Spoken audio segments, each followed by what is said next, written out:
নমস্কার, সবাইকে স্বাগত নিউজ নেওয়ার পর্দায়। সকাল সকাল আমরা কিন্তু চলে এসেছি আজকে নির্বাচনের ভোট গণনা পর্ব।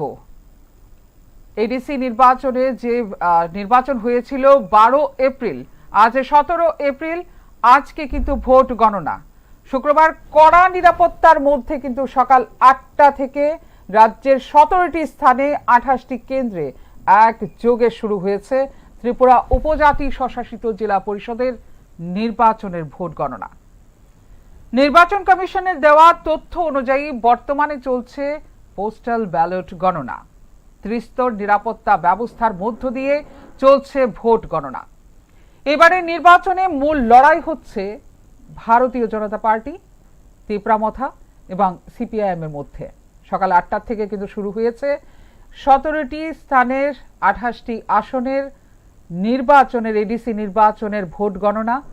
প্রথমে শুরু হয়েছে পোস্টাল ব্যালট গণনা। মোট 173 জন প্রতিদ্বন্দ্বীর ভাগ্য নির্ধারণ হবে আজ। আপনাদের জানিয়ে রাখি, ত্রিপুরার প্রায় 40 লক্ষ নাগরিকের মধ্যে 14 লক্ষ জনজাতি নাগরিকরা হলেন ত্রিপুরা উপজাতি স্বশাসিত জেলা পরিষদের অন্তর্ভুক্ত। 30 সদস্যের কাউন্সিলের 28টি আসনের জন্য 12 এপ্রিল ভোট গ্রহণ অনুষ্ঠিত হয়, যেখানে ভোটার উপস্থিতি ছিল 83.50%, যা 2021 সালের নির্বাচনে নথিভুক্ত 81% চেয়ে বেশি। 2021 সালের টিটিএডিসি নির্বাচনে তিপ্রামথা পার্টি 46.70% ভোট পেয়ে 18টি আসনে জয়লাভ করে। বিজেপি 29.30% ভোট পেয়ে 9টি আসন লাভ করে। এক্ষেত্রে কোনো আসনেই জয়লাভ করতে পারেনি বিরোধী দল সিপিআইএম। এই ছিল পরিসংখ্যান 2021 সালের যে টিটিএডিসি নির্বাচনে তিপ্রামথা পার্টি কিন্তু 46.70% ভোট পেয়ে 18টি আসনে জয়লাভ করে। এদিকে বিজেপি 29.30% ভোট পেয়ে 9টি আসন লাভ করে। কোনো আসনেই কিন্তু জয়লাভ করতে পারেনি বিরোধী দল সিপিআইএম। এবার গতবার যেভাবে যৌথভাবে কংগ্রেস সিপিআইএম প্রত্যেকটি আসনে তারা বাছাই করে যৌথভাবে কিন্তু প্রতিদ্বন্দ্বী দিয়েছিল, প্রার্থী দিয়েছিল। এবার যা হয়েছে, আলাদা আলাদা করে প্রত্যেকটা আসনে কিন্তু সিপিআইএমও প্রার্থী দিয়েছে, কংগ্রেসও প্রার্থী দিয়েছে। এবার যেটা ফ্যাক্টর, যে তিন শক্তি যদিও আলাদা আলাদাভাবে তারা তাদের প্রার্থী দিয়েছে, সেটা হলো বিজেপি, তিপ্রামথা এবং আইপিএফটি। এবার কি হবে এডিসি নির্বাচনের ফলাফল, কে মসনদে বসতে যাচ্ছে, পাহাড় কার দখলে যাচ্ছে, এই বিষয়গুলি কিন্তু আমরা সারা দিন আপনাদের সামনে যাই রিপোর্ট আমরা পাবো, যা তথ্য পাবো, প্রত্যেকটা বিষয় কিন্তু আমরা তুলে ধরবো আপনাদের সামনে।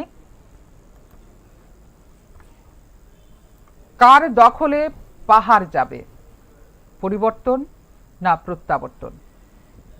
সকাল ৮টা থেকে কিন্তু চলছে ভোট গণনা পর্ব।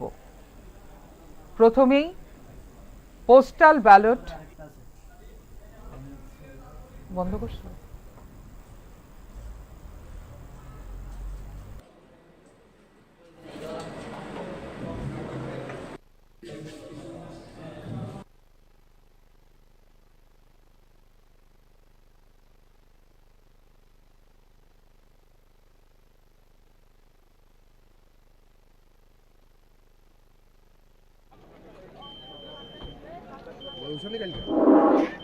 লিটন দাস এমটিএফ লিটন দাস ফোন সারা ফোন করি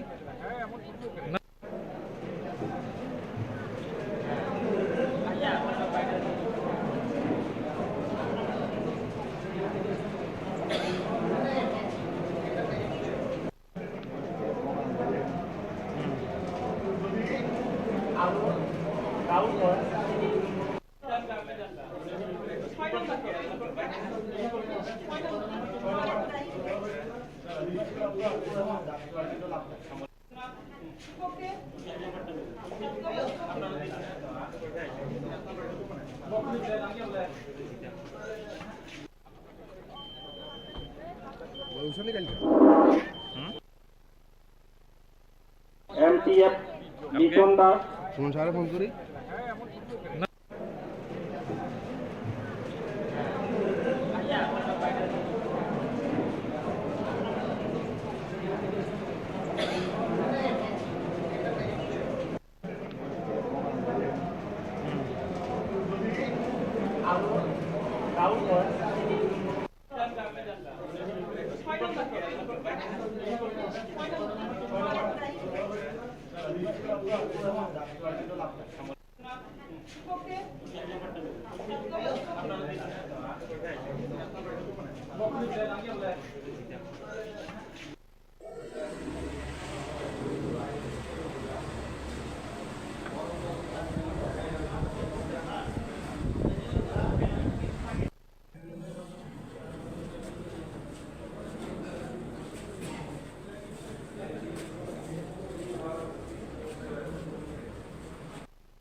লিটন দাস, কালকে লইছো MTF লিটন দাস, সুমন স্যারে ফোন করি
লইছো নি কালকে লিটন দাস, কালকে লইছো MTF লিটন দাস, সুমন স্যারে ফোন করি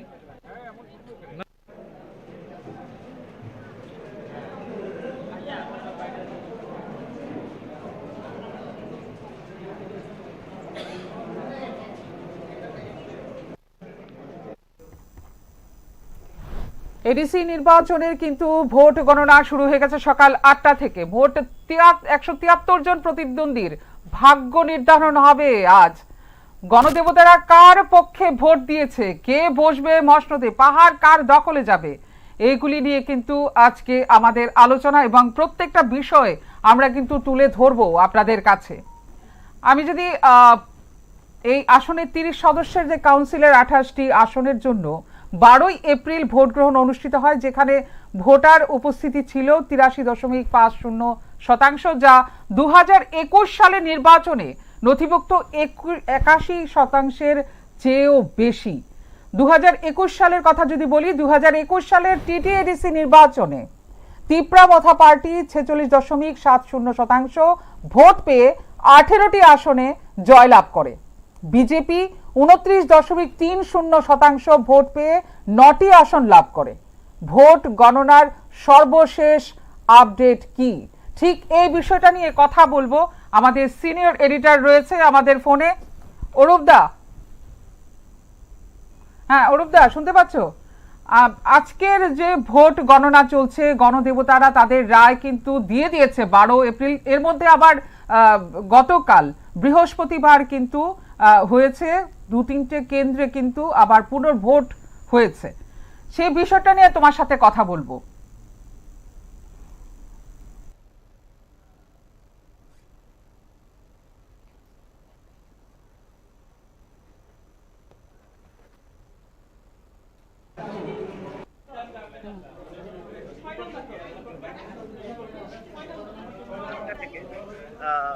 মোটামুটি ভোট গণনা শুরু হয়েছে। নির্বাচন কমিশনের সঙ্গে আমাদের সরাসরি গত 24 ঘন্টা ধরেই আমরা সরাসরি নির্বাচন কমিশনের সঙ্গে আমাদের কথা হচ্ছে এবং আমরা আপডেট পাচ্ছি।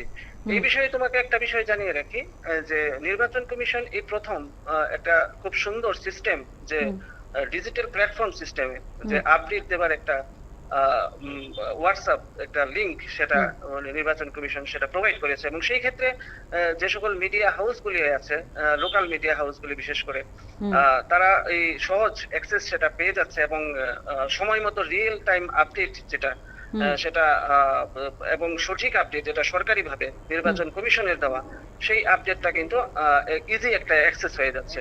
তো সেই ক্ষেত্রে এটা একটা আমাদের কাছে বাড়তি পাওনা, যারা মিডিয়া হাউস যারা মানে এই নির্বাচনটাকে বিশেষ করে প্রথম থেকে নিউজ নামের মতো যে হাউসগুলি রয়েছে প্রথম থেকে এডিসি নির্বাচনটাকে খুব সঠিকভাবে সেটা মানে সেটাকে অবজার্ভ করছে।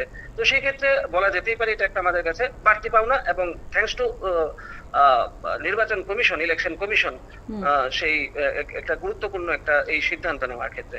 এখনো পর্যন্ত যেই যদি আমাকে জিজ্ঞেস করো যে এখনো পর্যন্ত কি ধরনের আপডেট কি বা কি ধরনের ট্রেন্ড চলছে, দেখো ট্রেন্ডিং এর বিষয়টা এখনো পর্যন্ত উঠে আসেনি। ট্রেন্ডিং এর বিষয়টা মোটামুটি যখন ইভিএম গণনা শুরু হবে তখন সেটা ট্রেন্ডিং এ আসবে। এখন প্রাথমিক পর্যায়ে পোস্টাল ব্যালট যে সেটার গণনা চলছে, এবং নির্বাচন কমিশনের সঙ্গে আমাদের আজকে সকালেও কথা হয়েছে, এবং যেটা ওনারা জানিয়েছেন যে প্রথম 8 ঘন্টা কি 1 ঘন্টা লাগবে মোটামুটি পোস্টাল ব্যালট গুলি কাউন্টিং করতে। পোস্টাল ব্যালটে সাধারণত নির্বাচনের ভোট, বিশেষ করে সরকারি কর্মচারী বা যারা নিরাপত্তা বাহিনীর সঙ্গে জড়িত তারা সাধারণত ভোট দান করেছেন, এবং সেই পোস্টাল ব্যালটের কাউন্টিং গুলি এখন হচ্ছে এই মুহূর্তে। তো এখনো পর্যন্ত সেটা এখনো ট্রেন্ডিং এ আসেনি যে মূল লড়াইটা বিশেষ করে যাদের মধ্যে হচ্ছে, যে সকল পলিটিক্যাল পার্টিগুলির মধ্যে হচ্ছে, কারা এগিয়ে আছে কারা পিছিয়ে আছে। এই মুহূর্তে বলা যেতে পারে যে পোস্টাল ব্যালট গুলি গণনা চলছে, এবং ইতিমধ্যেই তুমি বলেছো, ঠিকই বলেছো, যেটা যে রাজ্যের মোটামুটি 17টি লোকেশনে মানে স্থানে মোটামুটি 28টি কেন্দ্রে এখনই পোস্টাল ব্যালট গণনা চলছে। কয়েকটা জায়গাতে একটু দেরিতে হয়েছে, 10-15 মিনিট দেরিতে সেটা শুরু হয়েছে কিছু জায়গায় 1-2টা কেন্দ্রে, but this is a part of the game, এবং সেটা স্বাভাবিক, খুবই স্বাভাবিক। এবং কিন্তু এখনো পর্যন্ত ভোট গণনা যেটা বলা যেতে পারে মোটামুটি শান্তিপূর্ণ, মোটামুটি 9টা বাজতে চলেছে। তো সেই ক্ষেত্রে এখনো পর্যন্ত সরকারি ভাবে কোনো ধরনের ফিগার আমাদের কাছে প্রোভাইড করা হয়নি, হয়তো কিছুক্ষণের মধ্যেই চলে আসবে। সুতরাং এই মুহূর্তে ট্রেন্ডিং বা যেটা ট্রেন্ড যে ইলেকশন ভোটের, সেটা এই মুহূর্তেই প্রেডিক্ট করা এটা মনে হয় এটা ঠিক হবে না। বাট এটা বলা যেতে পারে যে পোস্টাল ব্যালট গণনা চলছে, এতটুকু বলা যেতে পারে নির্বাচন কমিশনের দেওয়া তথ্য অনুযায়ী। মীনাক্ষী, বেশ, কিছুক্ষণ পরে কিন্তু যে ব্যালট বক্স খোলা হচ্ছে, পোস্টাল ব্যালট গণনা হচ্ছে, তারপর কিন্তু ইভিএম মেশিন খোলা হবে। ঠিক কয়টা নাগাদ মোটামুটি একটা ফলাফল বেরিয়ে আসতে পারে তুমি মনে করো? Very good question.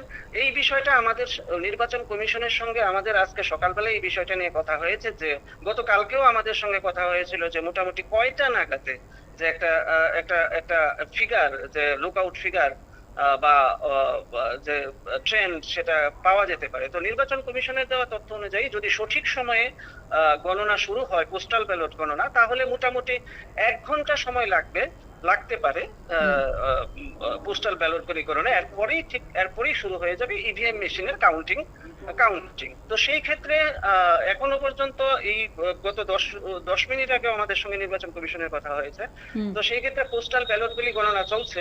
Postal ballot গুলি কিন্তু এরকম না যে কোনো একটা বুথ কেন্দ্র থেকে কমপ্লিট হয়ে গেছে, কোনো একটা কেন্দ্রে কমপ্লিট হয়ে গেছে, তো সেই ক্ষেত্রে সেই ট্রেন্স দিয়ে দিল। বা নির্বাচন কমিশনের যে তথ্যটা সেটা থাকবে, সেটা সবগুলি কাউন্টিং হলের যে কম্পাইল করা যে তথ্য, ওই তথ্যটাই কিন্তু প্রোভাইড করা হবে অফিসিয়ালি।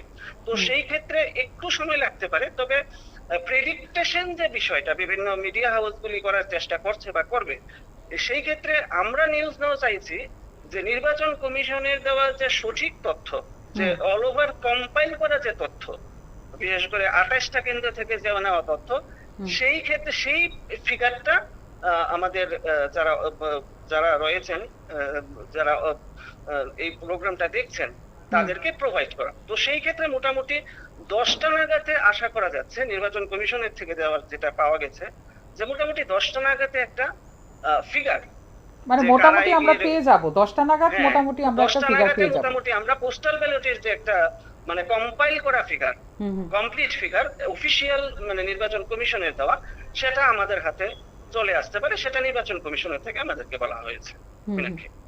আচ্ছা, কি ধরনের প্রতিক্রিয়া দেখা যাচ্ছে রাজনৈতিক দলের মধ্যে? এক্ষেত্রে কোনো আসনেই জয়লাভ করতে পারেনি বিরোধী দল সিপিআইএম, এর আগে আমরা দেখেছিলাম আগের এডিসি নির্বাচনে। এবার কি ধরনের প্রতিক্রিয়া দেখা যাচ্ছে রাজনৈতিক দলের মধ্যে? একদম স্বাভাবিক।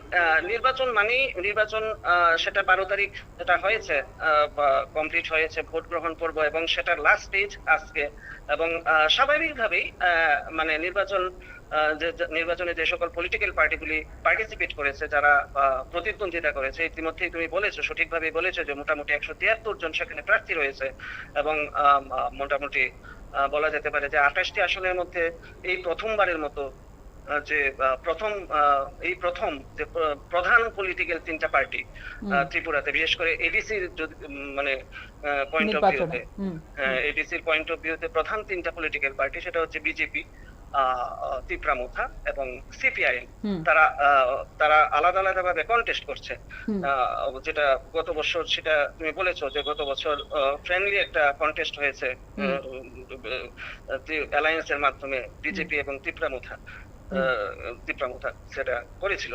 কিন্তু এই বছর এই প্রথমবারের মতো বিজেপি, তিপ্রামুথা এবং সিপিআই তারা আলাদা আলাদা ভাবে সেটা কন্টেস্ট করছে।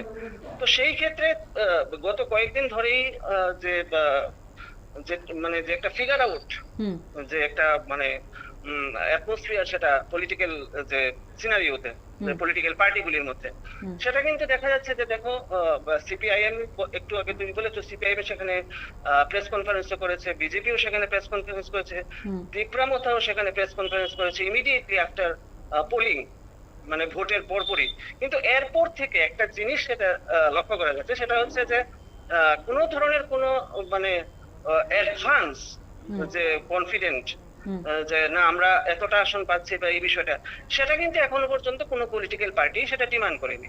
হ্যাঁ, বিজেপি যেহেতু একটা ন্যাশনাল পার্টি এবং রুলিং পার্টি, এবং মানে বলা যেতেই পারে যে সর্ববৃহৎ পার্টি, পলিটিক্যাল পার্টি হিসেবে বিজেপি দাবি করে, তো সেই ক্ষেত্রে অবভিয়াসলি সেটা কোয়াইট নেসেবল যে তারা দাবি করছে যে যেহেতু তারা 28টা আসনে সেটা কন্টেস্ট করছে, সেখানে তারা অ্যাবসলিউট মেজরিটি নিয়েই সেখানে ক্ষমতায় আসবে, পাহাড় দখল করবে, তো সেটা তো কোয়াইট ন্যাচারাল। বাকি দুটো যে পার্টি রয়েছে পলিটিক্যাল পার্টি, তিপ্রামুথা এবং সিপিআইএম, তারা কিন্তু এখন পর্যন্ত কোনো ধরনের কোনো ওভার কনফিডেন্ট কোট আনকোট যে আমরা এতটি আসন পাবো বা আমরা পাহাড়ে আসছে, এই ধরনের কোনো এখনো পর্যন্ত কোনো মন্তব্য করেনি।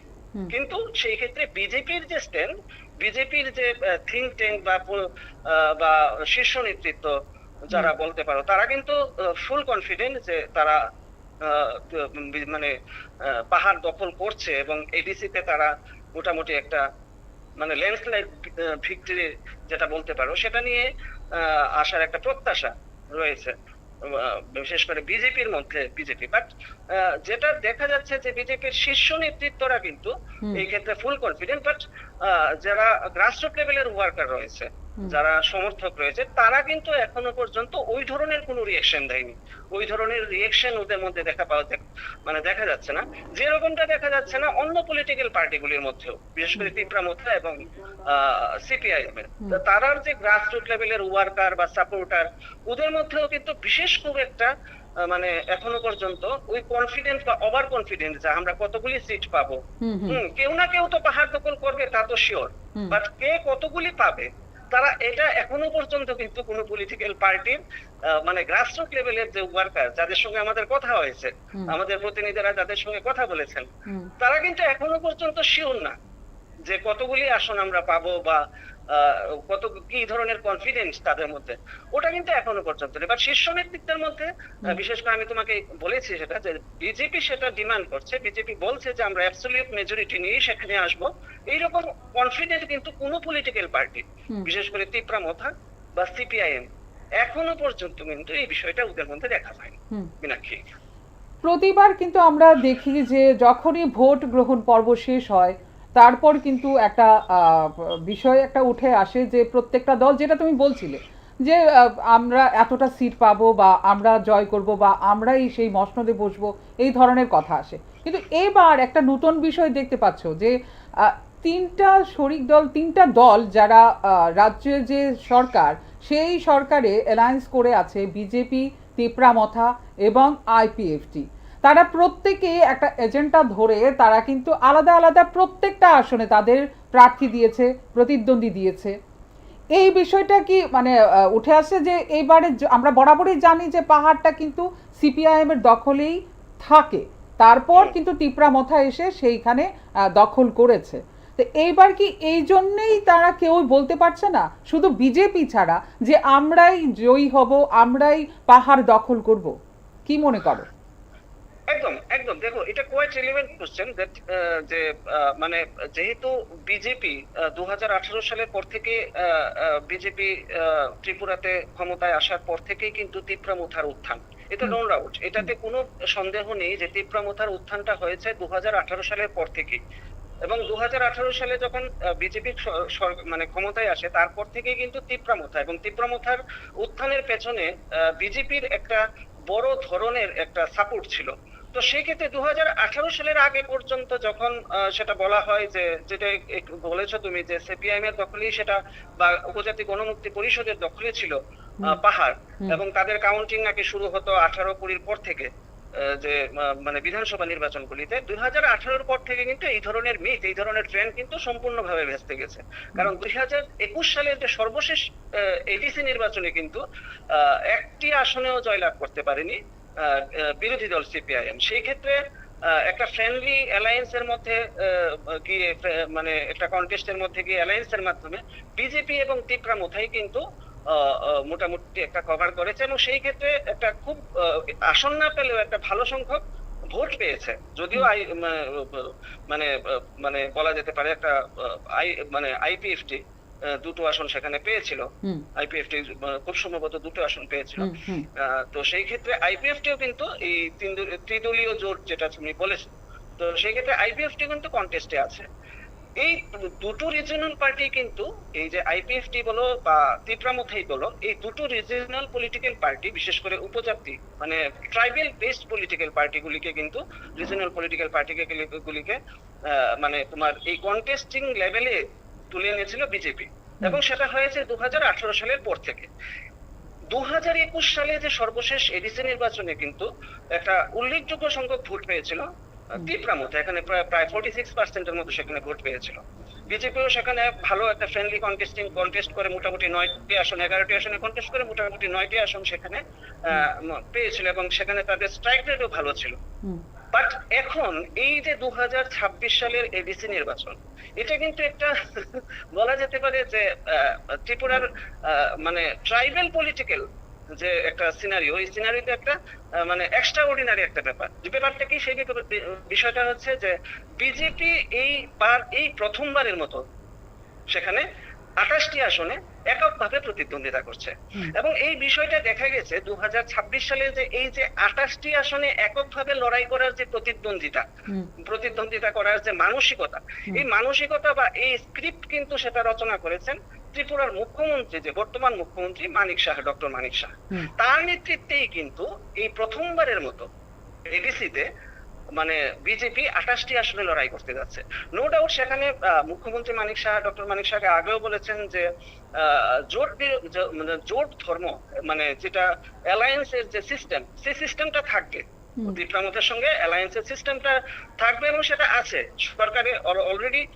তীব্রামথা রাজ্য সরকারে বিজেপির সঙ্গে তো অবশ্যই আছে, বাট কন্টেস্টের ক্ষেত্রে মানে নির্বাচনের কন্টেস্টের ক্ষেত্রে বিশেষ করে এডিসিতে বিজেপি চাইছে যে তাদের যে একটা ভোট বেস মানে ট্রাইবাল ভোট বেস, সেটা একটু ঝালাই করে নিতে চাইছে বিজেপি, এবং সেই ক্ষেত্রে তুমি বলতে পারো যে আগামী 2028 নির্বাচনের আগে বিজেপি এটা একটা ভারতীয় জনতা পার্টি বিশেষ করে এডিসির মধ্যে যে ইলেকশনে আলাদাভাবে 28টি আসনে প্রতিদ্বন্দ্বিতা করে, সেটা বুঝে নিতে চাইছে যে তাদের ট্রাইবাল ভোট বেস যে বিষয়টা আছে এটা কতটুকু মানে সুসংহত, এই বিষয়টা কিন্তু মোটামুটি মানে পরখ করে নিতে চাইছে ভারতীয় জনতা পার্টি।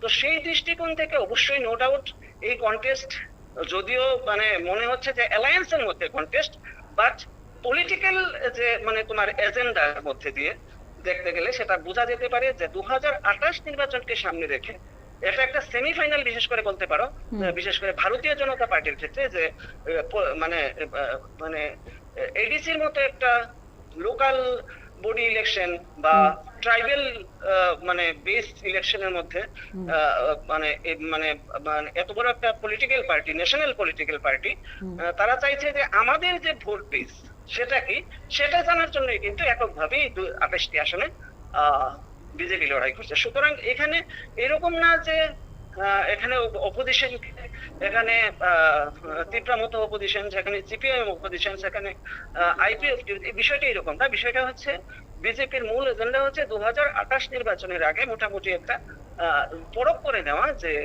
আমাদের ট্রাইবেল এরিয়াতে আমাদের ভোট বেস কতটুকু। এই বিষয়টাই মোটামুটি এখনো পর্যন্ত যেটা উঠে আসছে যে বিজেপির মূল এজেন্ডা।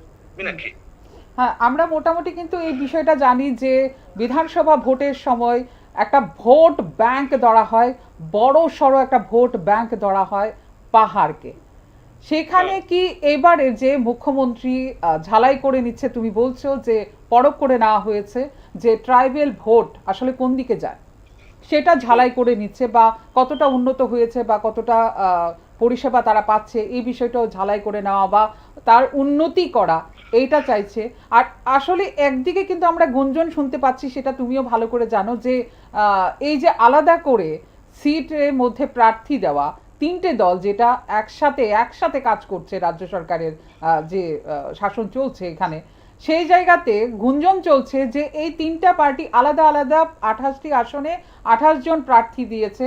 এর কারণ হলো ভোট ব্যাংক যায় আসে তাদের নিজেদের মধ্যে আসবে, পরে হয়তো বা অ্যালায়েন্স করে নেওয়া হবে, মানে তারাই কাজ করবে একসাথে। এটা কি কংগ্রেস সিপিআইএম এর ভোট কাটা হচ্ছে, এরকম ধরনের কিন্তু একটা গুঞ্জন আমরা শুনতে পাচ্ছি। এটা কি বলবে তুমি? ঠিক ঠিক ঠিক, একদম একদম, তুমি খুব একটা ইম্পর্টেন্ট এখানে একটা পয়েন্ট সেখানে ধরেছো যে পোস্ট পোল অ্যালায়েন্স এবং প্রি পোল অ্যালায়েন্স, এই দুইটা কোট আনকোট যদি আমি বলি, যে পোস্ট পোল অ্যালায়েন্স এবং প্রি পোল অ্যালায়েন্স। অবশ্যই যে টিটিএডিসির এবারের নির্বাচনে কিন্তু পোস্ট পোল গুলো অ্যালায়েন্স হয়নি 2026-এর নির্বাচনে, বিশেষ করে মনে করো তীব্রমথা এবং বিজেপির মধ্যে, সেটা পোস্ট পোল অ্যালায়েন্স হলে এটা নো ডাউট, এটা তো একদম সরাসরি বুঝাই যাচ্ছে। কিন্তু তোমাকে আমি আরেকটা কথা বলি যে আমাদের যে গ্রাসরুট লেভেলের কর্মী হোক বা শীর্ষস্তরের কর্মী হোক বা বিভিন্ন প্রেস কনফারেন্স গুলিতে যে বিজেপি এবং তীব্রমথার যে যে মানে মানে যারা রয়েছেন শীর্ষ নেতৃত্ব, টপ লিডার্স, তারা কিন্তু একবারের জন্য সেটা বলেননি যে পোস্ট পোল অ্যালায়েন্স হয়েছে। প্রশ্ন আমাদের সাংবাদিকরা করেছেন বিভিন্ন প্রেস কনফারেন্সে এবং তাদের রিঅ্যাকশনে জানতে চাওয়া হয়েছিল যে পোস্ট পোল অ্যালায়েন্স হয়নি, প্রি পোল অ্যালায়েন্স হয়নি, মানে নির্বাচনের আগে কোনো মানে অ্যালায়েন্স হয়নি, তাহলে কি পোস্ট পোল অ্যালায়েন্সের কোনো সম্ভাবনা রয়েছে? এই প্রশ্নটাতে কিন্তু কেউ সরাসরি সেখানে না করেননি। তুমি আমরা যেদিন ভোট গ্রহণ পর্ব চলছিল সেদিন কিন্তু তুমি টিটিডিসির যে চেয়ারম্যান ওনাকে কিন্তু এই প্রশ্নটা তুমি করেছিলে যে আপনাদের তো ঠিক আছে প্রধান প্রতিদ্বন্দ্বী বিজেপি, আপনারা সেটা বলছেন পাহাড়ে এবারে নির্বাচনে, বাট প্রি পোল অ্যালায়েন্স হয়নি, কিন্তু পোস্ট পোল অ্যালায়েন্সের ক্ষেত্রে আপনাদের সম্ভাবনা কতটুকু? তো সেখানে আমার মনে হয়েছে তুমি যখন প্রশ্নটা কোশ্চেন করেছিলে বিজেপির তীব্রমথার এই শীর্ষ নেতৃত্বকে, উনি কিন্তু বলেছিলেন যে anything can happen in political scenario. তো সেটা তার মানে বোঝাই যাচ্ছে যে 2026-এর যে এবারের নির্বাচনে হয়তো প্রি পোল অ্যালায়েন্স হয়নি, কিন্তু পোস্ট পোল অ্যালায়েন্স হবে না এটা কিন্তু কেউ সাদা কাগজে লাল কালি দিয়ে লিখে দেয়নি। তো স্বাভাবিকভাবেই আরেকটা গুরুত্বপূর্ণ ইম্পর্টেন্ট পয়েন্ট হচ্ছে যে 2021-এর যে সর্বশেষ এডিসি নির্বাচনেও কিন্তু প্রি পোল কোনো অ্যালায়েন্স হয়নি, মানে এরকম মানে সেটা ফার্মিলি হয়েছিল, বাট ওইরকম ভাবে কোনো অ্যালায়েন্স হয়নি, যেটা হয়েছিল পরবর্তী সময়ে পোস্ট পোল অ্যালায়েন্স, মানে নির্বাচনের পরবর্তী সময়ে। তো সেই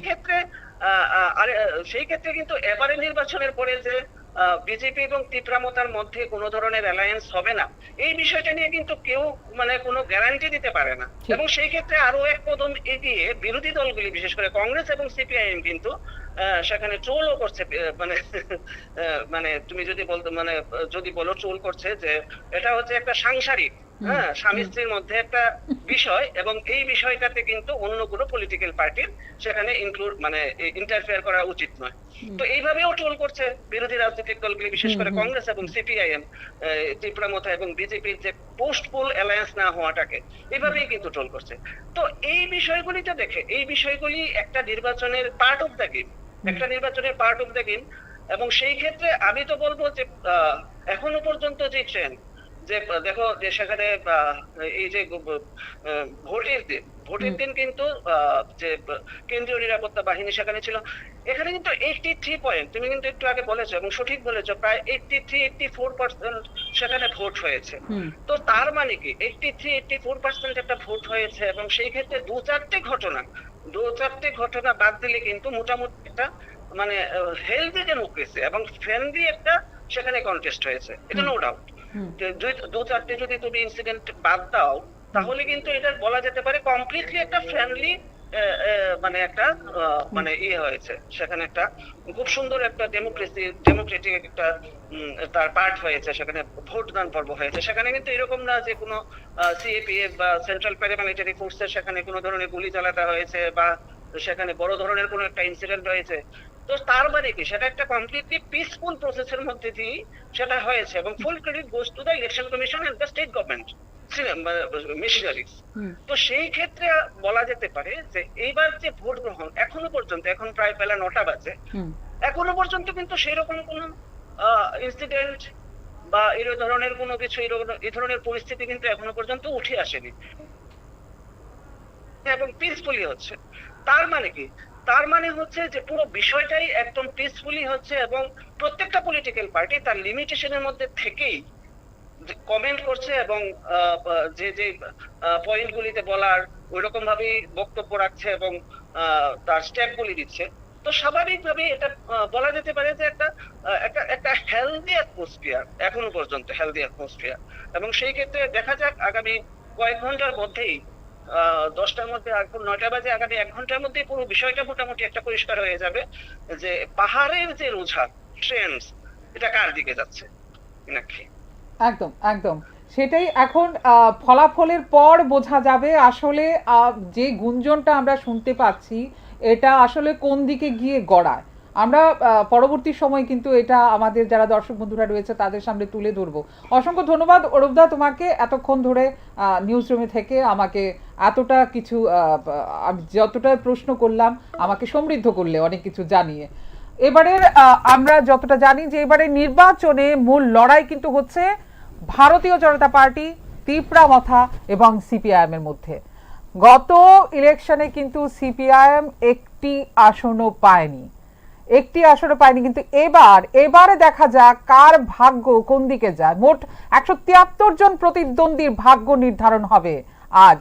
এই নির্বাচন যে ভোট বাক্সে যে গণদেবতারা রায় দিয়েছেন, সেই রায়ে কে গিয়ে পাহাড়ে দখল করবে, আসলে কি পরিবর্তন হচ্ছে না প্রত্যাবর্তন হচ্ছে, এই বিষয়গুলো কিন্তু আসবে আস্তে আস্তে। আর কিছুটা সময় যাওয়ার পরেই ইভিএম বক্স যখন খোলা হবে, আস্তে আস্তে সেই 173 জনের ভাগ্য নির্ধারণ, সেই গণদেবতাদের রায় আস্তে আস্তে আপনাদের সামনে, প্রত্যেকের সামনে কিন্তু বেরিয়ে আসবে।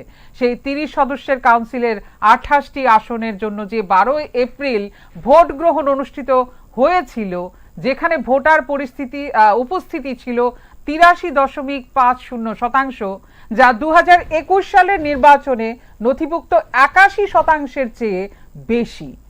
2021 সালে টিটিডিসি নির্বাচনের দিকে যদি চোখ রাখি, তিপ্রামথা পার্টি 46.70% ভোট পেয়ে 18টি আসনে কিন্তু জয়লাভ করে। বিজেপি 29.30% ভোট পেয়ে 9টি আসন লাভ করে। ভোট গণনার সর্বশেষ কিন্তু আপডেট আমরা আস্তে আস্তে আপনাদের সামনে তুলে ধরবো।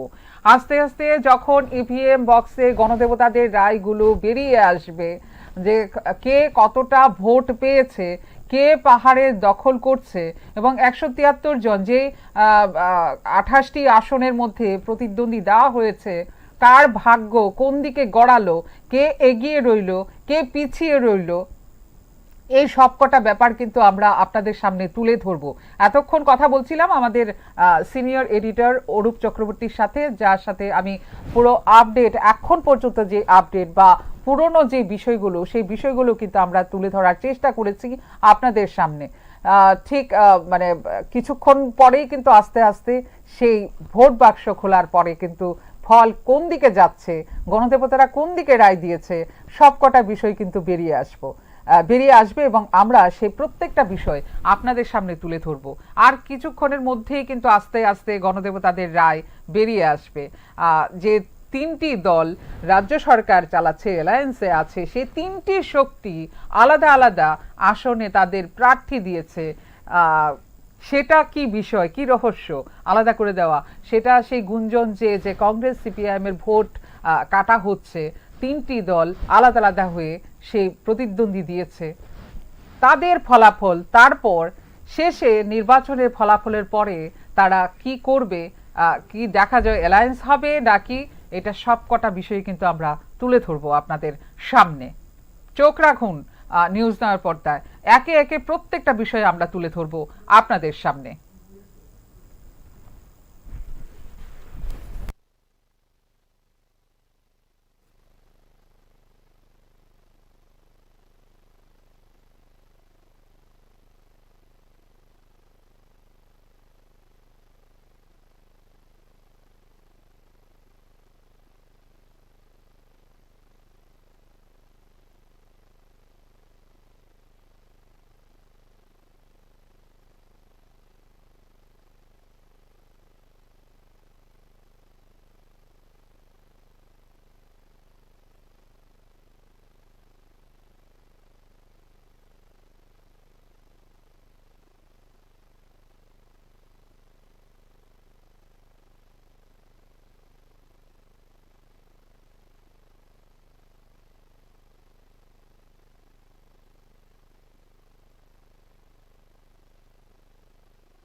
সকাল থেকে কিন্তু ব্যালট বক্স কিন্তু পোস্টাল ব্যালট কিন্তু গণনা শেষ, তারপর 6 রাউন্ড গণনা হবে।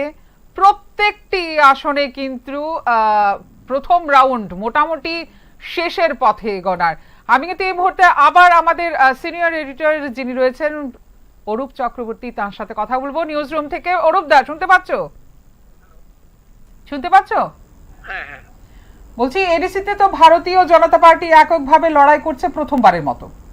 জয়ের প্রত্যাশাও দলের শীর্ষ নেতৃত্বের, কর্মীদের মধ্যে কি ধরনের উৎসাহ লক্ষ্য করা যাচ্ছে? একদম এই প্রশ্নটা তোমার নিচ্ছি আমি। তার আগে আমি আমাদের যে দর্শকরা রয়েছেন, যারা নিউজ নাওকে লক্ষ্য করছেন এবং নিউজ নাও যে টিম রয়েছে, নিউজ নাও যে টিম রয়েছে, এই টিম কিন্তু এই পুরো এডিসি ইলেকশন শুরু থেকে একদম নিউট্রাল পয়েন্ট অফ ভিউতে সেটা কভার করছে। তো এই ক্ষেত্রে আমি প্রথমেই যেটা তোমাকে বলতে চাইবো সেটা হচ্ছে যে লেটেস্ট যে ট্রেন্ডিং চলছে আমাদের হাতে ইতিমধ্যে সেটা পৌঁছে গেছে এবং নির্বাচন কমিশন থেকে সেটা দেওয়া হয়েছে আনুষ্ঠানিকভাবে, সরকারিভাবে। একটা বিষয় আমি আমাদের দর্শকদেরকে তোমার মাধ্যমে আমি জানিয়ে রাখতে চাইছি যে তুমি যেটা ঠিক বলেছো যে আমাদের নিউজ নাও কিন্তু সঠিক তথ্য এবং সেটা যেটা নির্বাচন কমিশন থেকে দেওয়া তথ্য সেটাই আমরা সেখানে পাবলিশ করছি এবং সেটা আমরা ব্রডকাস্ট করছি। এই ক্ষেত্রে এরকম না যে কোনো ধরনের ম্যানিপুলেট করা এবং কোনো ধরনের যে মানে একটা কল্পনার মতো একটা শোনা বা এরকম এই ধরনের কোনো ধরনের ট্রেন্ডিং এর আপডেটস যেটা তুমি ভিজুয়ালি ডিসপ্লে করছো, নিউজ নাও করছে সেটাতে হয়তোবা কিছুটা বিলম্ব হচ্ছে। যতক্ষণ না পর্যন্ত নির্বাচন কমিশনের দেওয়া কোনো তথ্য আমাদের কাছে এসে পৌঁছচ্ছে, সেই ক্ষেত্রে আমরা কোনো ধরনের কোনো ফিগার সেখানে পোস্ট করছি না, সেখানে সেটা পাবলিশ করছি না। এটা হলো প্রথম পয়েন্ট। দ্বিতীয় পয়েন্ট যেটা হচ্ছে, যেহেতু এডিসি নির্বাচনটা একটা সেনসিটিভ ইস্যু, সেনসিটিভ নির্বাচন, সেই ক্ষেত্রে আমরা খুব ইম্পর্টেন্স দিয়েই সেই নির্বাচনটাকে আমরা কভার করার চেষ্টা করছি। এবং আমরা আজকে বিশেষ করে যেহেতু এডিসি নির্বাচনের শেষ লগ্ন, শেষ অধ্যায়, সেটা ভোটের রেজাল্টের মাধ্যমে যেটা সকাল থেকেই শুরু করেছো তুমি আনুষ্ঠানিকভাবে, সেটা চলছে। তো সেই ক্ষেত্রে আমাদের হাতে যে ট্রেন্ডিং নির্বাচন কমিশনের দেওয়া যে তথ্য, এই তথ্য অনুযায়ী যে তিপ্রা মথা পার্টি, যেটা বলতে পারো যে এডিসির ক্ষমতাশীল বিগত 5 বছর ছিল, তিপ্রা মথা পার্টি এখনো পর্যন্ত 2টো আসনে এগিয়ে রয়েছে। আমি আবারও বলছি, এটা নির্বাচন কমিশনের দেওয়া তথ্য এবং নির্বাচন কমিশনের যে তাদের, আমি সকালেও বলেছিলাম তোমাকে, তাদের যে নিজস্ব অফিসিয়াল যে ওয়েবসাইট, যে লিংক সেটা দেওয়া হয়েছে, প্রোভাইড করা হয়েছে মিডিয়া হাউসগুলির জন্য থ্রু আইসিএটি, তথ্য সংস্কৃতি দপ্তরের মাধ্যমে। ওই সেই লিংকের মধ্যেই সেই সরকারিভাবে যেটা আপলোড করা হচ্ছে, সরকারিভাবে যে তথ্যটা দেওয়া হচ্ছে, সেই ক্ষেত্রে তিপ্রা মথা পার্টি এখনো পর্যন্ত 2টো আসনে এগিয়ে রয়েছে। তো সেই ক্ষেত্রে সরকার মানে নির্বাচন কমিশনের যে দেওয়া তথ্য, সেই তথ্য অনুযায়ী আমি তোমাকে বলছি যে কাঠালিয়া মির্জা যে কেন্দ্র আছে, সেই কেন্দ্রে এখনো পর্যন্ত তিপ্রা মথা পার্টি এগিয়ে রয়েছে। দ্বিতীয় যে কেন্দ্রটা, সেটা হচ্ছে রাইমা ভ্যালি এসটি সংরক্ষিত যে আসন, সেটাতেও কিন্তু তিপ্রা মথা এগিয়ে রয়েছে। আরেকটা বিষয় তোমাকে জানিয়ে রাখি, তুমি ইতিমধ্যেই সেটা বলেছো যে প্রথম রাউন্ডের 28টি গণনা কেন্দ্রের সঙ্গেই আমাদের টাচ রয়েছে। আমাদের নির্বাচনের প্রতিনিধিরা যারা গ্রাউন্ড রিপোর্ট সেটা উঠে আসছে, আমাদের প্রতিনিধিরা 28টি কেন্দ্রেই সেখানে রয়েছেন। কিন্তু আমরা কিন্তু যখন ফিগার সেটা ডিসপ্লে করছি বা ফিগার যেটা আউট করছি, যেটা পাবলিশ করছি, আমরা কিন্তু আমাদের প্রতিনিধিদের সঙ্গে কনসাল্ট করে বা ট্রেন্ডিং যেটা চলছে সেটা কিন্তু দিচ্ছি না। যেটা নির্বাচন কমিশনের দেওয়া তথ্য, সেটাকেই আমরা কিন্তু সেটা পাবলিশ করছি। আমাদের 28টি কেন্দ্রের মধ্যেই আমাদের প্রতিনিধিরা সেখানে রয়েছেন, সকাল থেকে সেখানে রয়েছেন এবং তারা সেখানে আপডেট দিচ্ছেন। অফিসিয়ালি যেটা তোমাকে আমি বললাম যে 2টো আসনে এখনো পর্যন্ত প্রথম রাউন্ডের গণনা শেষে বা কোনো কোনো ক্ষেত্রে গণনা চলছে। তো সেই ক্ষেত্রে কিন্তু 2টো আসনে এখনো পর্যন্ত তিপ্রা মথা পার্টি এগিয়ে রয়েছে। অফিসিয়ালি এটা তথ্য, নন অফিসিয়াল যেটা আমাদের যেটা যারা নির্বাচনে যারা এখনো পর্যন্ত গ্রাউন্ডে রিপোর্ট করছেন, তাদের দেওয়া তথ্য অনুযায়ী কোন কোন কেন্দ্রে বিজেপি কিন্তু এখনো এগিয়ে রয়েছে। বিজেপি এগিয়ে যাচ্ছে, এগিয়ে চলছে, কিন্তু হয়তোবা আগামী 1 ঘন্টা খানেকের মধ্যেই হয়তোবা সেই ফিগারটা চলে আসতে পারে, ট্রেন্ডিং এর ফিগারটা। কিন্তু অফিসিয়াল যে তথ্য, সেই তথ্য অনুসারে তোমাকে যেটা নির্বাচন কমিশন যেটা জানিয়েছে সেটা হচ্ছে যে 2টো কেন্দ্রে কিন্তু যে এখনো পর্যন্ত তিপ্রা মথা প্রার্থী একটা মার্জিনাল ভোটে সেখানে এগিয়ে রয়েছে, সেটা কিন্তু নির্বাচন কমিশন জানিয়ে দিয়েছে। তো মোটামুটি এখনো পর্যন্ত যে এই তথ্যটা এসেছে 10দা কাঞ্চনপুর প্রথম রাউন্ডে। আমি তোমাকে একটু আগেও বলেছি যে এটা নির্বাচন কমিশনের একটু পরে হয়তো আনুষ্ঠানিকভাবে সেটা ঘোষণা করতে পারে। আমাদের যে প্রতিনিধিরা যেখানে রয়েছেন গ্রাউন্ড রিপোর্ট, সেখানে 10দা কাঞ্চনপুরে প্রথম রাউন্ডে কিন্তু বিজেপি একটা মার্জিনাল ভোটে এগিয়ে রয়েছে। অপরদিকে জম্পুই দামছড়া, সেগুলি কিন্তু এখনো পর্যন্ত নির্বাচন কমিশন সেখানে আপলোড করেনি, বা এগুলি কিন্তু নির্বাচন কমিশনের দেওয়া ফিগার নয়। নির্বাচন কমিশনের দেওয়া 2টো ফিগার সেখানে আমি তোমাকে বলেছি যে 2টো কেন্দ্রে তিপ্রা মথা এগিয়ে রয়েছে। বাকি নন অফিসিয়াল যেগুলি গ্রাউন্ড রিপোর্ট উঠে আসছে, আমাদের প্রতিনিধিরা যেখানে রয়েছেন তাদের দেওয়া তথ্য অনুযায়ী যে বিজেপি প্রথম রাউন্ডের 10দা কাঞ্চনপুরে সেখানে এগিয়ে রয়েছে, আবার জম্পুই দামছড়া আসনে এগিয়ে রয়েছে তিপ্রা মথা। যত দিন গড়াবে, যত সময় গড়াবে, এখনো পর্যন্ত 9:30 বাজে, 10টা, 10:30, 11টার মধ্যে মোটামুটি 28টি কেন্দ্রের প্রথম দ্বিতীয় রাউন্ডের যখন গণনা শেষ হয়ে যাবে, তখন কিন্তু মোটামুটি একটা চিত্র একটা পরিষ্কার হতে পারে। এতটুকু পর্যন্ত বলা যেতে পারে। আর প্রথম রাউন্ডে কিল্লা, বাগবা এবং মির্জা রাজাপুর যে কাঠালিয়া কেন্দ্রে তোমাকে আগেই বলেছি, সেখানে তীব্রমথা পার্টি এগিয়ে রয়েছে। মুদ্রা কথা নিউজ নাও কিন্তু সঠিক তথ্য, সঠিক খবর পরিবেশন করার দায়িত্ব কিন্তু আমরা নিয়েছি আমাদের কাঁধে। আমরা প্রত্যেকটা নিউজে কিন্তু দায়িত্ব অনুসারে আমরা আপনাদের সামনে প্রচার করি এবং সত্য তথ্য যেগুলো এগুলোই আমরা তুলে ধরি, মুখের কথায় নয়, আমরা সত্য তথ্যটাই তুলে ধরি। সেটাই আমরা চাই আপনাদের সামনে তুলে ধরার। এবং এই মুহূর্তে যেটা অরূপদা কিন্তু বলেছে এবং আমাদের টিভি স্ক্রিনেও যাচ্ছে যে 2টি আসনে মথা কিন্তু এগিয়ে আছে এবং 1টি আসনে এগিয়ে আছে বিজেপি। আমরা নির্বাচন কমিশনের দেওয়া তথ্যটা কিন্তু আমরা আপনাদের সামনে তুলে ধরছি। আচ্ছা অরূপদা, হ্যালো। হ্যাঁ, তোমাকে যেটা বলছিলাম প্রথমে শুরুতেই যেটা বলছিলাম যে এডিসিতে ভারতীয় জনতা পার্টি এককভাবে লড়াই করছে প্রথমবারের মতো। জয়ের প্রত্যাশা আসলে দলের শীর্ষ নেতৃত্বের। কর্মীদের মধ্যে কি ধরনের উৎসাহ লক্ষ্য করা যাচ্ছে? হ্যাঁ, ঠিক এই মুহূর্তে যেটা আমি তোমাকে বলেছি যে এই মুহূর্তে কিন্তু ট্রেন্ডস যেটা বলছে সেই ট্রেন্ডস অনুযায়ী কিন্তু মাত্র গণনার প্রথম 1.5 ঘন্টা যদি 15-10টা ধরা হয়, কোনো কেন্দ্রে 10-15 মিনিট সেটা এদিক সেদিক হয়েছে, মোটামুটি 1.5 ঘন্টার মধ্যে পোস্টাল ব্যালট এবং প্রথম রাউন্ডের মোটামুটি গণনা শেষ হয়ে গেছে। কয়েকটি কেন্দ্রে গণনা চলছে এখনো প্রথম রাউন্ডের গণনা। তো সেই ক্ষেত্রে এখনো পর্যন্ত কিন্তু কোনো ধরনের কোনো ফিগার আউট করা বা কোনো ধরনের কোনো কংক্রিট কোনো করা, এটা পলিটিক্যাল সিনারিওতে এটা একেবারেই মূর্খামি বা এটা একটা চাইল্ডিশ একটা ব্যাপার হয়ে যায়। তো সেই ক্ষেত্রে যে ফিগারগুলি উঠে আসছে সরকারি ভাবে ফিগারগুলি, এই ফিগারগুলি দেওয়া তথ্যের উপরে কিন্তু বলা যেতে পারে যে কন্টেস্ট একটা হবে এবং এই কন্টেস্ট একটা শুধুমাত্র ফ্রেন্ডলি কন্টেস্ট না, একটা মনে করো মানে নির্বাচন মানে ইলেকশন কন্টেস্ট যেটা, সেটা কিন্তু হতে যাচ্ছে। আমাদের নন অফিসিয়াল যে তথ্যগুলি উঠে আসছে সেখানে কিন্তু মানে ভারতীয় জনতা পার্টিও প্রথম রাউন্ডের কোনো ক্ষেত্রে প্রথম রাউন্ড শেষ হচ্ছে বা কোনো ক্ষেত্রে প্রথম রাউন্ড চলছে। তো সেই ক্ষেত্রে ভারতীয় জনতা পার্টিও কিন্তু তাদের ভোট বেসটাকে আস্তে আস্তে বাড়াচ্ছে। দিন যত গড়াবে আমি তোমাকে বলতে পারি যে নিশ্চয়ই ফিগার আউট হবে কে কতগুলি আসন পেয়েছে, কে কতগুলি আসনের মধ্যে সব বেশি পরিমাণে এগিয়ে রয়েছে। তো এই বিষয়টা কিন্তু এক্ষুনি কিছু বলা আমার মনে হয় যে সময়ের আগে কিছু বলা।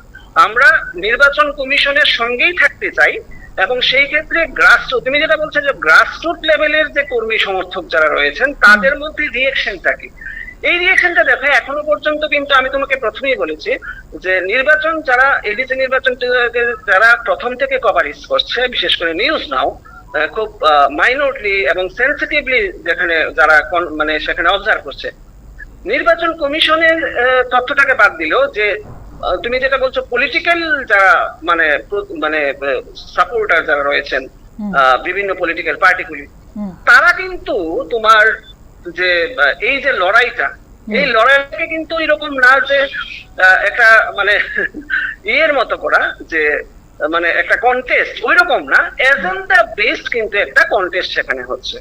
এবং এজেন্ডা হচ্ছে এখানে একটা ওপেন সিক্রেট যে এখানে অ্যালায়েন্স এর মধ্যেই রয়েছে, তীব্রমথাই বলো, বিজেপি বলো, আইপিএফটি বলো, ওরা কিন্তু গভর্নমেন্টে সরকারে ওরা কিন্তু অ্যালায়েন্স এর মধ্যেই রয়েছে।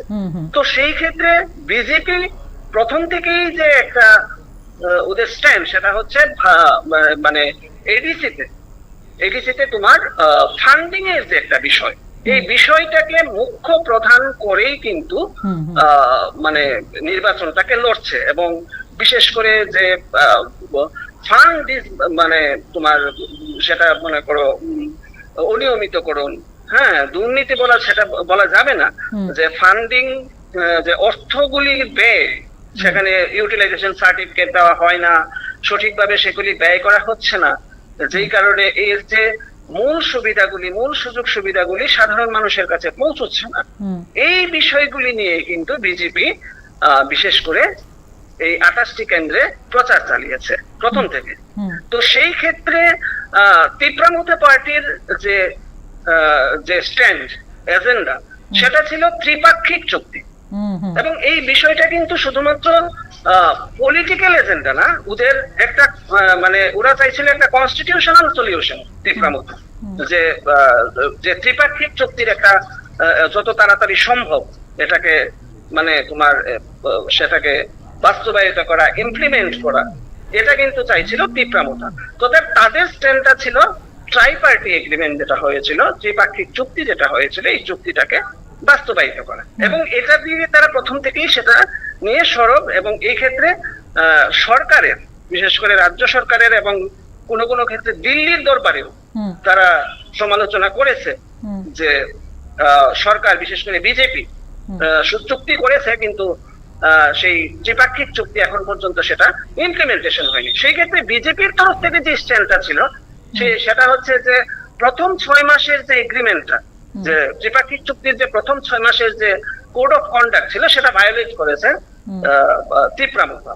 সেই ক্ষেত্রে যেমন কথা ছিল যে প্রথম 6 মাস কোনো ধরনের আন্দোলন করা যাবে না, কোনো ধরনের সেখানে মুভমেন্ট করা যাবে না। সেই ক্ষেত্রে সেই যে কোড অফ কন্ডাক্ট সেটা ভায়োলেশন করেছে তিপ্রামথা। এই বিষয়টাকে বিজেপি সামনে এনেছে। তো এই বিষয়গুলি প্রজেক্ট করেই কিন্তু বিজেপি এবং তিপ্রামথা বেসিক্যালি সেটা তারা এই লড়াইটা মানে তাদের নিজেদের যে এজেন্ডা, এই এজেন্ডাতে বেস করে এই লড়াইটা ওরা লড়ছে। এবং এখন পর্যন্ত ভোটের ফলাফল সামনে উঠে আসবে কাদের এজেন্ডা সবচেয়ে বেশি অ্যাকসেপ্ট করেছে মানুষ, সাধারণ মানুষ। আমরা যারা ইলেকশনটাকে অবজার্ভ করছি, যে সকল মিডিয়া হাউস গুলি অবজার্ভ করছে, আমরা কিন্তু টপ লেভেলের যারা নেতৃত্ব রয়েছেন তাদের সঙ্গে যেমন কথা হয়, সাধারণ যে গ্রাসরুট লেভেলের যারা ভোটার, নির্বাচনে তুমি জানো মীনাক্ষী যে ভোটার হচ্ছে মেইন, একজন ভোটারের ভোট হচ্ছে মানে পার্টি সর্বোচ্চ নেতা থেকে শুরু করে গ্রাসরুট লেভেলের ওয়ার্কার, তার ভোটের ভ্যালু কিন্তু সেম, একটা ভোটের ভ্যালু সেম।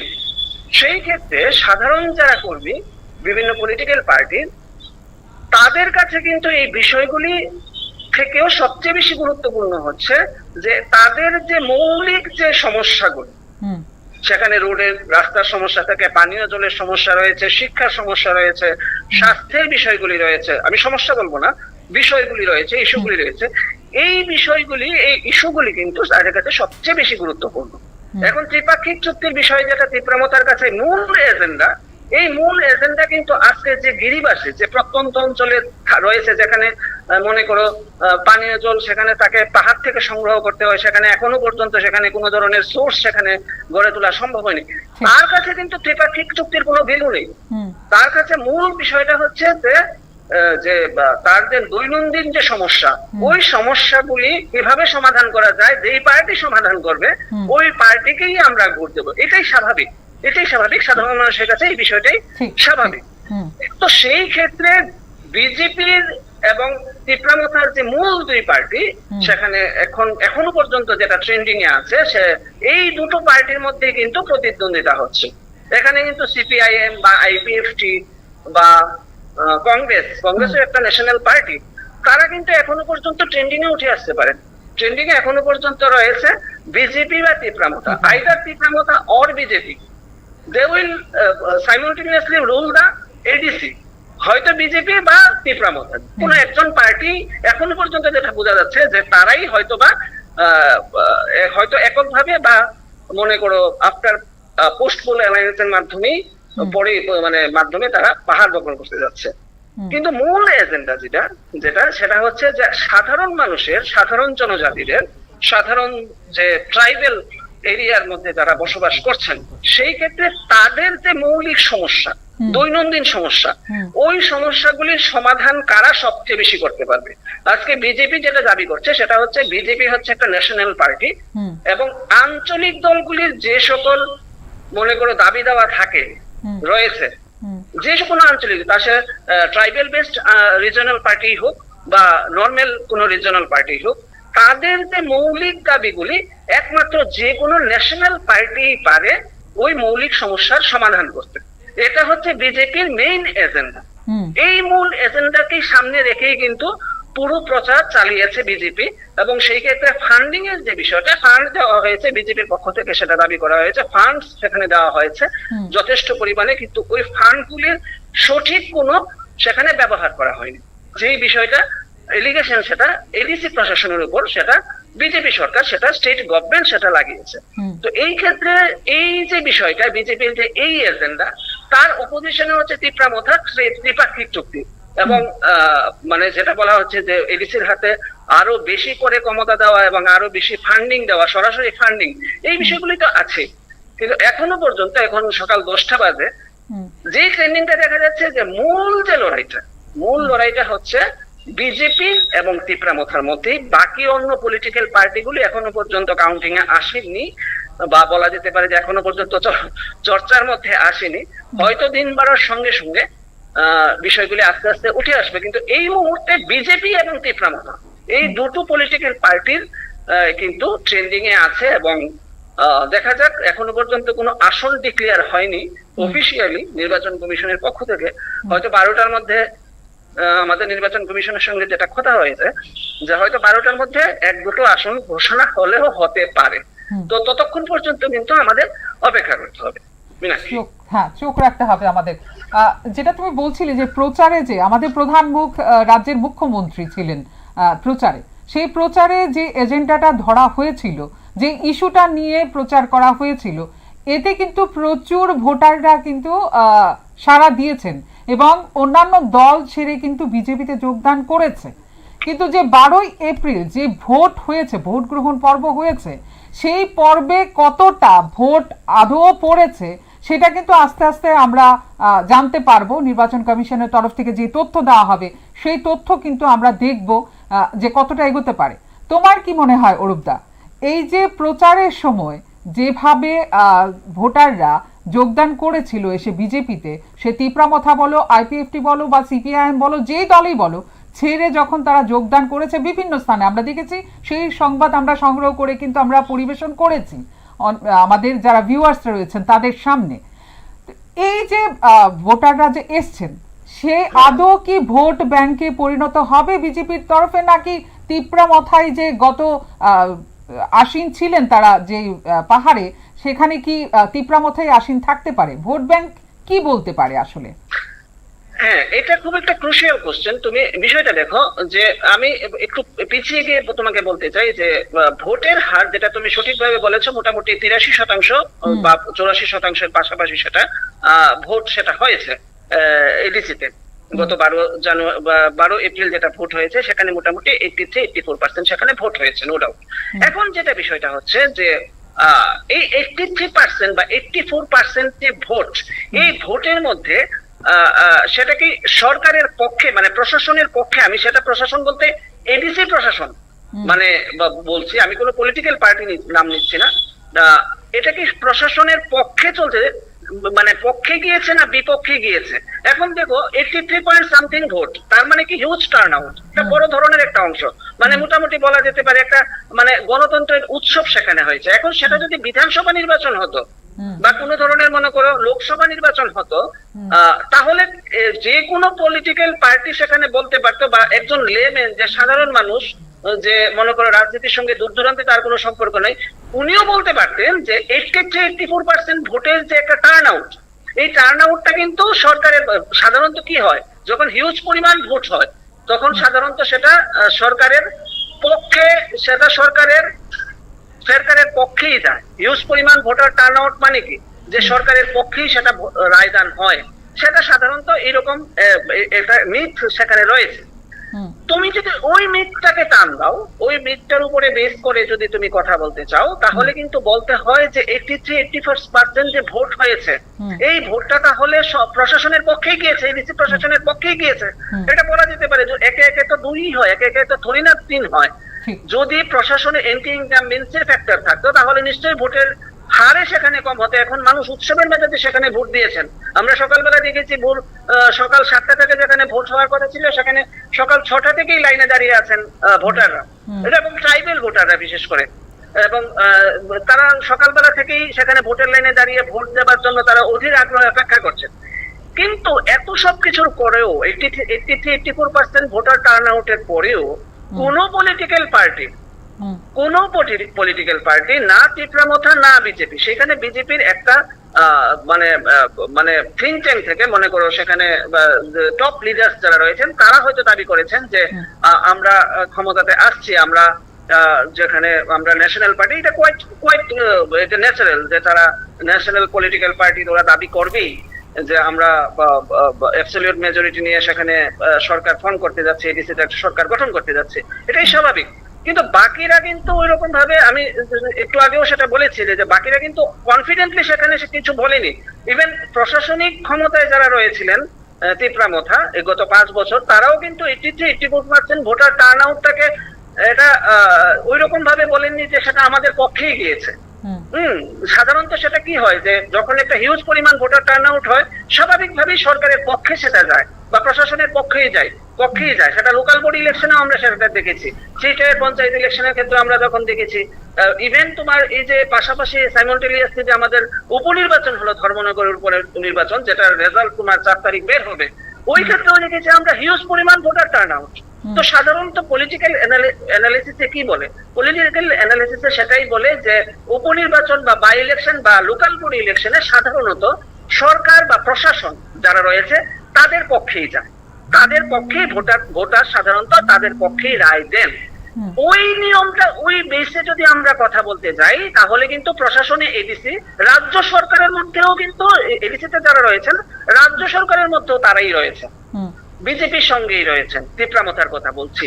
তো সেই ক্ষেত্রে তীব্রামথা এবং বিজেপির মধ্যে যে কন্টেস্টটা হচ্ছে এখন, যে মানে এখন যে বিষয়টা উঠে আসছে, আলাদা আলাদা আসনে হয়তো সেখানে তারা কন্টেস্ট করছেন, কিন্তু মূল যে বিষয়টা যে ভোটার টার্ন আউট, তুমি যেটা বলছিলে যে ইলেকশনের আগে যে ভোটের যোগদান, তারা আদৌ কতটুকু ভোটার ছিলেন, তা সে তীব্রামথাই হোক, তা সে বিজেপিতেই হোক, তা সে সিপিআইএমই হোক বা আইএনপিটি বা আইপিএফটি বা কংগ্রেস যেটাই হোক, 6টি যে পলিটিক্যাল পার্টি সেখানে কন্টেস্ট করছে, এটি মানে সেখানে রয়েছে।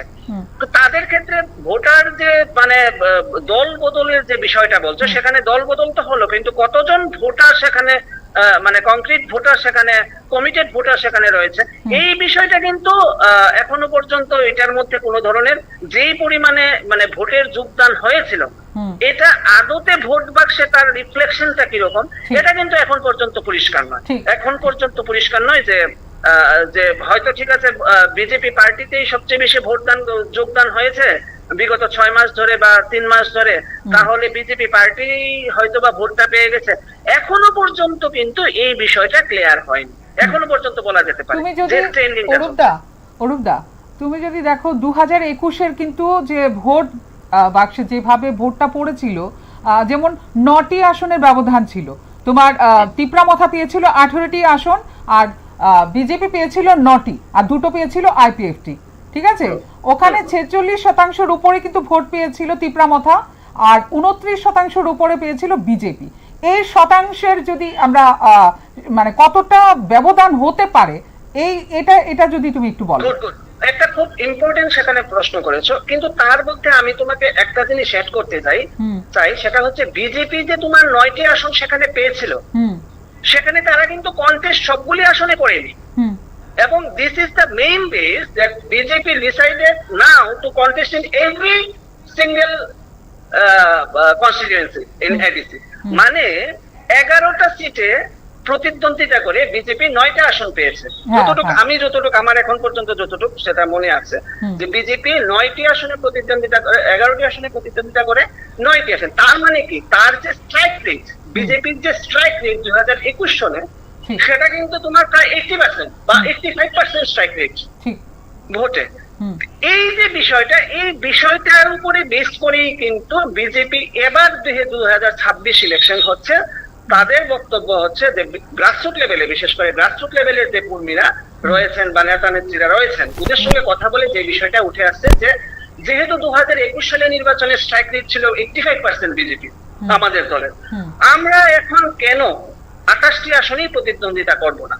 হ্যাঁ, সেটা বিষয় বিজেপিও হয়তো ভালো করে জানে, যে বা কোনো পলিটিক্যাল পার্টির তার লিমিটেশন জানা থাকে, যে আমি কয়টা আসনে প্রতিদ্বন্দ্বিতা করতে পারবো, কয়টা আসন আমার এক্সপেক্টেড, কয়টা আসনে আমি জয় পেতে পারি, এই ক্যালকুলেশন কিন্তু প্রত্যেকটা পলিটিক্যাল পার্টি করে, এটা স্বাভাবিক। বাট সেই কথা বলতে গেলে তো আইপিএফটিও সবগুলি প্রায় মোটামুটি 26টা না 28টা আসনে প্রার্থী দিয়েছে আইপিএফটি। ধরি না আইপিএফটি এখনো পর্যন্ত গত বছরের 2021 সালে সরকারের হয়েই মানে তোমার অ্যালায়েন্সে থেকেই 2টো আসনে মাত্র জয়লাভ করতে পেরেছে আইপিএফটি, ঠিক আছে না? তো সেই ক্ষেত্রে তোমার যে 2026-এর ইলেকশনে তারা কিন্তু মোটামুটি কয়েকটা মানে অনেকগুলি আসনে প্রার্থী দিয়েছে, মোটামুটি 28টি আসনে প্রার্থী দিয়েছে সবগুলি। ধরি না ওদের কোন ধরনের জয়ের আশা সেখানে তারা প্রত্যাশা করছে, তাহলে লড়াইটা হচ্ছে কোন জায়গায়? লড়াই হচ্ছে এজেন্ডা, লড়াই হচ্ছে পলিটিক্যাল এক্সিস্টেন্সের, সেটা হচ্ছে মূল বিষয়। এখন বিজেপির ক্ষেত্রে তুমি যেটা বলেছো যে বিজেপি চাইছে যে 2028 সালের যে নির্বাচন হতে যাচ্ছে বিধানসভা নির্বাচন, এই বিধানসভা নির্বাচনে ওদের যে ট্রাইবাল ভোট বেস সেটা কি, সেটা একবার ঝাড়াই বাছাই করতে চাইছে বিজেপি। এবং সেই ক্ষেত্রে যেহেতু তাদের সর্বশেষ যে এডিসি ইলেকশন, যে তাদের ট্র্যাক রেকর্ড, তাদের যে মোটামুটি প্রায় 85% যে স্ট্রাইক রেট, 85-90% যে স্ট্রাইক রেট, স্বাভাবিকভাবেই কোন একটা ন্যাশনাল পলিটিক্যাল পার্টি ওরা অবশ্যই চাইবে যে আমরা যেহেতু 11টি আসনে কন্টেস্ট করে 9টি আসনে জয়লাভ করেছি, সেখানে এখানে why not we should vote for 28 seats. এবং তার মানে পাহাড়ে যথেষ্ট গ্রহণযোগ্যতা রয়েছে বিজেপি। দেখো এই বিষয়টা কিন্তু এখন তুমি সকাল 8টা থেকে গণনা শুরু হয়েছে, বেলা বাজে 10টা। এই বিষয়টার উত্তরটা কিন্তু এই মুহূর্তে এখনই দেওয়া সম্ভব না। 2021-এর যদি আমরা ফলাফলটা 21-এর যদি দেখো 21-এর আমি আরেকটা বিষয় সেখানে অ্যাড করতে চাই, 2021-এর প্রসপেক্ট আর এখনকার 2026-এর যে অবস্থা, এই অবস্থার মধ্যে কিন্তু রাত দিন একটা মানে তফাৎ হয়ে গেছে, একটা পার্থক্য আছে। কারণ 2021-এর নির্বাচনটা হয়েছিল, এডিসি ইলেকশনটা হয়েছিল ইমিডিয়েটলি আফটার 2018 অ্যাসেম্বলি ইলেকশন। একদম 2018 সালের যে একটা মানে বিজেপি ওয়েভ সেটা বলতে পারো, এই বিজেপি ওয়েভের মধ্যেই কিন্তু 2021 সালের এডিসি ইলেকশন সেখানে হয়েছিল। Till now that wave can be exist, হয়তোবা সেই ওয়েভটা এখনো পর্যন্ত রয়েছে, বাট সেটা ভোট বাক্সে কতটুকু প্রতিফলিত হবে, কতটুকু সেখানে তার রেজাল্ট পাওয়া যাবে। এখন দেখো ভোটে নির্বাচনে কনস্টিটিউশন মানে ডেমোক্রেটিক কনস্টিটিউশনে কিন্তু মানে তোমার কেউ অপোজিশনে থাকতে চায় না, সবাই চায় ক্ষমতায়। ধরি না কেউ এটা চায় যে আমি অপোজিশনে থাকবো, এটা কেউই চায় না, সবাই চায় আমরা পলিটিক্যাল পার্টি স্বাভাবিক রাজনীতিতে কেউ তো অপোজিশনে থাকতে চায় না, সবাই চায় ক্ষমতা দখল করতে, ক্ষমতার চেয়ারে বসতে, শাসকের চেয়ারে বসতে। কিন্তু সবাই তো শাসকের চেয়ারে বসতে পারবে না, যে কোনো একটা পারবে, একটা দল পারবে, হয়তো বা কোয়ালিশন করে সেখানে করতে হবে, কিন্তু তারপরেও কিন্তু মানে মানে যে কোনো একটা দলই বেস থাকবে। যেমন এনডিএ এর ক্ষেত্রে বা ইউপি এর ক্ষেত্রে এনডিএ এর বেস হচ্ছে বিজেপি, ন্যাশনাল ডেমোক্রেটিক অ্যালায়েন্স, তারা সঙ্গে নিয়ে অন্য দলগুলিকে সঙ্গে নিয়ে চলছে, বেস তো বিজেপি। সেম ইউপি এর মধ্যে ইউনাইটেড প্রগ্রেসিভ অ্যালায়েন্সের মধ্যে কংগ্রেস, সেখানে সিপিএম ও সেখানে রয়েছে ন্যাশনাল লেভেলে। তো যে কোনো একটা পলিটিক্যাল পার্টি তো লিড করবে, সেটাই তো নিয়ম আমাদের যে এখন পলিটিক্যাল সিনারিও। সেই ক্ষেত্রে পাহাড়ের রাজনীতিতে বিজেপির এক্সপেক্টেন্সি কতটুকু, গ্রহণযোগ্যতা কতটুকু, এই বিষয়টার উত্তর কিন্তু হয়তো বা তখনই 2021 সালের নির্বাচনে 85-90% হয়তো সেখানে একটা ভোটার টার্ন মানে স্ট্রাইক রেট ছিল, সেখানে 9টা আসন সেখানে বিজেপি পেয়েছে। এখন এই 9টা আসনের উপরে বেস করেই কিন্তু ধীরে ধীরে যারা কনসলিডেট করার চেষ্টা করছে 2028-এর বিধানসভা নির্বাচনকে সামনে রেখে। এবং সেই ক্ষেত্রে তাদের যে পলিটিক্যাল এজেন্ডা কতটুকু সাকসেসফুল হবে বা কতটুকু সেখানে, অবশ্যই সেখানে মোটামুটি 18 বা 22%-এর মধ্যে হয়তো বিজেপি সেখানে ভোট পেয়েছে। এখন সেখানে ভোট ব্যাংক তাদের কতটুকু রয়েছে, ভোট বেস কতটুকু রয়েছে, কতটুকু গ্রহণযোগ্যতা রয়েছে, এটা কিন্তু অবশ্যই এবারে 2021-এর নির্বাচনে কিন্তু মোটামুটি একটা 2026-এর এবারের এডিসি ইলেকশনে মোটামুটি একটা ফিগার টার্ন আউট হয়ে যাবে। হয়তো 4টের মধ্যে এটা পুরোপুরি ক্লিয়ার হয়ে যাবে তাদের গ্রহণযোগ্যতা কতটুকু। এই মুহূর্তে আমার পক্ষে এইভাবে মানে একটু আগ বাড়িয়ে বলা হয়তো সেটা একটু মানে তোমার একটু মানে একটু তাড়াতাড়ি হয়ে যাবে। মীনাক্ষী, একদম তুমি বলছিলে যে 2028-এর নির্বাচনের সেমিফাইনাল হিসেবে কিন্তু এডিসি নির্বাচনকে ধরা হচ্ছে, দেখা যাচ্ছে মানে পরখ করা হচ্ছে, ঝালাই করে নেওয়া হচ্ছে যে বিধানসভা নির্বাচন 2028-এর ফাইনালে কি হতে পারে, এটাও কিন্তু নির্ভর করবে এডিসির নির্বাচনের ফলাফলের উপর। অসংখ্য ধন্যবাদ অরূপদা তোমাকে, এতক্ষণ রয়েছিলে, আবারও কিন্তু তোমার সাথে আসবো। ত্রিস্তর নিরাপত্তা ব্যবস্থার মধ্য দিয়ে কিন্তু চলছে ভোট গণনা, জোরদার নিরাপত্তা বলয়ে কিন্তু চলছে ভোট গণনা। এবারে নির্বাচনে আবার যদি বলি যে মূল লড়াই হচ্ছে ভারতীয় জনতা পার্টি, তিপ্রামথা এবং সিপিআইএম এর মধ্যে। মোট 173 জন, আপনারা প্রত্যেকে অবগত আছেন বিষয়টা, তবুও আবার বলছি মোট 173 জন প্রতিদ্বন্দ্বীর ভাগ্য নির্ধারণ হবে আজ। শুরু হয়ে গেছে সকাল 8টা থেকে সেই বাক্স খোলা, জনতাদের রায় খোলা। আপনাদের জানিয়ে রাখি যে ত্রিপুরার প্রায় 40 লক্ষ নাগরিকের মধ্যে কিন্তু 14 লক্ষ জনজাতি নাগরিকরা হলেন ত্রিপুরা উপজাতি স্বশাসিত জেলা পরিষদের অন্তর্ভুক্ত। সেই 30 সদস্যের কাউন্সিলের 28টি আসনের জন্য 12 এপ্রিল ভোট গ্রহণ অনুষ্ঠিত হয়েছিল, যেখানে ভোটার উপস্থিতি ছিল 83.50%, যা 2021 সালের নির্বাচনে নথিভুক্ত 81% চেয়ে বেশি। 2021 সালে টিটিএডিসি নির্বাচনে যে তিপ্রামথা পার্টি, আমরা একটু আগে অরূপদার সঙ্গে কথা বলছিলাম আমাদের সিনিয়র এডিটরের সঙ্গে, সেখানে বলেছিলাম যে তিপ্রামথা পার্টি 46.70% ভোট পেয়ে 18টি আসনে জয়লাভ করে। বিজেপি 29.30% ভোট পেয়ে 9টি আসন লাভ করে। এখানে আরেকটা কথা সংযোজন করি, সেটা হলো মাত্র 11টি আসনে কিন্তু বিজেপি প্রার্থী দিয়েছিল, প্রতিদ্বন্দ্বিতা করেছিল, সেখানে 9টি আসন কিন্তু লাভ করে। ভাবুন, ওই সময়ে যখন বিজেপির এতটা গ্রহণযোগ্যতা রয়েছিল 2021-এ, এবার 2026 যে এজেন্ডাটা নিয়ে বিজেপি পার্টি তাদের প্রচার করেছিল এই ভোটের আগে, এই এডিসি নির্বাচনের আগে, তার গ্রহণযোগ্যতাটা আরও কি বেড়েছে সেটা কিন্তু আস্তে আস্তে আমরা যখন ভোট গণনা পর্ব আস্তে আস্তে এগিয়ে যাবে, আমরা তুলে ধরবো আপনাদের সামনে, আমরাও জানতে পারবো যে গ্রহণযোগ্যতাটা আরও কতটুকু বেড়েছে নাকি কমেছে, সেটা কিন্তু আস্তে আস্তে বেরিয়ে আসবে। ঠিক 173 জনের যে প্রার্থী রয়েছে 28টি আসনের, একটু পরেই কিন্তু আস্তে আস্তে আমরা কোনো মুখের কথায় বা কারুর কথা শুনে কোনো ধরনের খবর আপডেট আমরা কিন্তু করছি না আমাদের স্ক্রিনে, আমরা কিন্তু সরাসরি নির্বাচন কমিশনের সাথে কথা বলছি, সেখানে দেওয়া তথ্য অনুযায়ী কিন্তু আমরা আমাদের স্ক্রিনে তুলে ধরছি কে ভোট গণনার পর কে কতটা এগিয়ে আছে, কে কতটা পিছিয়ে আছে। আমরা কিন্তু প্রত্যেকটা রিপোর্ট সেই বিষয়ে কিন্তু আমরা তুলে ধরবো, তাও সঠিক।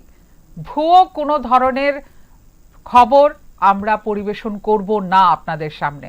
আপনারা যারা রয়েছেন নিউজ নাওকে যতদিন ধরে, আপনাদের ভালোবাসা আমাদের কাছে কিন্তু অনেক বড় পাথেয় আমরা বলবো।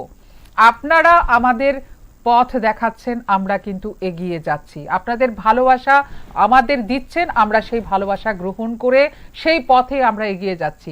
কথায় আছে না, একটু পেলে আরেকটু পেতে ইচ্ছে করে, ঠিক আপনাদের যে ভালোবাসা পাচ্ছি আমরা, সেই ভালোবাসাটা গ্রহণ করে আরো পাওয়ার ইচ্ছা, আরো আশা, আরো আকাঙ্ক্ষা নিয়ে কিন্তু আমরা সঠিক খবর পরিবেশন করতে দায়বদ্ধতা নিয়েছি, আমরা দায়িত্ব নিয়েছি।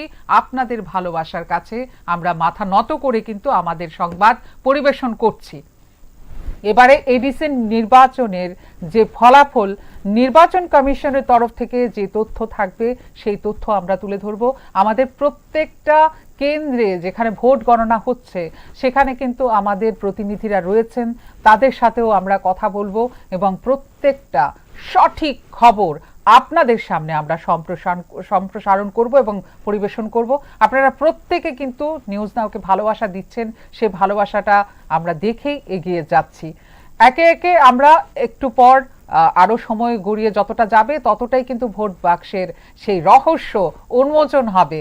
কে আসলে পাচ্ছে পাহাড়, কে আসলে বিতাড়িত হচ্ছে পাহাড়ের আসন থেকে, কে পাহাড়ে আসলে বসবে সেটা কিন্তু আমরা দেখব। আস্তে আস্তে বেরিয়ে আসবে সেই সব তথ্য আপনাদের সামনে।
এই মুহূর্তে আমাদের কাছে যে খবরটি রয়েছে, আইন শৃঙ্খলা অবনতির আশঙ্কায় গণনা বন্ধ আমতলী গোলাঘাটি কেন্দ্রে, মোতায়েন প্রচুর পুলিশ টিএসআর।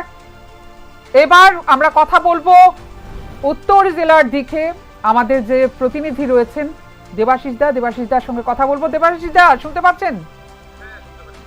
আচ্ছা, যে সার্বিক বিষয়টা আপনি ঊনকোটি জেলার এদিকটা যদি বলেন সার্বিক বিষয়টা। প্রথমে যেটা বলতে চাইবো আমাদের দর্শক বন্ধুদের, যে ঊনকোটি জেলায় একটি গণনা কেন্দ্র রয়েছে, সেটি হলো ঊনকোটি জেলার অধীনে কুমারঘাট শহরের কুমারঘাট উচ্চতর মাধ্যমিক বালিকা বিদ্যালয়। সেই কুমারঘাট উচ্চতর মাধ্যমিক বালিকা বিদ্যালয়ে দুটি এডিসি আসনের বুথ গণনা কেন্দ্র চলছে। সেখানে 2 নং মাছমারা কেন্দ্র এবং 4 নং করমচড়া কেন্দ্র। 2 নং মাছমারা কেন্দ্রের গণনা কেন্দ্রে প্রায় প্রথম রাউন্ডও শেষ হয়ে গেছে, দ্বিতীয় রাউন্ডও শেষ হয়ে গেছে। প্রথম রাউন্ডে বিজেপি দলের প্রার্থী 2 নং মাছপাড়া কেন্দ্রের বিজেপি দলের প্রার্থী প্রথম রাউন্ডে 4203টি ভোট পেয়েছেন এবং তীব্রামতা দলের প্রার্থী ভোট পেয়েছেন, তীব্রামতা দলের প্রার্থী স্বপন কুমার চাকমা ভোট পেয়েছেন 2411টি। প্রথম রাউন্ড শেষে বিজেপি দলের প্রার্থী মঞ্জুরানী সরকার 1792টি ভোটে এগিয়েছিলেন প্রথম রাউন্ড শেষে। এইমাত্র আমাদের কাছে এসেছে দ্বিতীয় রাউন্ডের ফলাফল। 2 নং মাছপাড়া এডিসি আসনের দ্বিতীয় রাউন্ডের গণনা শেষে বিজেপি দলের প্রার্থী মঞ্জুরানী সরকার ভোট পেয়েছেন 9220টি এবং তীব্রামতা দলের প্রার্থী স্বপন কুমার চাকমা ভোট পেয়েছেন 6057টি ভোট। অর্থাৎ দ্বিতীয় রাউন্ড শেষে, প্রথম এবং দ্বিতীয় রাউন্ড শেষে 2 নং মাছপাড়া কেন্দ্রের বিজেপি দলের প্রার্থী মঞ্জুরানী সরকার 3163টি ভোটে এখন পর্যন্ত এগিয়ে রয়েছেন। অপরদিকে কুমারঘাট উচ্চতর মাধ্যমিক বিদ্যালয়ে 2 নং মাছপাড়া কেন্দ্রের পাশাপাশি 4 নং করমচড়া কেন্দ্রেরও গণনা চলছে। সেখানে প্রথম রাউন্ডে গণনা শেষে 4 নং করমচড়া এটা এডিসি আসনের বিজেপি দলের প্রার্থী যিনি রয়েছেন বিমল কান্তি চাকমা, উনি প্রথম রাউন্ড শেষে ভোট পেয়েছেন 4500 82টি এবং ত্রিপুরা মতা দলের প্রার্থী রতীশ ত্রিপুরা ভোট পেয়েছেন 3506টি। অর্থাৎ প্রথম রাউন্ড শেষে বিমলকান্তি চাকমা বিজেপি দলের প্রার্থী যিনি, উনি 1076টি ভোটে এগিয়ে রয়েছেন।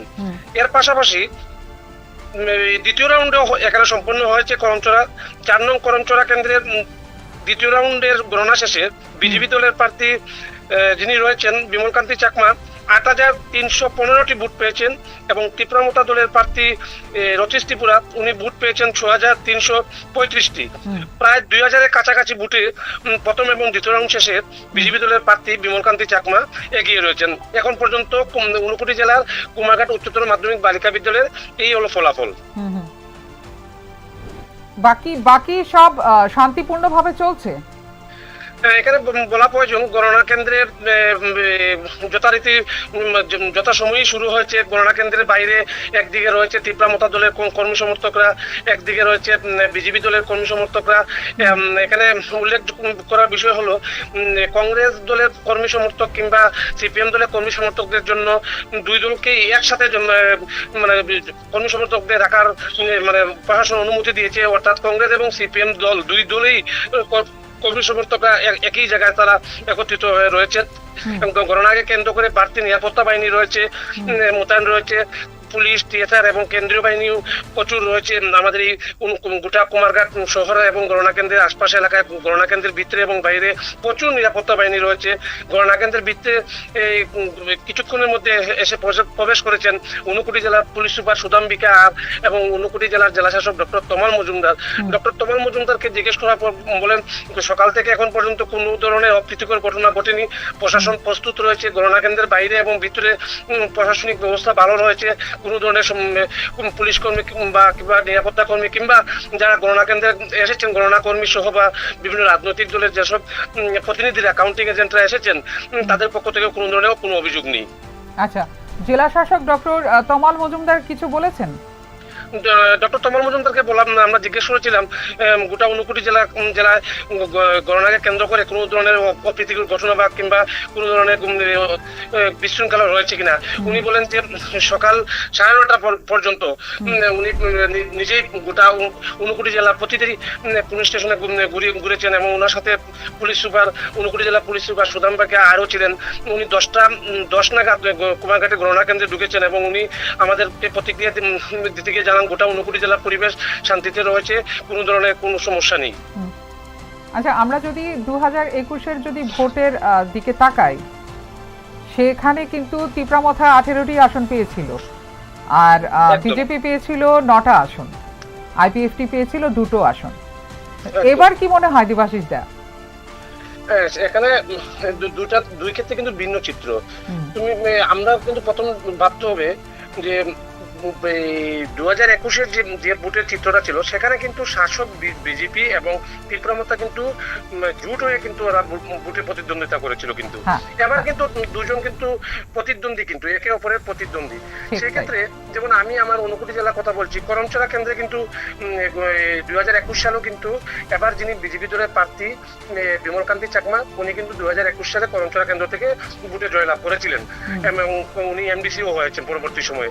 এবং ওই যে আরেকটা কেন্দ্র রয়েছে মাছমারা কেন্দ্র থেকেও কিন্তু বিজেপি দলের প্রার্থী জয়লাভ করেছিলেন। যদিও সেই বিজেপি দলের প্রার্থী স্বপ্নারানী সরকার ওনাকে দল এবার টিকিট দেয়নি, ওনার জায়গায় এবার নতুন প্রার্থী করা হচ্ছে বিজেপি দলের পক্ষ থেকে মঞ্জুরানী সরকার।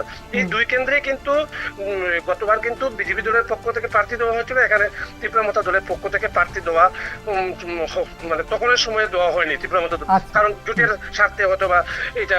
কিন্তু এখানে উল্লেখ করার বিষয়, এবার কিন্তু প্রতিটা কেন্দ্রেই ত্রিপুরামথা দলেরও প্রার্থী রয়েছে, কংগ্রেস দলেরও রয়েছে, বিজেপি দলেরও রয়েছে, সিপিএম দলেরও রয়েছে। এবার কিন্তু চারমুখী লড়াই হচ্ছে। এখানে উল্লেখ করা প্রয়োজন, কিছু কিছু কেন্দ্রে কিন্তু আমাদের ওখানে নির্দল প্রার্থীরাও রয়েছেন, ওনারাও কিন্তু প্রতিদ্বন্দ্বিতা করছেন। যদিও এই নির্দল প্রার্থীরা কিন্তু বিক্ষুব্ধ বিজেপি দলের কর্মী সমর্থকরা। বিজেপি দলের মানে পেছাতলের বিধানসভা কেন্দ্রে অনেক বিজেপি দলের কর্মীরাই প্রকাশ্যে বলেছেন যে এবার যিনি মঞ্জুরানী সরকার মাছমারা কেন্দ্রের প্রার্থী হয়েছেন উনি বিজেপি দলের প্রার্থী নন। ওনাদের দাবি উনি বিজেপি দলের প্রার্থী নন, উনি নাকি মঞ্জুরানী সরকার নাকি মন্ত্রী শান্তনা চাকমার প্রার্থী, এই বলে অনেকেই ক্ষুব্ধ হয়ে নির্দল প্রার্থী হয়েও দাঁড়িয়েছেন। কিন্তু এখানে আরেকটা বলা প্রয়োজন, কুমারঘাটের এই যে চতুর্মুখী লড়াইয়ের মধ্যে বিশেষ করে মাছমারা কেন্দ্রে কিন্তু শেষমেশ একদম অন্তিম পর্যায়ে বামফ্রন্টের পক্ষ থেকে আরএসপি যে প্রার্থী দিয়েছিল সেই বামফ্রন্টের প্রার্থীও কিন্তু নমিনেশন প্রত্যাহার করেছিল। এখানে উল্লেখ করার বিষয় এই যে সেই বামফ্রন্টের যে প্রার্থী ছিলেন উনি প্রার্থী নমিনেশন প্রত্যাহার করার পর এই যে বামফ্রন্টের বা বামেদের দলীয় কর্মী সমর্থকরা ওনারা কার দিকে গেছেন কিংবা ওনারা কাকে ভোট দিয়েছেন, এখন পর্যন্ত যে ট্রেন্ড সেটা কিন্তু বিজেপি তার দল কিংবা বিজেপির কর্মী সমর্থকরা কিন্তু যে বিক্ষুব্ধ কর্মী সমর্থকরা যে দাবি করেছেন সেটা কিন্তু বাস্তবে কিন্তু ফলছে না। কিন্তু এখন পর্যন্ত কিন্তু মঞ্জুরানী সরকার অর্থাৎ ওনারা যে দাবি করেছিলেন যে এটা বিজেপি দলের প্রার্থী নয়, মন্ত্রী শান্তনা চাকমার প্রার্থী, সেই মঞ্জুরানী সরকার কিন্তু অনেক অনেক ভোটে এগিয়ে রয়েছেন। আচ্ছা আচ্ছা, মানে শান্তনা চাকমার প্রার্থী হওয়াতে এগিয়ে আছেন না বিজেপি প্রার্থী হওয়াতে এগিয়ে আছেন? এখন পর্যন্ত যা দেখা যাচ্ছে ওনারা বিক্ষুব্ধ বিজেপি কর্মীরা যে দাবি করেছেন এটা নস্যাৎ করে ওনাদের যে ধারণা কিংবা ওনারা যে সংবাদ প্রতিনিধিদের কাছে যে দাবি করেছিলেন সেটা কিন্তু ওনারা কিন্তু বাস্তবে ফল কিন্তু উল্টোটা হচ্ছে। বাস্তবে কিন্তু বিজেপি দলের প্রার্থী মঞ্জুরানী সরকার মাছমারা কেন্দ্রের দ্বিতীয় অংশ সে 3163টি ভোটে এগিয়ে রয়েছেন এবং উল্লেখযোগ্য পরিমাণে এগিয়ে রয়েছেন। একদম একদম। আচ্ছা দেবাশিস দা, এবারের যে নির্বাচনের ফলাফলের যে কেন্দ্রগুলি আছে এখানে নিরাপত্তা বলয় কতটা স্তরে রয়েছে? এখানে আমি একটু অন্য প্রসঙ্গে যাচ্ছি। এখানে কিন্তু উল্লেখ করার বিষয় এই 59 জেলার মধ্যে কিন্তু 5টি বিধানসভা রয়েছে, পেচারতল, পাবিয়াচোরা, ফটিকরায়, কৈলাসহর এবং চণ্ডীপুর বিধানসভা কেন্দ্র। চণ্ডীপুর বিধানসভা কেন্দ্রের বিধায়ক কিন্তু আমাদের রাজ্যের মন্ত্রী টিঙ্কু রায়। টিঙ্কু রায়ের বিধানসভা কেন্দ্রের নাম হলো 52 চণ্ডীপুর বিধানসভা কেন্দ্র। সেই 52 চণ্ডীপুর বিধানসভা কেন্দ্রের ভিতরে কিন্তু 10টি পুলিং রয়েছে। এর মধ্যে 8টি পুলিং স্টেশন হলো কচুচড়া ডেমচড়া আসনে পুলিং স্টেশন, সেখানে প্রার্থী ছিলেন বিজেপি দলের হেভিওয়েট প্রার্থী বিপিন দেববর্মা। এখন পর্যন্ত যে খবর কচুচড়া ডেমচড়া আসনে প্রথম রাউন্ড শেষে ত্রিপুরামতা দলের প্রার্থী ধীরেন দেববর্মা এগিয়ে রয়েছেন, অর্থাৎ কচুচড়া ডেমচড়া আসনে যে বিজেপি দলের প্রার্থী বিপিন দেববর্মা ছিলেন উনি প্রথম রাউন্ডে পিছিয়ে রয়েছেন। যিনি হেভিওয়েট নেতা রয়েছেন তিনি পিছিয়ে রয়েছেন এখন পর্যন্ত খবর? একদম, এখন পর্যন্ত খবর এমনটাই। বিপিন দেববর্মা প্রথম রাউন্ড শেষে পিছিয়ে রয়েছেন এবং প্রথম রাউন্ড শেষে ত্রিপুরামতা দলের যিনি প্রার্থী অর্থাৎ গতবারে কচুচড়া ডেমচড়া আসনের যিনি প্রার্থী ছিলেন ত্রিপুরামতা দলের বর্তমান এমডিসি ধীরেন দেববর্মা কিন্তু প্রথম রাউন্ড শেষে এগিয়ে রয়েছেন। এখানে আরেকটা কথা বলা প্রয়োজন, একটু আগে আমাকে বলেছিলে যে গত 2021 কিংবা 2026 সালের পার্থক্যটা, এখানেও কিন্তু উল্লেখ করার বিষয় কচুচড়া ডেমচড়া আসনে কিন্তু সেই সময় বিজেপি এবং ত্রিপুরামতা দলের পক্ষ থেকে যে জুট করা হয়েছিল জুটের স্বার্থে কিন্তু কচুচড়া ডেমচড়া আসনে কিন্তু সেই সময় অর্থাৎ 2021 সালে কিন্তু ত্রিপুরামতা দলের প্রার্থী ধীরেন দেববর্মা দাঁড়িয়েছিলেন। সেখানে 2021 সালে ত্রিপুরামতা দলের প্রার্থী ধীরেন দেববর্মা ভোটে জয়লাভও করেছেন। ত্রিপুরামতা দলের পক্ষ থেকে 2026 সালে অর্থাৎ এবছরের এডিসি আসনে ফের ত্রিপুরামতা দলের প্রার্থী করা হয় ধীরেন দেববর্মাকে এবং প্রথম রাউন্ড শেষে ধীরেন দেববর্মা এগিয়ে রয়েছেন। এডিসি নির্বাচনের কত রাউন্ড গণনা হয় দেবাশিস দা? আমাদের এখানে যে রয়েছে বিশেষ করে মাধ্যমিক বালিকা বিদ্যালয়ের কথা আমি বলছি, আমি অন্য সব ক্ষেত্রে হয়তো বা সমান থাকতেও পারে নাও থাকতে পারে। মানে আমাদের এখানে যে আপডেটটা রয়েছে আমাদের এখানে কুমারঘাট উচ্চতর মাধ্যমিক বিদ্যালয়ের 2টি কেন্দ্র, মাছমারা কেন্দ্র এবং করমচড়া কেন্দ্র। মাছমারা কেন্দ্রে 42টি পুলিং স্টেশন ছিল এবং করমচড়া কেন্দ্রে 50টি পুলিং স্টেশন ছিল এবং করমচড়া কেন্দ্রে যে গণনা কেন্দ্র রয়েছে সেখানে 14টি টেবিল বসানো হয়েছে এবং মাছমারা কেন্দ্রের জন্য 14টি টেবিল বসানো হয়েছে। মাছমারা কেন্দ্রে বিশেষ করে এবং করমচড়া কেন্দ্রে একটাতে 3 রাউন্ড শেষে সমাপ্ত হয়ে যাবে আর একটাতে 4র্থ রাউন্ড শেষে গণনা সমাপ্ত হয়ে যাবে। তার মানে এখন পর্যন্ত যেই হার রয়েছে ভোটের হার কোন দিকে গড়াতে পারে বলে মনে করো? 59 জেলার যে 3টি আসন আশপাশ রয়েছে দুটোতেই দেখা যাচ্ছে বিজেপি দলের প্রার্থী এগিয়ে রয়েছে আর একটাতে ত্রিপুরামতা দলের প্রার্থী এগিয়ে রয়েছে, অর্থাৎ 2021 সালে যে ফলাফল ছিল সেটাই বহাল রয়েছে। তাহলে ঠিক কয়টা নাগাদ মোটামুটি একটা ফলাফল বেরিয়ে আসতে পারে? আরো ঘন্টা দেড় ঘন্টার মধ্যে চিত্র পরিষ্কার হবে বলে আশা করা যাচ্ছে। আচ্ছা, তোমাকে আমি জিজ্ঞেস করেছিলাম যে প্রথমে জানতে চাইছিলাম যে নিরাপত্তা বলয়ের কতটা স্তর রয়েছে। হ্যাঁ, সেক্ষেত্রে বলছি, যেমন গণনা কেন্দ্রের বাইরে প্রথমে যেটা বলেছিলাম যে কংগ্রেস দল এবং সিপিএম দলের সমর্থকদের একদিকে রাখা হয়েছে এবং ডান দিকে রয়েছে গণনা কেন্দ্রের ঠিক বাম দিকে রয়েছে তীব্রমতা দলের কর্মীরা এবং ডান পাশে রয়েছে বিজেপি দলের কর্মীরা।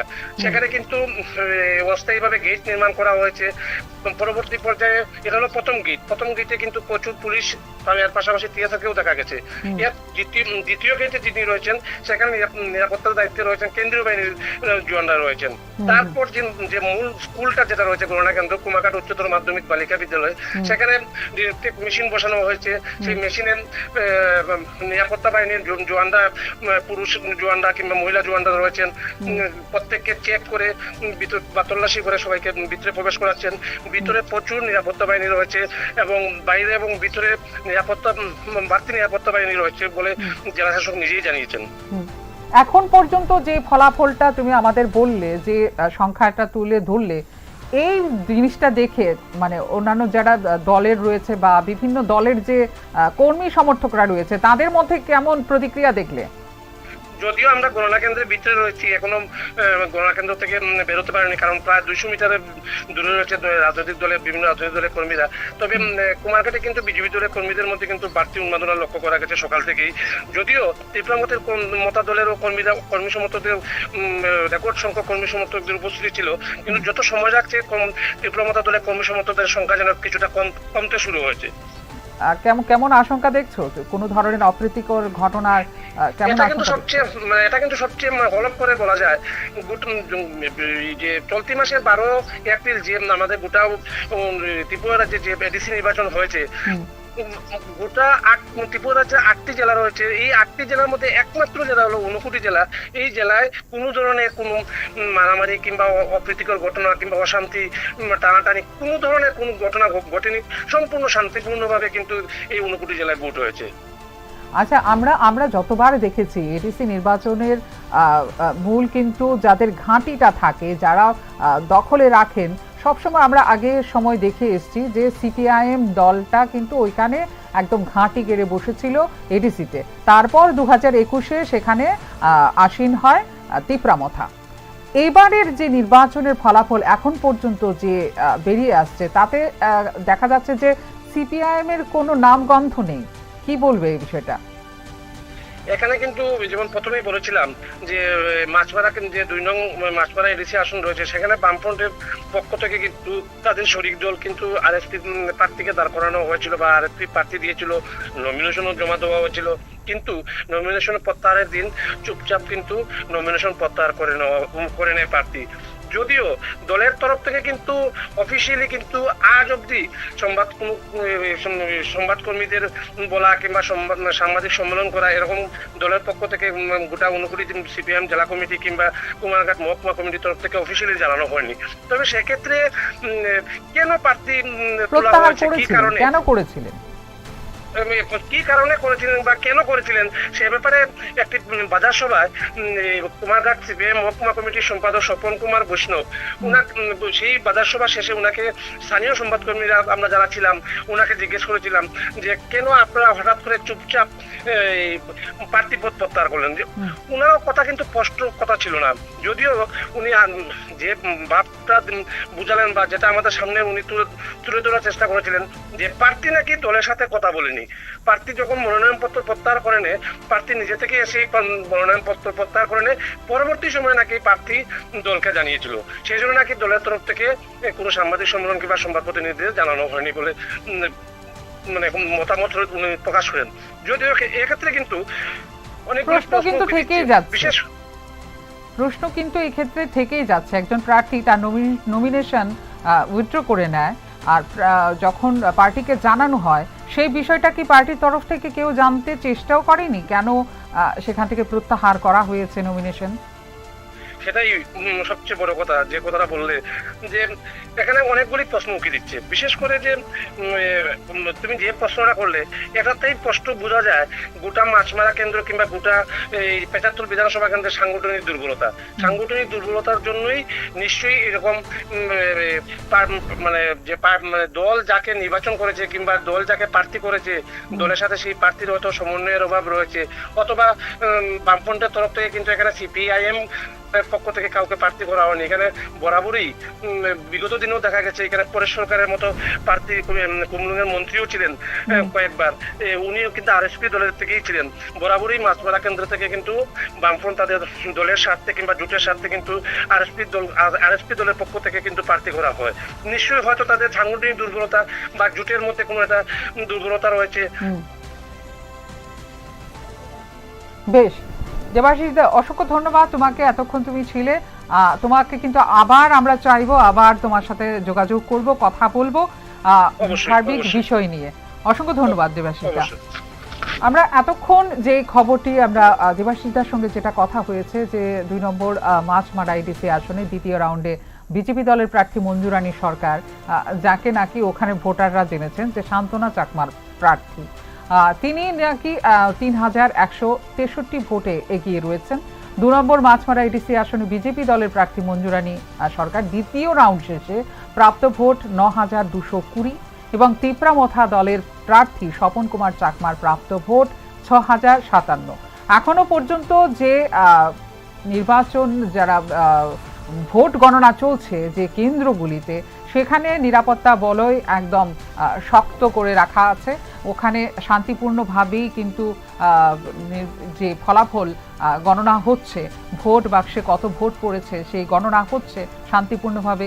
দেখা যাক, একটু সময় গড়িয়ে যেতে যেতে আমরা দেখতে পাবো সেখানে চিত্র, কে আদৌ ভোটে এগিয়ে গেল, কে পিছিয়ে গেল। আমরা কিন্তু সেই প্রত্যেকটা চিত্র আপনাদের সামনে তুলে ধরবো। আমরা একটু আগে যে খবরটি পেয়েছিলাম যে আইন শৃঙ্খলার অবনতির আশঙ্কায় কিন্তু গণনা বন্ধ আমতলী গোলাঘাটি কেন্দ্রে। কেন সেখানে সেই আশঙ্কা করা হলো, কেন সেখানে গণনা বন্ধ আমতলী গোলাঘাটি কেন্দ্রে, ওই বিষয়টাও কিন্তু আমরা জানার চেষ্টা করছি, আপনাদের সামনে তুলে ধরারও চেষ্টা করছি। মোতায়েন রয়েছে প্রচুর পুলিশ, টিএসআর, সেখানে কেন এই ধরনের আশঙ্কা করা হলো, প্রত্যেকটা ঘটনা কিন্তু আমরা আপনাদের সামনে তুলে ধরবো। ১৭৩ জন প্রতিদ্বন্দ্বী লড়াই করেছে, বেশ ২-৩ মাস ৪ মাস তারা কিন্তু প্রচার চালিয়ে গেছে, গ্রাউন্ড লেভেলে গেছে, কথা বলেছে, সবাই প্রচারে কিন্তু ঝড় তুলেছিল, ঝাঁপিয়ে পড়েছিল। যখনই নির্বাচন ঘোষণা হয়েছে, দিনক্ষণ ঘোষণা করা হয়েছিল, তখন থেকেই কিন্তু তারা প্রত্যেকে ময়দানে ঝাঁপিয়ে পড়েছিল, তাদের প্রত্যেকটা দলের হয়ে প্রচারে ঝড় তুলেছিল। সেই ঝড়ের আজকে কিন্তু ফলাফল, সেই ফলাফল কার দিকে ঝুঁকে সেটাই কিন্তু আমরা একটু পর সময় যেতে যেতেই প্রত্যেকটা আমরা তুলে ধরবো আপনাদের সামনে। এই মুহূর্তে যে আমাদের স্ক্রিনে রয়েছে বিজেপি ৪, মথা ১৭। দেখা যাক, আস্তে আস্তে গণনা হচ্ছে, ৬ রাউন্ড গণনা হবে। সেই গণনায় গিয়ে কে দাঁড়ায় কোন জায়গায় সেটা আমরা দেখব। তারপর ফলাফলের পরে কি হয় সেই সমীকরণটাও কিন্তু আমরা দেখব, আপনাদেরও দেখাবো। আমরা প্রত্যেকটা মুহূর্ত তুলে ধরবো আপনাদের সামনে আমাদের স্ক্রিনে। আপনারা থাকবেন আমাদের সঙ্গে।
এই মুহূর্তে আমাদের কাছে যে খবরটি রয়েছে, আইন শৃঙ্খলা অবনতির আশঙ্কায় গণনা বন্ধ আমতলী গোলাঘাটি কেন্দ্রে, মোতায়েন প্রচুর পুলিশ টিএসআর।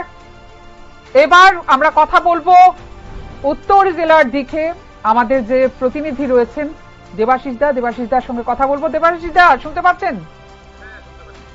আচ্ছা, যে সার্বিক বিষয়টা আপনি ঊনকোটি জেলার এদিকটা যদি বলেন সার্বিক বিষয়টা। প্রথমে যেটা বলতে চাইবো আমাদের দর্শক বন্ধুদের, যে ঊনকোটি জেলায় একটি গণনা কেন্দ্র রয়েছে, সেটি হলো ঊনকোটি জেলার অধীনে কুমারঘাট শহরে কুমারঘাট উচ্চতর মাধ্যমিক বালিকা বিদ্যালয়। সেই কুমারঘাট উচ্চতর মাধ্যমিক বালিকা বিদ্যালয়ে দুটি এডিসি আসনের বুথ গণনা কেন্দ্র চলছে। সেখানে 2 নং মাছমারা কেন্দ্র এবং 4 নং করমচড়া কেন্দ্র। 2 নং মাছমারা কেন্দ্রের গণনা কেন্দ্রে প্রায় প্রথম রাউন্ডও শেষ হয়ে গেছে, দ্বিতীয় রাউন্ডও শেষ হয়ে গেছে। প্রথম রাউন্ডে বিজেপি দলের প্রার্থী 2 নং মাছপাড়া কেন্দ্রের বিজেপি দলের প্রার্থী প্রথম রাউন্ডে 4203টি ভোট পেয়েছেন এবং ত্রিপুরামতা দলের প্রার্থী ভোট পেয়েছেন, ত্রিপুরামতা দলের প্রার্থী স্বপন কুমার চাকমা ভোট পেয়েছেন 2411টি। প্রথম রাউন্ড শেষে বিজেপি দলের প্রার্থী মঞ্জুরানী সরকার 1792টি ভোটে এগিয়েছিলেন প্রথম রাউন্ড শেষে। এইমাত্র আমাদের কাছে এসেছে দ্বিতীয় রাউন্ডের ফলাফল। 2 নং মাছপাড়া এডিসি আসনের দ্বিতীয় রাউন্ডের গণনা শেষে বিজেপি দলের প্রার্থী মঞ্জুরানী সরকার ভোট পেয়েছেন 9220টি এবং ত্রিপুরামতা দলের প্রার্থী স্বপন কুমার চাকমা ভোট পেয়েছেন 6057টি ভোট। অর্থাৎ দ্বিতীয় রাউন্ড শেষে, প্রথম এবং দ্বিতীয় রাউন্ড শেষে 2 নং মাছপাড়া কেন্দ্রের বিজেপি দলের প্রার্থী মঞ্জুরানী সরকার 3163টি ভোটে এখন পর্যন্ত এগিয়ে রয়েছেন। অপরদিকে কুমারঘাট উচ্চতর মাধ্যমিক বিদ্যালয়ে 2 নং মাছপাড়া কেন্দ্রের পাশাপাশি 4 নং করমচড়া কেন্দ্রেরও গণনা চলছে।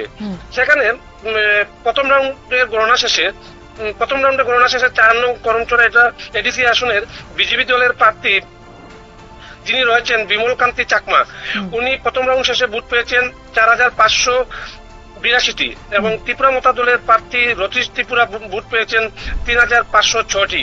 অর্থাৎ প্রথম রাউন্ড শেষে বিমল কান্তি চাকমা বিজেপি দলের প্রার্থী যিনি, উনি 1076টি ভোটে এগিয়ে রয়েছেন।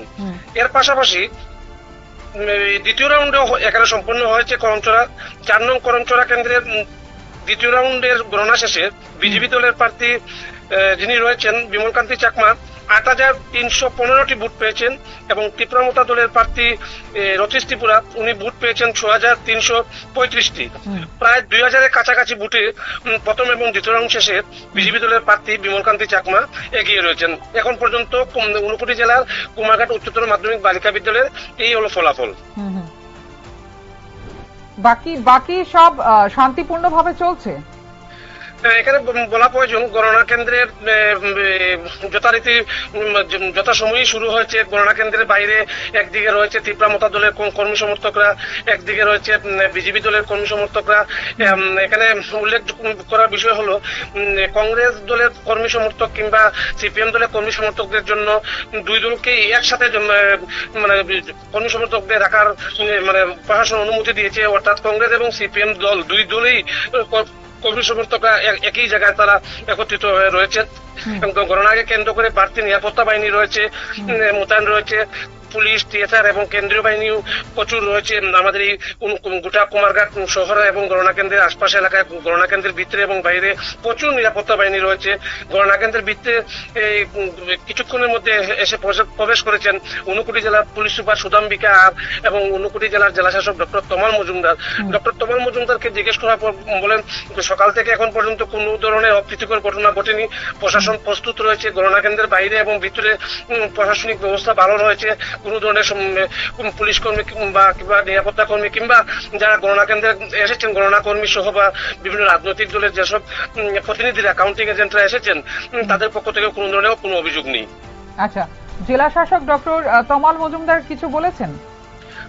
ডক্টর তমাল মজুমদারকে বললাম, আমরা জিজ্ঞেস করেছিলাম গোটা ঊনকোটি জেলায় গণনাকে কেন্দ্র করে কোনো ধরনের অপ্রীতিকর ঘটনা বা কিংবা কোনো ধরনের বিশৃঙ্খলা রয়েছে কিনা। উনি বলেন যে সকাল 9:30 পর্যন্ত উনি নিজেই গোটা ঊনকোটি জেলার প্রতিটি পুলিশ স্টেশনে ঘুরেছেন এবং ওনার সাথে পুলিশ সুপার, ঊনকোটি জেলা পুলিশ সুপার সুদাম বাকিয়া আরও ছিলেন।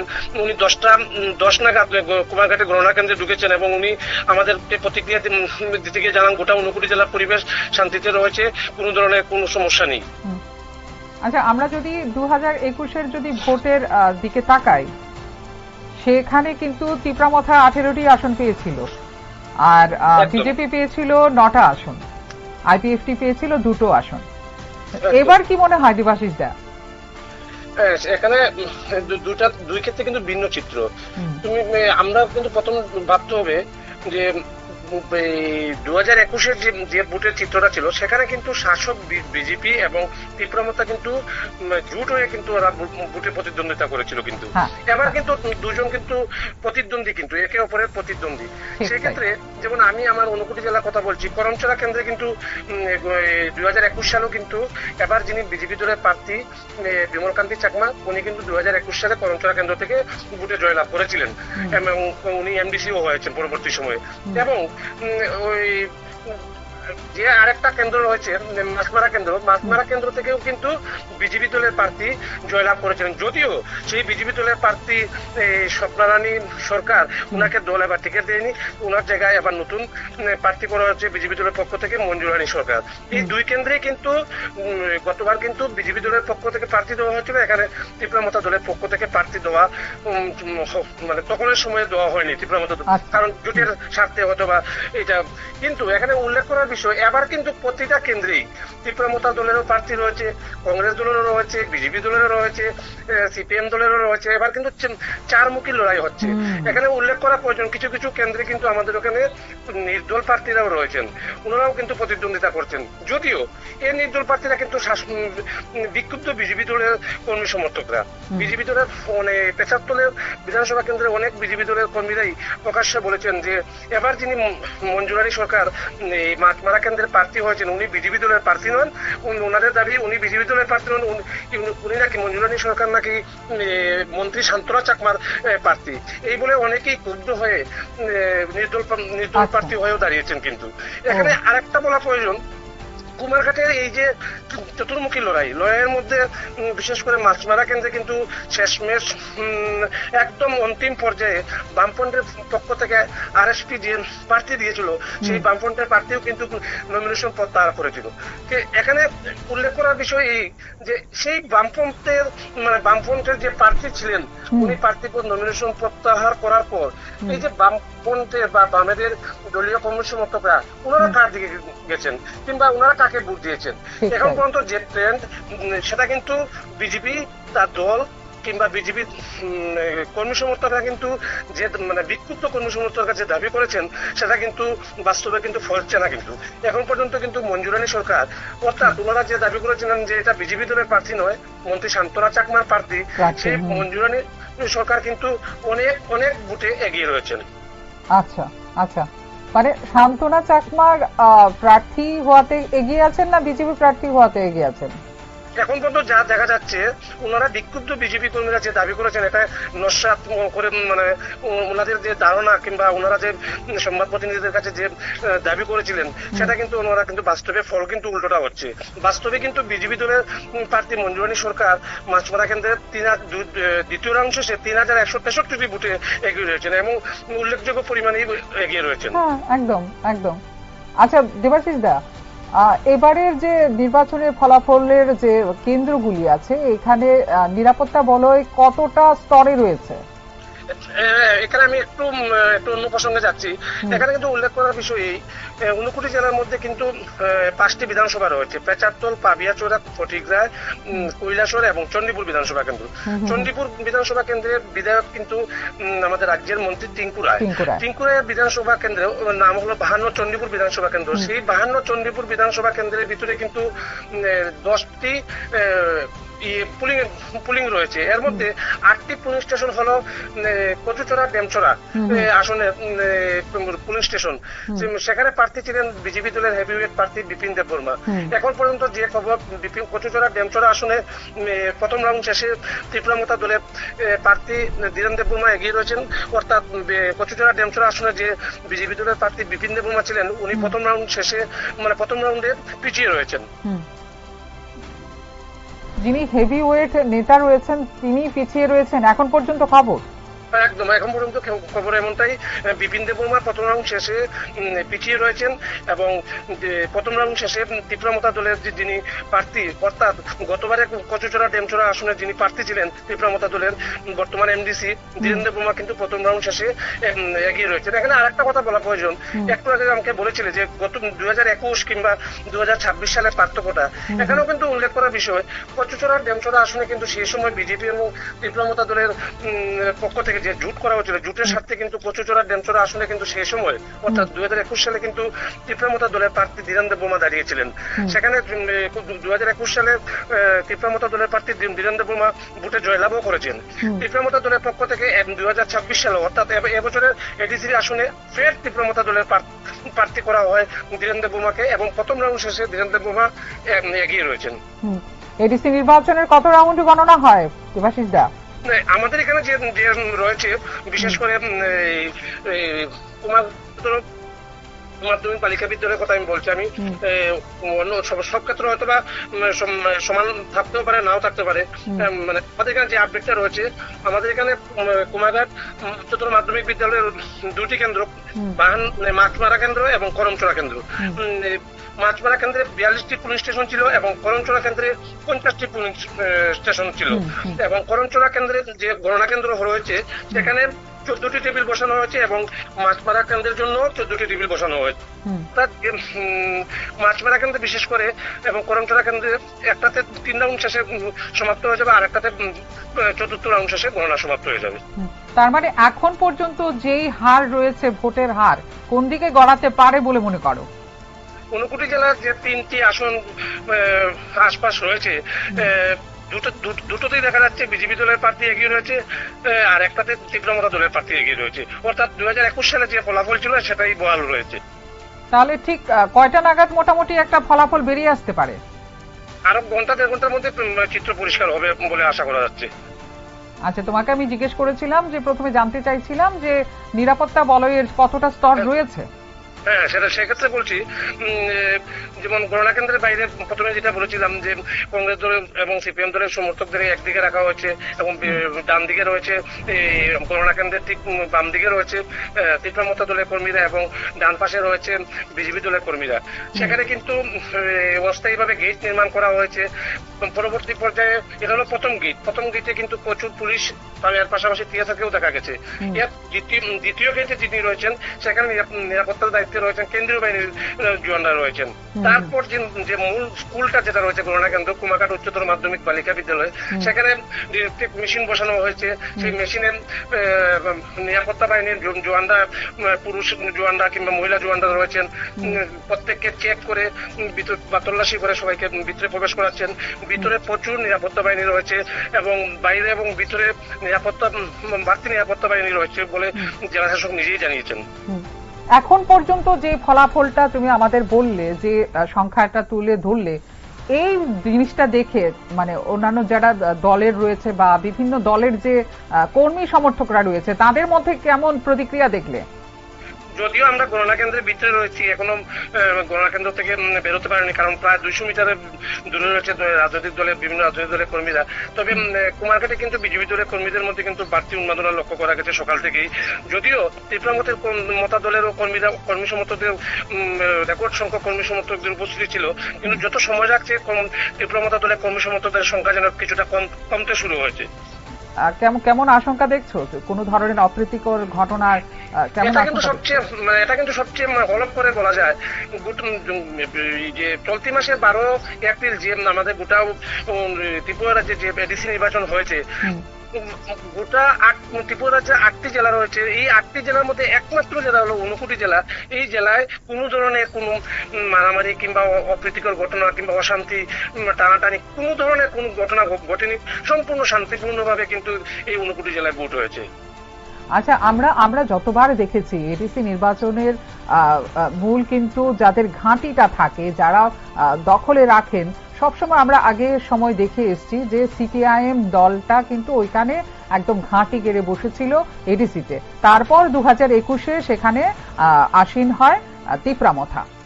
এবারের যে নির্বাচনের ফলাফল এখন পর্যন্ত যে বেরিয়ে আসছে, তাতে দেখা যাচ্ছে যে সিপিআইএম এর কোনো নামগন্ধ নেই। কি বলবে এই বিষয়টা? এখানে কিন্তু যেমন প্রথমেই বলেছিলাম যে মাছপাড়া যে 2 নং মাছপাড়া এডিসি আসন রয়েছে, সেখানে বামফ্রন্টের পক্ষ থেকে কিন্তু তাদের শরিক দল কিন্তু আরএসপি প্রার্থীকে দাঁড় করানো হয়েছিল বা আরএসপি প্রার্থী দিয়েছিল, নমিনেশনও জমা দেওয়া হয়েছিল। কিন্তু নমিনেশন প্রত্যাহারের দিন চুপচাপ কিন্তু নমিনেশন প্রত্যাহার করে নেয় প্রার্থী। যদিও দলের তরফ থেকে কিন্তু অফিসিয়ালি কিন্তু আজ অব্দি সংবাদকর্মীদের বলা কিংবা সাংবাদিক সম্মেলন করা এরকম দলের পক্ষ থেকে গোটা ঊনকোটি সিপিএম জেলা কমিটি কিংবা কুমারঘাট মহকুমা কমিটির তরফ থেকে অফিসিয়ালি জানানো হয়নি।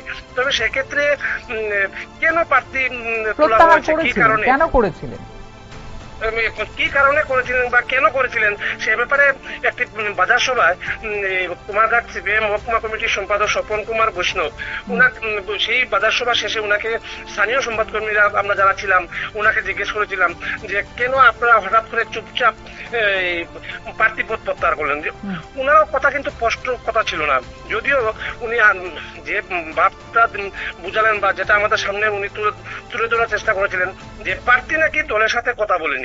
প্রার্থী যখন মনোনয়নপত্র প্রত্যাহার করে নেয়, প্রার্থী নিজে থেকে এসে মনোনয়নপত্র প্রত্যাহার করে নেয়। পরবর্তী সময় নাকি প্রার্থী দলকে জানিয়েছিল, সেই জন্য নাকি দলের তরফ থেকে কোনো সাংবাদিক সম্মেলন কিংবা সংবাদ প্রতিনিধিদের জানানো হয়নি বলে মানে মতামত প্রকাশ করেন। যদিও এক্ষেত্রে কিন্তু অনেক প্রশ্ন কিন্তু থেকেই যাচ্ছে, বিশেষ প্রশ্ন কিন্তু এই ক্ষেত্রে থেকেই যাচ্ছে। একজন প্রার্থী তার নমিনেশন উইথড্র করে নেয়, আর যখন পার্টিকে জানানো হয় সেই বিষয়টা কি পার্টির তরফ থেকে কেউ জানতে চেষ্টাও করেনি, কেন সেখান থেকে প্রত্যাহার করা হয়েছে নমিনেশন? সেটাই সবচেয়ে বড় কথা, যে কথাটা বললে যে এখানে অনেকগুলি প্রশ্ন উঠে দিচ্ছে। বিশেষ করে যে তুমি যে প্রশ্নটা করলে এটাতেই স্পষ্ট বোঝা যায় গোটা মাছমারা কেন্দ্র কিংবা গোটা এই 75 বিধানসভা কেন্দ্রের সাংগঠনিক দুর্বলতার জন্যই নিশ্চয়ই এরকম মানে যে দল যাকে নির্বাচন করেছে কিংবা দল যাকে প্রার্থী করেছে দলের সাথে সেই প্রার্থীর হয়তো সমন্বয়ের অভাব রয়েছে, অথবা বামফ্রন্টের তরফ থেকে কিন্তু এখানে সিপিআইএম পক্ষ থেকে কাউকে প্রার্থী করা হয়নি। এখানে বরাবরই বিগত দিনেও দেখা গেছে এখানে পরেশ সরকারের মতো প্রার্থী কুমরুঙ্গের মন্ত্রীও ছিলেন কয়েকবার, উনিও কিন্তু আরএসপি দলের থেকেই ছিলেন। বরাবরই মাছপাড়া কেন্দ্র থেকে কিন্তু বামফ্রন্ট তাদের দলের স্বার্থে কিংবা জোটের স্বার্থে কিন্তু আরএসপি দলের পক্ষ থেকে কিন্তু প্রার্থী করা হয়। নিশ্চয়ই হয়তো তাদের সাংগঠনিক দুর্বলতা বা জোটের মধ্যে কোনো একটা দুর্বলতা রয়েছে। বেশ, দেবাশিস দা, অসংখ্য ধন্যবাদ তোমাকে, এতক্ষণ তুমি ছিলে। তোমাকে কিন্তু আবার আমরা চাইবো, আবার তোমার সাথে যোগাযোগ করব, কথা বলবো সার্বিক বিষয় নিয়ে। অসংখ্য ধন্যবাদ দেবাশিস দা। আমরা এতক্ষণ যে খবরটি আমরা দেবাশিস দার সঙ্গে যেটা কথা হয়েছে যে 2 নম্বর মাছমারা এডিসি আসনে দ্বিতীয় রাউন্ডে বিজেপি দলের প্রার্থী মঞ্জুরানী সরকার, যাকে নাকি ওখানে ভোটাররা জেনেছেন যে শান্তনা চাকমার প্রার্থী, তিনি নাকি 3163 ভোটে এগিয়ে রয়েছেন। 2 নম্বর মাছমারা এডিসি আসনে বিজেপি দলের প্রার্থী মঞ্জুরানী সরকার দ্বিতীয় রাউন্ড শেষে প্রাপ্ত ভোট 9220 এবং তিপ্রামথা দলের প্রার্থী স্বপন কুমার চাকমার প্রাপ্ত ভোট 6057। এখনো পর্যন্ত যে নির্বাচন যারা ভোট গণনা চলছে যে কেন্দ্রগুলিতে, সেখানে নিরাপত্তা বলয় একদম শক্ত করে রাখা আছে। ওখানে শান্তিপূর্ণভাবেই কিন্তু যে ফলাফল গণনা হচ্ছে, ভোট বাক্সে কত ভোট পড়েছে সেই গণনা হচ্ছে শান্তিপূর্ণভাবে। দেখা যাক, একটু সময় গড়িয়ে যেতে যেতে আমরা দেখতে পাবো সেখানে চিত্র, কে আদৌ ভোটে এগিয়ে গেল, কে পিছিয়ে গেল। আমরা কিন্তু সেই প্রত্যেকটা চিত্র আপনাদের সামনে তুলে ধরবো। আমরা একটু আগে যে খবরটি পেয়েছিলাম যে আইন শৃঙ্খলার অবনতির আশঙ্কায় কিন্তু গণনা বন্ধ আমতলী গোলাঘাটি কেন্দ্রে। কেন সেখানে সেই আশঙ্কা করা হলো, কেন সেখানে গণনা বন্ধ আমতলী গোলাঘাটি কেন্দ্রে, ওই বিষয়টাও কিন্তু আমরা জানার চেষ্টা করছি, আপনাদের সামনে তুলে ধরারও চেষ্টা করছি। মোতায়েন রয়েছে প্রচুর পুলিশ, টিএসআর, সেখানে কেন এই ধরনের আশঙ্কা করা হলো, প্রত্যেকটা ঘটনা কিন্তু আমরা আপনাদের সামনে তুলে ধরবো। 173 জন প্রতিদ্বন্দ্বী লড়াই করেছে, বেশ 2-3 মাস 4 মাস তারা কিন্তু প্রচার চালিয়ে গেছে, গ্রাউন্ড লেভেলে গেছে, কথা বলেছে, সবাই প্রচারে কিন্তু ঝড় তুলেছিল, ঝাঁপিয়ে পড়েছিল। যখনই নির্বাচন ঘোষণা হয়েছে, দিনক্ষণ ঘোষণা করা হয়েছিল, তখন থেকেই কিন্তু তারা প্রত্যেকে ময়দানে ঝাঁপিয়ে পড়েছিল, তাদের প্রত্যেকটা দলের হয়ে প্রচারে ঝড় তুলেছিল। সেই ঝড়ের আজকে কিন্তু ফলাফল, সেই ফলাফল কার দিকে ঝুঁকে সেটাই কিন্তু আমরা একটু পর সময় যেতে যেতেই প্রত্যেকটা আমরা তুলে ধরবো আপনাদের সামনে। এই মুহূর্তে যে আমাদের স্ক্রিনে রয়েছে বিজেপি 4, মথা 17। দেখা যাক, আস্তে আস্তে গণনা হচ্ছে, 6 রাউন্ড গণনা হবে। সেই গণনায় গিয়ে কে দাঁড়ায় কোন জায়গায় সেটা আমরা দেখব। তারপর ফলাফলের পরে কি হয় সেই সমীকরণটাও কিন্তু আমরা দেখব, আপনাদেরও দেখাবো। আমরা প্রত্যেকটা মুহূর্ত তুলে ধরবো আপনাদের সামনে আমাদের স্ক্রিনে। আপনারা থাকবেন আমাদের সঙ্গে।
মশলা হাতে নয় চামচে তুলুন। লংতরাই গুঁড়ো মশলার প্রতিটি 250 গ্রাম প্যাকেটের সাথে 1টি চামচ ফ্রি।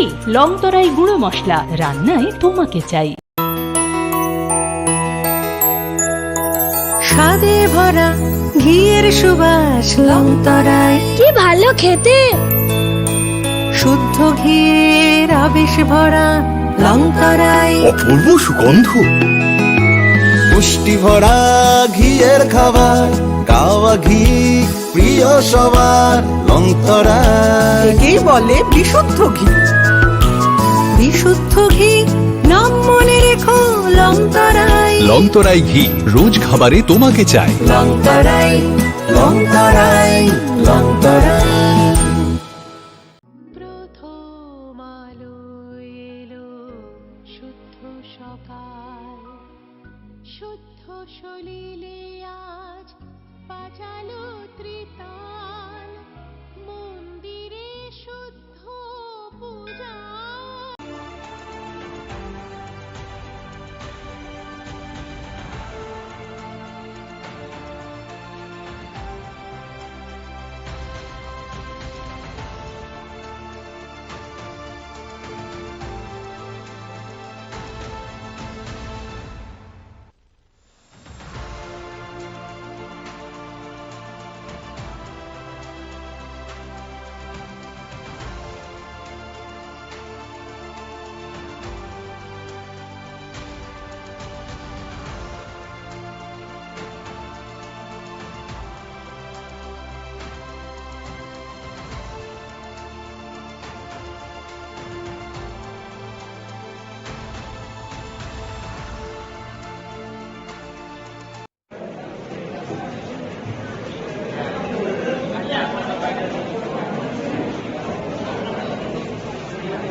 বুবাগরা ছাড়া আমরা কোনো পার্টি করণের দরকার নেই ত্রিপুরার মধ্যে।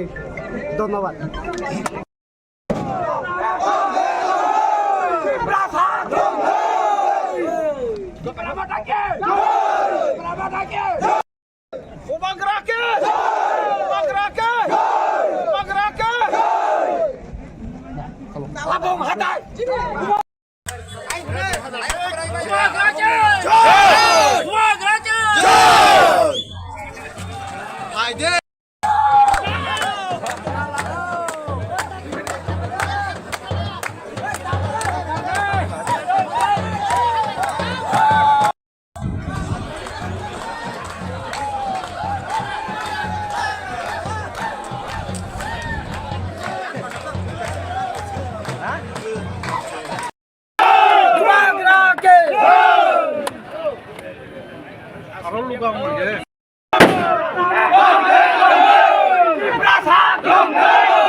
কোনো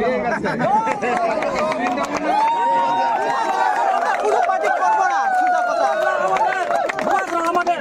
বুবাকরা ছাড়া আমরা কোনো পার্টি করণের দরকার নেই ত্রিপুরার মধ্যে। ধন্যবাদ।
এই মুহূর্তে যা খবর রয়েছে, এডিসি নির্বাচনের যে ভোট গণনা সকাল ৮টা থেকে শুরু হয়েছে, সেই অনুযায়ী এখন পর্যন্ত কিন্তু ৬টি আসনের কিন্তু ফলাফল দেওয়া হয়ে গেছে, যার মধ্যে মথা রয়েছে ৫টি আর একটিতে বিজয়ী হয়েছে বিজেপি। এই বিষয় নিয়ে আমরা কথা বলবো আমাদের সিনিয়র এডিটর যিনি রয়েছেন অরূপদার সঙ্গে কথা বলবো। অরূপদা, শুনতে পাচ্ছ? হ্যাঁ, এই মুহূর্তে সার্বিক অবস্থানটা যদি একটু বলো। হ্যাঁ, সকাল থেকেই আমরা, মীনাক্ষী তুমিও রয়েছে ডেস্কে, আমরা নিউজ নাও এর পুরো টিম নির্বাচন কমিশনের সঙ্গে সামঞ্জস্য রেখে এবং তাদের সঙ্গে কথা বলার পরেই তাদের সঙ্গে তাদের দেওয়া পরিসংখ্যানকে সঙ্গে নিয়েই নিউজ নাও আজ সকাল থেকে যে টিটিএ এডিসির যে ফলাফল, এই ফলাফলটাকে অবজার্ভ করছি আমরা এবং সেটা পাবলিশ করছে। একটা বিষয় তোমাকে জানিয়ে রাখি, এখনো পর্যন্ত মোটামুটি যে 28টি কেন্দ্র, যে টিটিএডিসির যে 28টি কেন্দ্র, 28টি কেন্দ্রের মধ্যে মোটামুটি একটা টেন্টেটিভ রেজাল্ট যেমন ঘোষণা দিয়েছে, সেমনি মোট একটু আগে যেটা তুমি বলেছো, মোট 6টি আসন ফলাফল ঘোষণা করেছে নির্বাচন কমিশন। তো সেই ক্ষেত্রে নির্বাচন কমিশনের দেওয়া যে তথ্য, যেটা আমরা প্রথম থেকে যেটাকে সবচেয়ে বেশি গুরুত্ব দিয়ে আসছি, কোনো অন্য ম্যানিপুলেটেড কোনো ফিগার বা আমাদের নিজস্ব কোনো ফিগার নয়, বা গ্রাউন্ড রিপোর্ট থেকে নেওয়া ফিগারও নয়, যেটা নির্বাচন কমিশন থেকে দেওয়া যে তথ্য, এই তথ্য অনুযায়ী 6টি আসনের মধ্যে 1টি আসনে জয় পেয়েছে ভারতীয় জনতা পার্টি এবং বাকি 5টি আসন পেয়েছে তীব্রামতা পার্টি। যে একটি আসনে ভারতীয় জনতা পার্টি জয়ী হয়েছে সেটা হচ্ছে মাছমারা কেন্দ্র, সেখানে জয়ী হয়েছে ভারতীয় জনতা পার্টি, আর বাকি যেই 5টা কেন্দ্র, এই 5টা কেন্দ্র হলো সিমনা কমাকারী, যেটা এই সবগুলি এসটি সংরক্ষিত মানে সংরক্ষিত আসন, যেগুলিতে তিপ্রামথা জয়ী হয়েছে সেগুলি হলো সিমনা কমাকারী, বুকজমনগর ওয়াকিনগর, পেকুয়ার জলা জন্মে জয়নগর, মহারানী চেলাগাং এবং কাঠালিয়া মির্জা যে আসনটা রয়েছে, সেই আসনগুলিতে কিন্তু মানে অর্থাৎ মোট 5টি আসনে এসটি সংরক্ষিত, সেখানে তিপ্রামথা পার্টি জয়ী হয়েছে, যেটা নির্বাচন কমিশন সর্বশেষ দিয়েছে।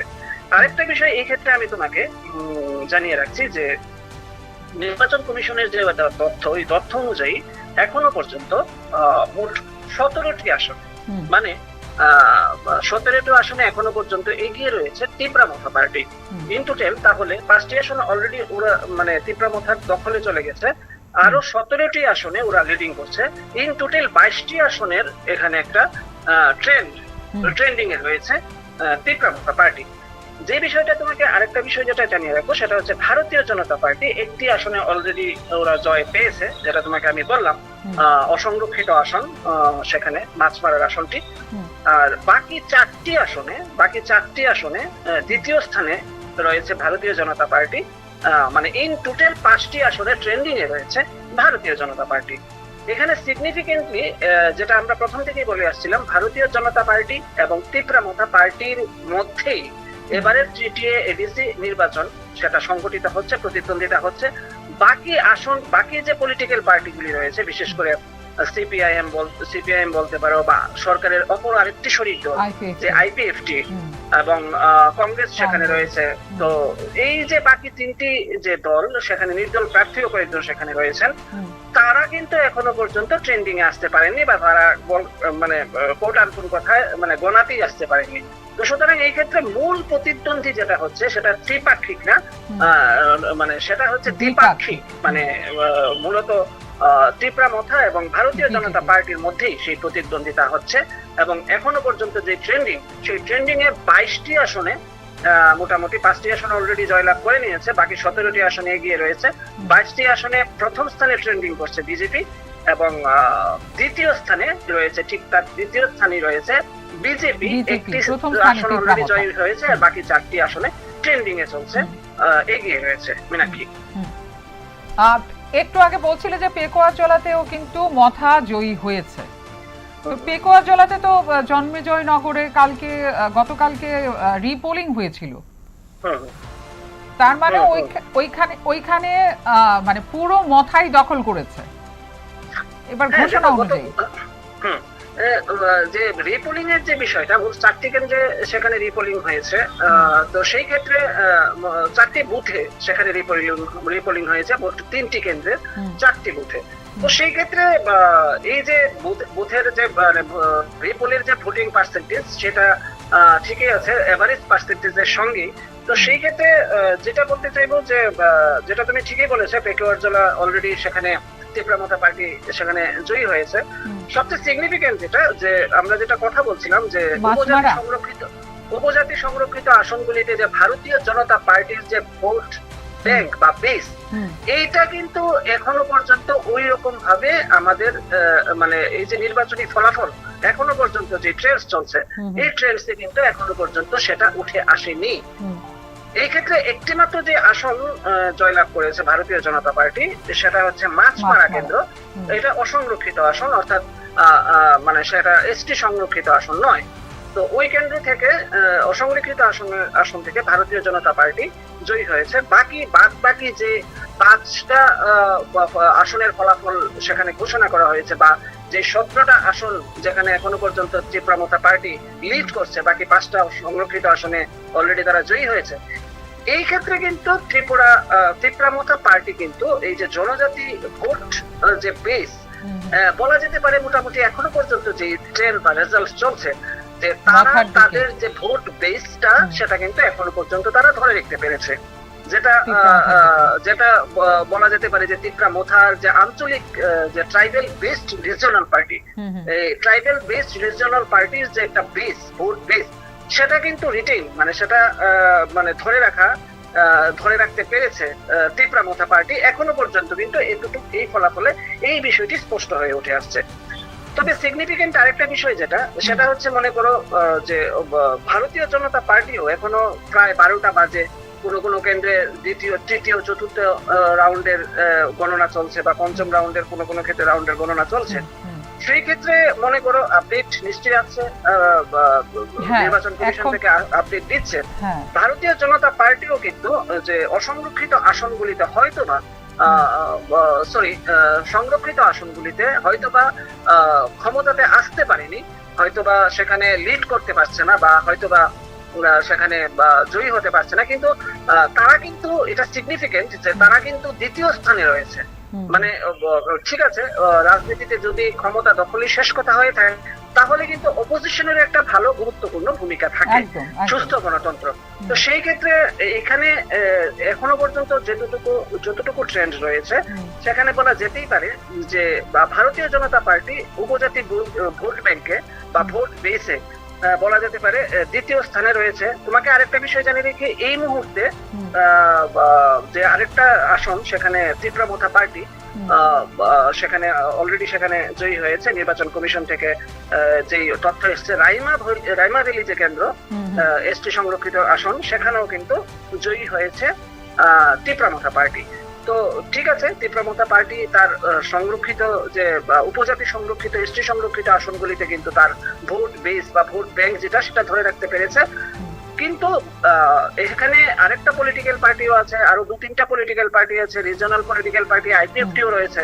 সেই ক্ষেত্রে কিন্তু আইপিএফটি এখনো পর্যন্ত তাদের মানে অপোজিশনে থাকা বা দ্বিতীয় স্থানে উঠে আসার ক্ষেত্রে তাদের কোনো লক্ষণ নেই।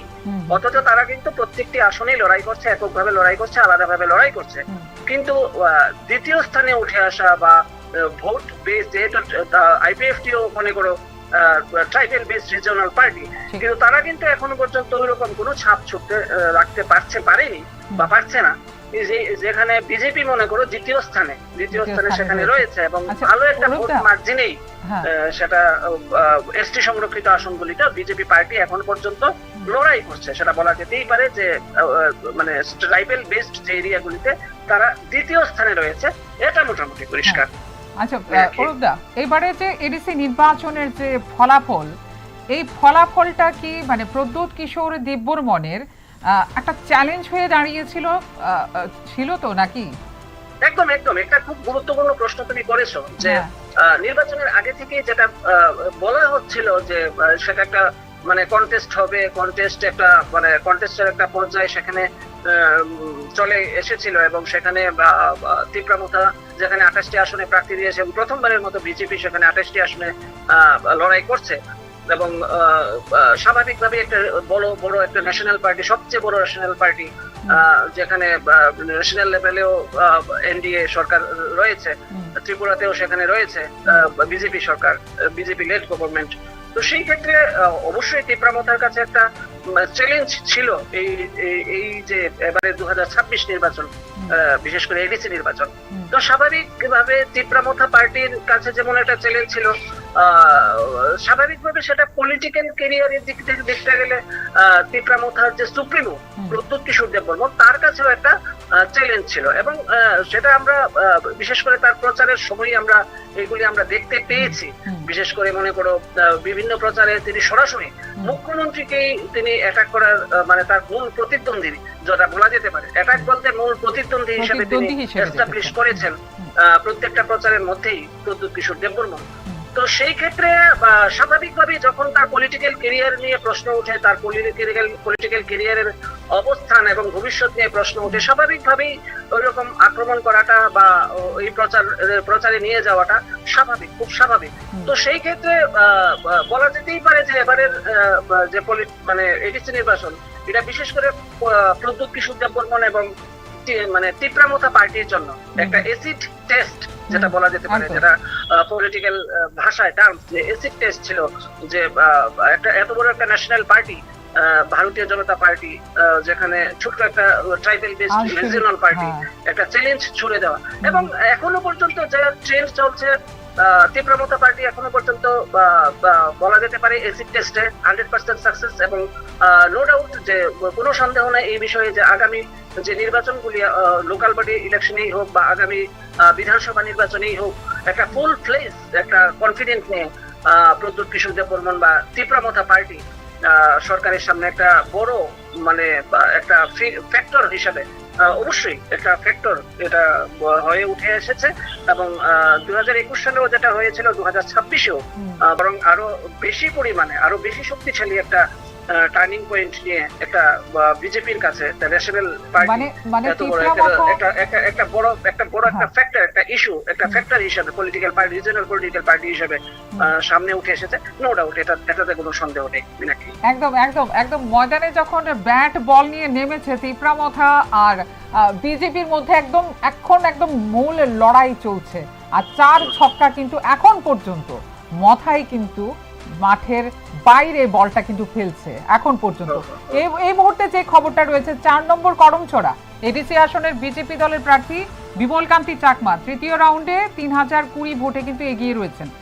4 নম্বর করমছড়া এডিসি আসনে বিজেপি দলের প্রার্থী বিমল কান্তি চাকমা তৃতীয় রাউন্ডের শেষে প্রাপ্ত ভোট ওনার হয়েছে 11,529 এবং তীব্রামথা দলের প্রার্থী রতীশ ত্রিপুরার তৃতীয় রাউন্ডের শেষে প্রাপ্ত ভোট 11,209। এখন পর্যন্ত এই খবর। এবার দেখা যাক এই মাঠেও কি ছক্কা তীব্রামথাই মারছে না বিজেপি, কি বলো অরূপদা? হ্যাঁ দেখো, এখনো পর্যন্ত যে ট্রেন্ডিং এ আছে নো ডাউট বেলা 12টা বাজতে চলেছে আর 15 মিনিট।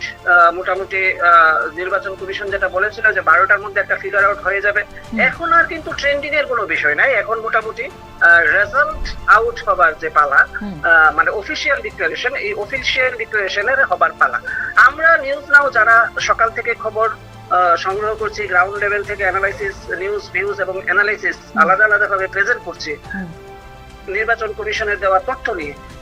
সেই ক্ষেত্রে একটা জিনিস তোমাকে আমি বলে রাখছি যে আমরা যেমন নির্বাচন কমিশনের ফিগারগুলি আউট করছি, সেই ক্ষেত্রে গ্রাউন্ড রিপোর্ট যেগুলি সেগুলিও তুলে ধরছি। যেমন গ্রাউন্ড রিপোর্ট অনুযায়ী যে বিজেপির যে তাবর যে নেতৃত্ব সেখানে রয়েছেন, যারা বলতে পারো যে হেভি ওয়েট ক্যান্ডিডেট যারা রয়েছেন, সেটা যারা মানে হেভিওয়েট 1-2 ক্যান্ডিডেট রয়েছেন যারা বিজেপির শীর্ষ নেতৃত্ব, যেমন বিপিন দেববর্মা পিছিয়ে আছে, এক্স্যাক্টলি হেভিওয়েট নেতৃত্ব যারা রয়েছেন, তারা কিন্তু ভোটের রেজাল্ট এখন পর্যন্ত ডিক্লেয়ার হয়নি, কিন্তু যতটুকু গ্রাউন্ড রিপোর্ট রয়েছে, গ্রাউন্ড রিপোর্ট অনুযায়ী কিন্তু ওদের রেজাল্ট শীর্ষ নেতৃত্ব যারা বিজেপির শীর্ষ নেতৃত্বের সঙ্গে বিজেপির লিডিং লিডার যাদেরকে বলা হচ্ছে এবং হেভিওয়েট ক্যান্ডিডেট বলা হচ্ছে এই ডিসি ইলেকশনে, তারা কিন্তু এখনো পর্যন্ত কোনো ক্ষেত্রে হয়তো ডিক্লেয়ার্ড হয়ে গেছেন, হেরে গেছেন, বা কোনো ক্ষেত্রে ট্রেন্ডিং এ পিছিয়ে আছেন। তো সেই ক্ষেত্রে বলা যেতেই পারে যে তীব্রামথাই এখন পর্যন্ত ব্যাটিং করছে এবং ছক্কা হাঁকাচ্ছে, যেটা তুমি ঠিকই বলেছো। এবং নো ডাউট যে ট্রাইবেল ভোট, যেটা উপজাতি জনজাতি ভোট, এই ভোটটা কিন্তু মোটামুটি এখনো পর্যন্ত সেটাকে ধরে রাখতে সক্ষম হয়েছে তীব্রামথা পার্টি। এটা কোনোভাবে অস্বীকার করার কোনো সুযোগ নেই মীনাক্ষী। তার মানে যে মাছমারার যে কেন্দ্রটার মধ্যে জয়ী হয়েছেন মঞ্জু রানী, যিনি বিজেপি ক্যান্ডিডেট ছিলেন, তিনি জয়ী হয়েছেন। এখানে তো মানে এসটি না বুথ না বা ভোট কেন্দ্র না, ওইটা বাঙালি ভোট ম্যাক্সিমাম ওখানে, এই জন্য কি উনি জিতেছেন নাকি? মানে দেখো এই বিষয়টা দেখো, মাছমারা কেন্দ্রটা অসংরক্ষিত আসন। এই ক্ষেত্রে অনেকে হয়তোবা যারা মনে করো পলিটিক্যাল অ্যানালাইজার বা সমালোচক যারা বলতে পারো যে বিজেপি নন সংরক্ষিত মানে অসংরক্ষিত আসনগুলিতে তার প্রভাব সেখানে ফেলেছেন। সেখানে যেমন এখানে মাছমারাতে যে ক্যান্ডিডেট রয়েছেন উনি একজন মানে এসটি সম্প্রদায়ের নন, উনি মানে অসংরক্ষিত আসনের বাঙালি সম্প্রদায়ের। তো তার মানে কি, মানে এখন পর্যন্ত যে ট্রেন্ডিং এও যেগুলিতে আছে, বিশেষ করে অসংরক্ষিত আসনগুলিতে ট্রেন্ডিং করছে ভারতীয় জনতা পার্টি। তো সেই ক্ষেত্রে এই বিষয়টাকে যেহেতু এডিসি ইলেকশন এবং এডিসি ইলেকশনে সংরক্ষিত আসন অসংরক্ষিত আসন তো থাকতেই পারে, সেখানে রয়েছে। আলাদা আলাদা ভাবে যদি তুমি সেটাকে মানে অ্যানালাইসিস করতে চাও, তাহলে এই মুহূর্তে এখনো পর্যন্ত যেহেতু আমাদের কাছে মানে কত পার্সেন্টেজ ফিগার, কে কত ভোট পেয়েছে, কত পার্সেন্ট ভোট পেয়েছে 1 নাম্বার পার্টি, 2 নাম্বার পার্টি বা 3 নাম্বার পার্টি, এইগুলি এখনো পর্যন্ত ওই লেভেলে গিয়ে বিশ্লেষণ করার সময় এখনো আসেনি। যখন নির্বাচন কমিশনের দেওয়া ফুল লিস্ট তালিকা আমাদের কাছে চলে আসবে, তখনই একমাত্র বলা সম্ভব হবে যে জনজাতি সংরক্ষিত আসনগুলিতে ভারতীয় জনতা পার্টি কত পার্সেন্টেজ ভোট এসেছে বা অসংরক্ষিত আসনগুলিতে কত পার্সেন্টেজ ভোট এসেছে। তবে এটা ঠিক যে মাছমারা কেন্দ্রের যে অসংরক্ষিত আসন, এটা কিন্তু মোটামুটি প্রায় 1 ঘন্টা আগে, মোটামুটি প্রায় 1-1.5 ঘন্টা আগে রেজাল্ট ডিক্লারেশন হয়ে গেছে, নির্বাচন কমিশন ডিক্লেয়ার দিয়েছে। এখনো পর্যন্ত ভারতীয় জনতা পার্টি কিন্তু একটি আসনেই এখনো পর্যন্ত সীমিত রয়েছে, এই ফিগারটা কিন্তু এখন পর্যন্ত বাড়ছে না। অপরদিকে পাশাপাশি তীব্রামতার যে ফিগারটা, যে সেটা 7টা হয়ে গেছে, ইতিমধ্যেই 7টা হয়ে গেছে। তো এই ক্ষেত্রে বলা যেতেই পারে যে একটার পর একটা ছক্কা হাঁকাচ্ছে তীব্রামতা পার্টি। তো স্বাভাবিকভাবেই তুমি ডিসপ্লেতেও দেখাচ্ছ যে তীব্রামতার যে কর্মী সমর্থকরা যারা রয়েছেন তারা অলরেডি সেলিব্রেশন শুরু করে দিচ্ছেন, যেখানে ভারতীয় জনতা পার্টিকে যে যারা রয়েছেন তাদেরকে এখনো পর্যন্ত মাঠে খুঁজে পাওয়া যায়নি বা খুঁজে পাওয়া যাচ্ছে না। তো এটা অস্বীকার করার কোনো সুযোগ নেই যে তীব্রামতা পার্টি ফুল ফ্লেজে ফিল্ডে রয়েছে, আগেও ছিল, এখনো আছে, এবং আগামী দিনে নিশ্চয়ই ভারতীয় জনতা পার্টির কাছে একটা চ্যালেঞ্জ, ন্যাশনাল পলিটিক্যাল পার্টি ভারতীয় জনতা পার্টি তার কাছে একটা রিজনাল পার্টি হিসেবে চ্যালেঞ্জ ছুড়ে দেবে আগামী, বিশেষ করে 2028 নির্বাচনের আগে, নো ডাউট, এতে কোনো সন্দেহ নেই। আমরা যে অরূপদা, আমরা স্ক্রিনে যে উল্লাসের চিত্রগুলো দেখছি, যারা খুব আনন্দে উল্লাসে নাচছেন, তাদের কিন্তু মুখে তাদের সুপ্রিমো প্রদ্যুৎ কিশোর দেববর্মনের কিন্তু চেহারাটা লাগিয়ে তারা উচ্ছ্বাসে বা উল্লাসে মেতে উঠেছেন। কোনো প্রার্থীর কিন্তু কোনো চেহারা নেই এখানে, কিন্তু তাদের সুপ্রিমোর চেহারাটা তুলে, চেহারা লাগিয়ে, মুখোশ লাগিয়ে তারা উচ্ছ্বাসে মগ্ন আছে নাচে। এই বিষয়টা কিন্তু একটা জিনিস যে এই নির্বাচনের ফলাফল সত্যি এবার তীব্রামথার যিনি সুপ্রিমো, যিনি প্রধান মুখ, তার কিন্তু চ্যালেঞ্জেই ছিল তার রাজনৈতিক কেরিয়ারে। আমরা এখন পর্যন্ত আমরা যারা জয়ী হয়েছেন তাদের কিন্তু আমরা এখনো কোনো বক্তব্য পাইনি, কিন্তু মাছমারার আমি আমার পিসিআরে যারা বন্ধুরা রয়েছেন তাদেরকে বলবো যে একটু দেখতে যে মাছমারাতে যে বিজেপি প্রার্থী জয়ী হয়েছেন তার কোনো বক্তব্য পেয়েছেন কিনা, যদি আমরা একটু সবার সামনে তুলে ধরি। আর এর মধ্যে আমরা কিন্তু চেষ্টা করব যে এডিসি নির্বাচনে যারা এখন পর্যন্ত যে মথার প্রার্থীরা জয়ী হয়েছেন তাদের কোনো বক্তব্য আমরা পাই কিনা, আমরা কিন্তু আপনাদের সামনে তুলে ধরবো। এবার অরূপদা, যে আমরা 2021 আর 2026 যখন প্রথমে তোমার সাথে আমি কথা বলছিলাম তখন কিন্তু বলছিলাম যে 2021-এর যে রেজাল্ট, যে শতাংশটা পেয়েছিল 43% খুব সম্ভবত পেয়েছিল যে তীব্রামথা, আর 29% বেশি বোধহয় পেয়েছিল বিজেপি, তাও 11টা সিটে দিয়ে 9টা আসন পেয়েছিল বিজেপি। এবার তো 28টাই দিয়েছে। এই মুহূর্তে এতক্ষণে যে ফলাফল আমরা পেয়েছি, মথা একদম এগিয়ে রয়েছে। এই জায়গাতে কোন জায়গাতে গাফিলতি ছিল বা খামতি ছিল, যে প্রচারে কোনো ধরনের কি বিজেপির তরফ থেকে প্রচারে কি কোনো ধরনের খামতি ছিল, নাকি এডিসির তরফ থেকে আসলে শক্ত তারা ধরে রেখেছে তাদের ইউনিটিকে, কোনটা বলবে? খুব একটা ইম্পর্টেন্ট, খুব রিলেভেন্ট একটা কোশ্চেন তুমি করেছো মীনাক্ষী। এটা খুব ইম্পর্টেন্ট কোশ্চেন যে নিশ্চয়ই political party, national political party হিসেবে বিজেপি এতক্ষণে হয়তো বা তাদের যে ইলেকশন রেজাল্ট নিয়ে অলরেডি বৈঠকে অলরেডি বসে গেছে। তো আরেকটা বিষয় তোমাকে এখানে বলে রাখতে চাই যে নির্বাচনের পরপরই, ভোটের পরপরই যেদিন ভোট গ্রহণ পর্ব 17 তারিখ হয়েছিল, 18 তারিখে কিন্তু ভারতীয় জনতা পার্টি তার যে ইন্টারনাল অ্যানালাইসিস সেটা করেছিল, এবং পার্টি হেডকোয়ার্টারে বসেই স্টেট বিজেপির যে টপ লিডার্সরা রয়েছেন সেখানে, ইনক্লুডিং মুখ্যমন্ত্রী, উনিও কিন্তু বিজেপির যে ভোট, যে 83 বা 84% যে ভোটিং, এটার কিন্তু সম্পূর্ণ বুথ ওয়াইজ, সেটা পলিটিক্যাল তাদের যে গ্রাউন্ড থেকে নেওয়া, গ্রাসরুট লেভেল থেকে নেওয়া রিপোর্টের উপর বেস করে একটা সেখানে একটা অ্যানালাইসিস উনি বিজেপি করেছিল, এবং ওই অ্যানালাইসিসের উপর মানে বেস করেই বিজেপি সেখানে বলেছিল যে পাহাড়ে ওদের ফলাফল বিজেপির ভালো হবে, এই বিষয়টা দাবি করা হয়েছিল। আজকের যখন রেজাল্ট আউট হয়েছে এবং মোটামুটি 7টি আসনের রেজাল্ট হয়ে গেছে, বাকি আর কয়েকটা আসনের রেজাল্ট ইতিমধ্যেই পাবলিশ হয়ে যাবে, সেটা আনুষ্ঠানিকভাবে ঘোষণা করা হবে। নিশ্চয়ই এখন পর্যন্ত যে রেজাল্ট বিজেপির হয়েছে তা নিয়ে ইন্টারনাল যে অ্যানালাইসিস সেটা অবশ্যই বিজেপি করবে, এবং ভারতীয় জনতা পার্টি শুধুমাত্র ত্রিপুরাতে না, ভারতবর্ষে প্রত্যেকটা নির্বাচনকে সমানভাবে ভ্যালু দেয়, সমানভাবে গুরুত্ব দেয় ক্যাডার বেস পার্টি ভারতীয় জনতা পার্টি। এবং ভারতীয় রাজনীতিতে বলা যেতে পারে যে ভারতীয় জনতা পার্টি একটা election machine. They know how to win the elections.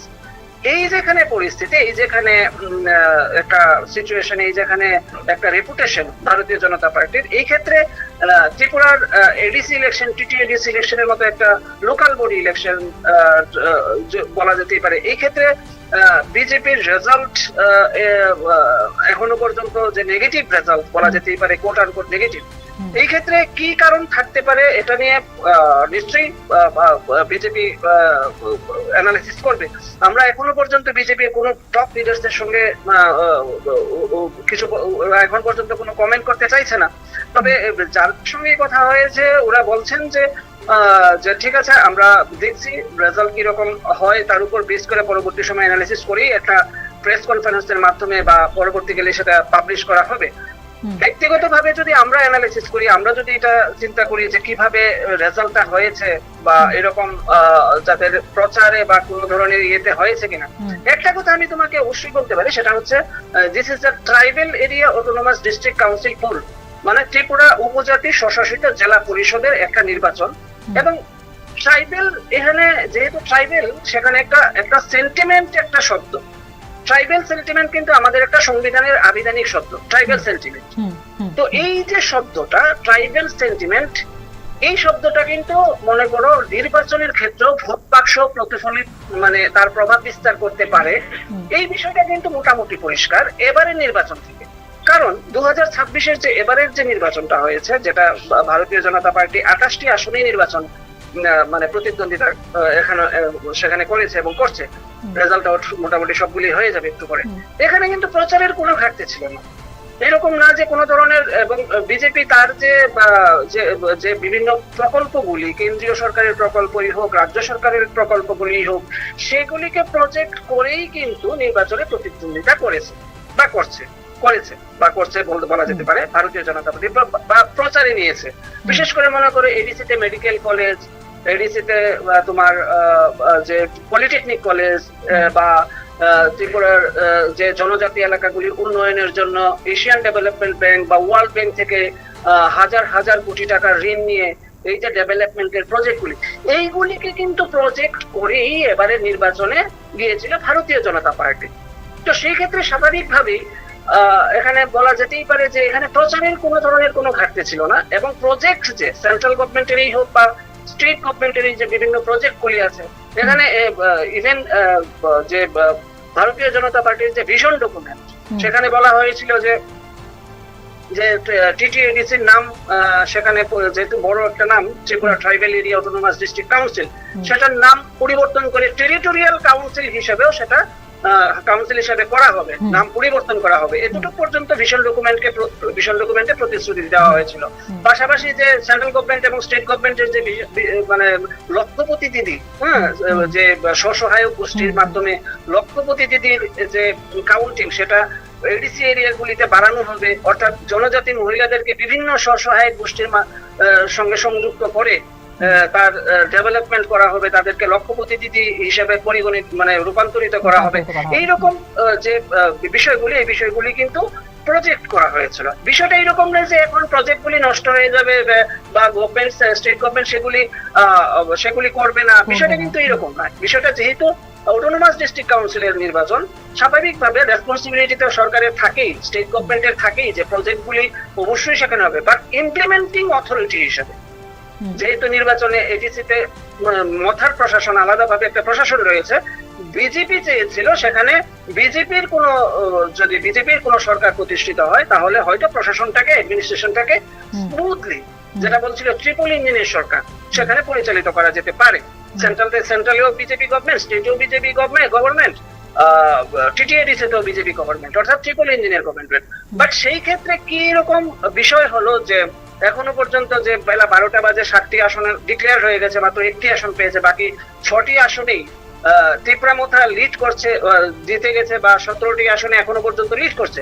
এই বিষয়টার মধ্যে নিশ্চয়ই আমি একটু আগে যেটা বলেছিলাম যে ট্রাইবেল সেন্টিমেন্ট, যে উপজাতি জনজাতির যে একটা মানে ভাবনা, এই বিষয়টা আমার মনে হয় যারা পলিটিক্যাল অ্যানালিস্টরা রয়েছেন তাদের সঙ্গে আলোচনা হয়েছে, ট্রাইবাল সেন্টিমেন্ট একটা ফ্যাক্টর রয়েছে। এবং মহারাজা, ত্রিপুরার মহারাজা, এরকম যে একটা তাদের ভেতরে যে একটা মানে সেন্টিমেন্ট, এই সেন্টিমেন্টটা অনেক বেশি পরিমাণে ওয়ার্ক করেছে। এবং সেই ক্ষেত্রে নো ডাউট এটা কেস করেছেন প্রদ্যুৎ কিশোর দেববর্মন নিজেও, এবং সেখানে অলরেডি উনি পোলারাইজেশন করেছিলেন নির্বাচনটাকে, যে এখানে মুখ্যমন্ত্রী ডক্টর মানিক সাহা ভার্সেস প্রদ্যুৎ কিশোর দেববর্মন বা বুবাগ্রা বা মহারাজা। তো সেই ক্ষেত্রে এটা বলা যেতেই পারে যে একটা ট্রাইবাল সেন্টিমেন্ট এবং একটা মানে জাতিগত একটা, যে পয়লা জাতি উলু পার্টি প্রদ্যুৎ কিশোর দেববর্মন, যেটি প্রথম থেকেই উনি বলছেন যে পয়লা জাতি উলু পার্টি, অর্থাৎ প্রথম হচ্ছে জাতি, তারপরে পার্টি। এই যে শব্দগুলি, এই যে টার্মসগুলি, এই টার্মসগুলি স্বাভাবিকভাবেই দেখো ভারতীয় রাজনীতিতে জাতের যে একটা রাজনীতি, কাস্ট যে পলিটিক্স, এই পলিটিক্সটা কিন্তু শুধুমাত্র ত্রিপুরাতে না, এমন না যে এডিসিতে, গোটা ভারতবর্ষেই সেটা এখনো পর্যন্ত রয়েছে। এটা ভারতবর্ষের যে পলিটিক্যাল ডেমোগ্রাফির মধ্যে এটা একটা খুব ইম্পর্টেন্ট। হিস্ট্রি দেখো, ইতিহাস ঘাটো, সেখানেও কিন্তু জাতিগত লড়াইটাকেই মানে লাঠি করে সামনে এগিয়েছে। জাতিগত যে বিষয়টা, জাতিগত যে বিষয়টা, এই বিষয়টা নিয়ে কিন্তু একটা ভোটারদের মধ্যে ইনফ্লুয়েন্স তৈরি করে।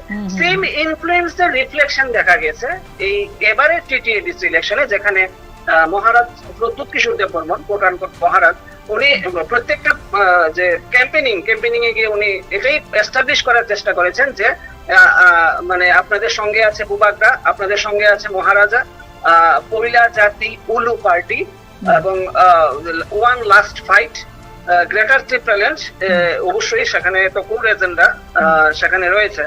তো স্বাভাবিকভাবেই আলটিমেটলি বলা যেতে পারে কাস্ট যে পলিটিক্স, মানে জাতিগত যে পলিটিক্স, এই পলিটিক্সে কিন্তু মোটামুটি বলা যেতেই পারে যে এখনো পর্যন্ত প্রদ্যুৎ কিশোর দেববর্মন প্রায় 100% সেখানে সফল সাকসেস হয়েছেন, এটা বলা যেতেই পারে। মীনাক্ষী, হরবদা, এখানে যে গ্রেটার ত্রিপুরাল্যান্ড, এটা কতটা প্রাসঙ্গিক বা কতটা যুক্তিযুক্ত যে এখানে এটা হবে, কি মনে হয় তোমার? দেখো, গ্রেটার ত্রিপুরাল্যান্ড হচ্ছে ত্রিপুরামথা পার্টির একটা কোর এজেন্ডা। এখন আমি যে জিনিসটা তোমাকে বলবো যে প্রত্যেকটা পলিটিক্যাল পার্টির একটা কোর এজেন্ডা থাকে। কোর এজেন্ডা মিন্স একটা বেস থাকে, যে বেসের উপরে আমি বেস করে পাবলিককে আমি গ্যাদার করব বা আমি ভোট নেব। তো সেই ক্ষেত্রে প্রত্যেকটা পলিটিক্যাল পার্টি, তা সে রিজিয়নাল পার্টি হোক, ন্যাশনাল পার্টি হোক, প্রত্যেকটা পার্টির একটা কোর এজেন্ডা থাকে। সেই ক্ষেত্রে জনজাতি বেসড যে পলিটিক্যাল পার্টিগুলি আগেও ছিল, এখনো রয়েছে, হয়তো আগামী দিনেও থাকবে, ওদের ক্ষেত্রে কিন্তু একটা পলিটিক্যাল যে এজেন্ডা, এটার মধ্যে কিন্তু একটা কাস্টের যেমন পাশাপাশি থাকবে, মানে বিষয়টা থাকবে। এই ক্ষেত্রে আলাদা ত্রিপুরা, যেহেতু এডিসি তো হয়ে গেছে, অটোনোমাস ডিস্ট্রিক্ট কাউন্সিল হয়ে গেছে, আগে থেকেই হয়েছে, এখন এইটাকে আরো কিভাবে ডেভেলপ করা বা এটাকে সঙ্গে রেখে পাশাপাশি আরো কিভাবে কিছু একটা করা, এই বিষয়টা কিন্তু মানে আগেও ছিল, এখনো আছে এবং আগামী দিনেও থাকবে। আমরা আইপিএফটি এর ক্ষেত্রেই দেখছি, এনসি দেববর্মা আইপিএফটি যখন গঠন করেছিলেন 2018 ইলেকশনের আগে, আইপিএফটি কিন্তু তাদের মূল এজেন্ডা ছিল, as a regional political party, তাদের মূল এজেন্ডা ছিল ত্রিপুরাল্যান্ড। এটাকেই 2021-18 পরে যখন 21-এর বিধানসভা এডিসি ইলেকশন হলো, তোমাকে এখানে একটু আটকাচ্ছি। এখন এই মুহূর্তে যে খবর, 28 শিলাছড়ি মনু বনকুল আসলে কিন্তু বিজেপির জয়, এই একটা খবর আমাদের কাছে এসছে। বিজেপির যিনি প্রার্থী ছিলেন 28 শিলাছড়ি মনু বনকুল, সেখানে বিজেপির জয় হয়েছে। হ্যাঁ, এবার বলো। হ্যাঁ, তো যেটা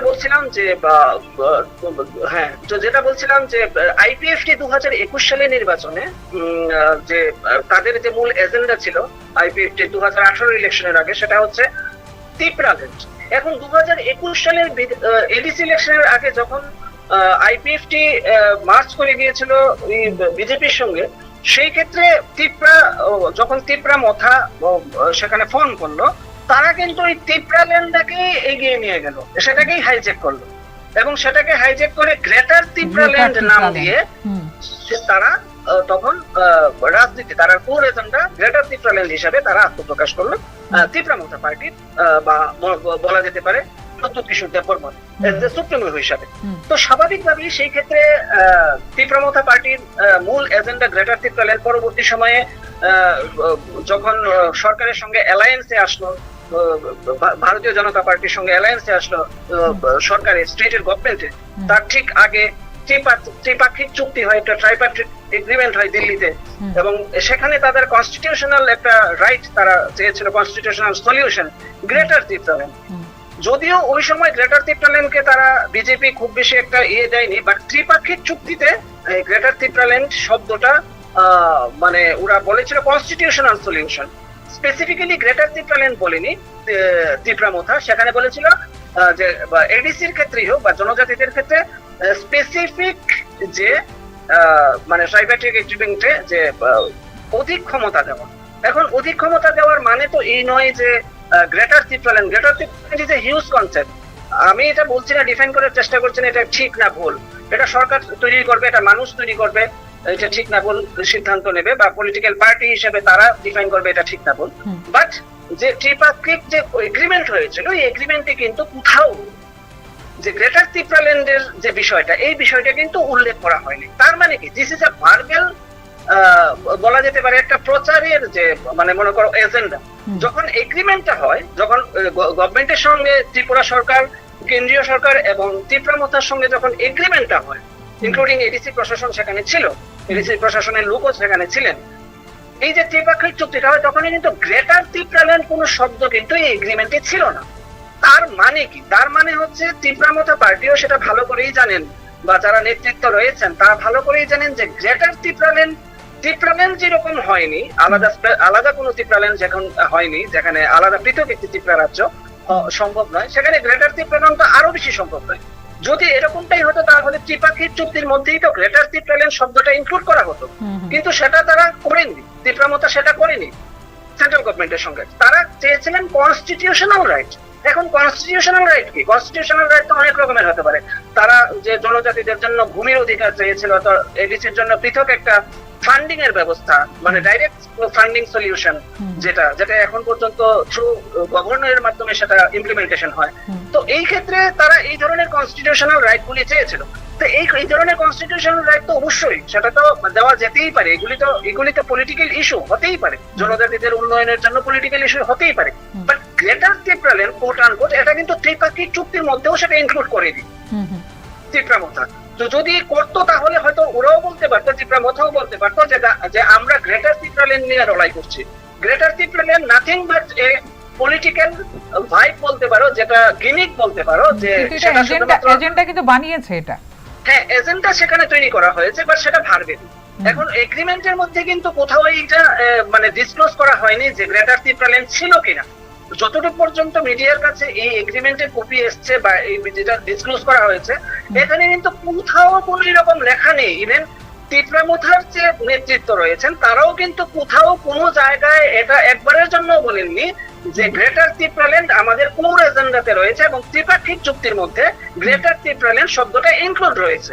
তো স্বাভাবিকভাবে এই বিষয়টা সামনে আসছে যে গ্রেটার তিপ্রাল্যান্ড শুধুমাত্র একটা নির্বাচনী একটা ভাইব বলতে পারো, একটা গিমিক বলতে পারো, বাট এটা চুক্তির মধ্যে কখনো, হ্যাঁ কনস্টিটিউশনাল রাইট ছিল। কনস্টিটিউশনাল রাইট অবশ্যই যে কোনো পলিটিক্যাল পার্টি তাদের কোর এজেন্ডার মধ্যে যে কোনো একটা জাতিকে উন্নতি করতে গেলে বা কোনো একটা সম্প্রদায়কে বা কোনো একটা গোষ্ঠীকে ডেভেলপ করতে গেলে তাদের কোর এজেন্ডার মধ্যে কনস্টিটিউশনাল রাইট সেটা হতেই পারে। বাট সেখানে মানে গ্রেটার তিপ্রাল্যান্ড শব্দটা কোট আনকোট সেটা কোথাও ছিল কিনা সেটা কিন্তু এখন পর্যন্ত না তিপ্রা মথার কোনো লিডার সেখানে ডিসক্লোজ করেছে, বা সেখানে যে ট্রাইপার্টিট এগ্রিমেন্ট হয়েছে যে অপর পক্ষগুলি, সেখানে ভারতীয় জনতা পার্টিও রয়েছে, সেখানে সেন্ট্রাল গভর্নমেন্টের এজেন্সিও রয়েছে, হোম ডিপার্টমেন্ট, হোম মিনিস্ট্রি সেখানে রয়েছে, তারাও কিন্তু কোথাও কোনো এটা ডিসক্লোজ করেননি যে গ্রেটার তিপ্রাল্যান্ড শব্দটা সেখানে রয়েছে কিনা। যতটুকু মিডিয়ার সামনে যে বিষয়টা পরিষ্কার করা হয়েছিল যে গ্রেটার ত্রিপুরান বলতে এখানে কোনো শব্দ ইনক্লুড করা হয়নি, সেখানে কনস্টিটিউশনাল রাইট সেখানে চাওয়া হয়েছিল এবং অ্যাকর্ডিংলি কনস্টিটিউশনাল রাইটের জন্যই সেখানে প্রদ্যুৎ কিশোর বারবার সেখানে বলছেন, বলেছেন বিভিন্ন প্রচারগুলিতে যে আমরা constitutional right one last fight এই শব্দগুলি সেখানে বলেছেন, কয়লা জাতি, উলু পার্টি, থানসা। তো এই বিষয়গুলি কিন্তু মানে এবারের প্রচারে সেখানে নেওয়া হয়েছে। সেখানে কিন্তু গ্রেটার ত্রিপুরাল্যান্ড শব্দটা 2026 ইলেকশনে নির্বাচনে কিন্তু এডিসি নির্বাচনে কিন্তু সেটা তেমন ভাবে দেখা যায়নি, যেটা দেখা গিয়েছিল 2021 সালের এডিসি ইলেকশনের সময়, যেটা মানে তোমাকে আমি আগেই বলেছি আইপিএফটি সকল প্রথম সেখানে পৃথক ত্রিপুরাল্যান্ডের দাবি করেছিল, সেখান থেকে ওই মানে ত্রিপুরাল্যান্ড শব্দটা আগে একটা গ্রেটার ত্রিপুরাল্যান্ড সেখানে জড়িয়ে দেওয়া হয়েছিল। কিন্তু 2021 সালে যেখানে মানে গ্রেটার ত্রিপুরাল্যান্ড একটা ইস্যু হয়েছিল, এবারের নির্বাচনে কিন্তু সেখানে আর গ্রেটার ত্রিপুরাল্যান্ড কোনো ইস্যু হয়নি, সেখানে ইস্যুটা হয়েছে কনস্টিটিউশনাল রাইট, থানসা, কয়লা জাতি, উলু পার্টি এবং বিজেপি ভার্সেস ত্রিপুরামথা, এইরকম কয়েকটা শব্দের উপরে বেস করে কিন্তু ত্রিপুরামথা প্রচার চালিয়েছে এবং সেখানে বলা যেতেই পারে tribal sentiment is work huge work in this particular ADC election. Meenakshi. অসংখ্য ধন্যবাদ অরূপদা, অনেকক্ষণ তুমি ছিলে, আবারও থাকবো আমরা একসাথে, আবার অন্য বিষয় নিয়ে কথা বলবো। অন্য বিষয় কি, এই বিষয় নিয়ে কথা বলবো যে নির্বাচনের ফলাফল আস্তে আস্তে যে কোন দিকে এগোচ্ছে, আমরা তো মোটামুটি একটা ধারণা পেয়ে গেছি এই মুহূর্তে, এই সময়টা যতটা গণনা হয়েছে আমরা স্ক্রিনেও দেখাচ্ছি যে মথা অনেকটাই এগিয়ে আছে, ত্রিপুরামথা। এখানে অরূপদার সঙ্গে কথা বলছিলাম, অরূপদা কিন্তু বলছিল যে সেন্টিমেন্টটাই বেশি এই জায়গাতে কাজ করেছে, কারণ আমরা যখন স্ক্রিনে দেখছিলাম যে ওরা উল্লাসে নাচানাচি করছিল, উচ্ছ্বাসে ছিল, তখনও কিন্তু দেখেছি যে যারা আনন্দ করছিলেন তারা কিন্তু তাদের মুখে সেই তাদের মহারাজার মুখোশটা লাগিয়ে কিন্তু তারা আনন্দ করছিল, আমরা স্ক্রিনে দেখছিলাম। আমার সহযোদ্ধা যারা পিসিআরে রয়েছে তাদেরকে বলেছিলাম যে মাছপাড়া যে বিজেপি যিনি জয়ী হয়েছেন তার কোনো বক্তব্য পাওয়া গেছে কিনা, যদি পেয়ে থাকো তাহলে অবশ্যই স্ক্রিনে দেখাবে। তারপর কিন্তু আমরা আরেকজন প্রার্থীও জিতে গেছেন, যেটা আমরা একটু আগে বলছিলাম, বনকুলেতে যে জয়ী হয়েছে বিজেপি প্রার্থী, তারও যদি কোনো ধরনের বক্তব্য আমরা পাই তাহলে অবশ্যই আমরা তুলে ধরবো। পিসিআরকে অনুরোধ করবো যে যাতে ইয়েটা তুলে ধরে কি বক্তব্য করেছেন জয়ী প্রার্থী।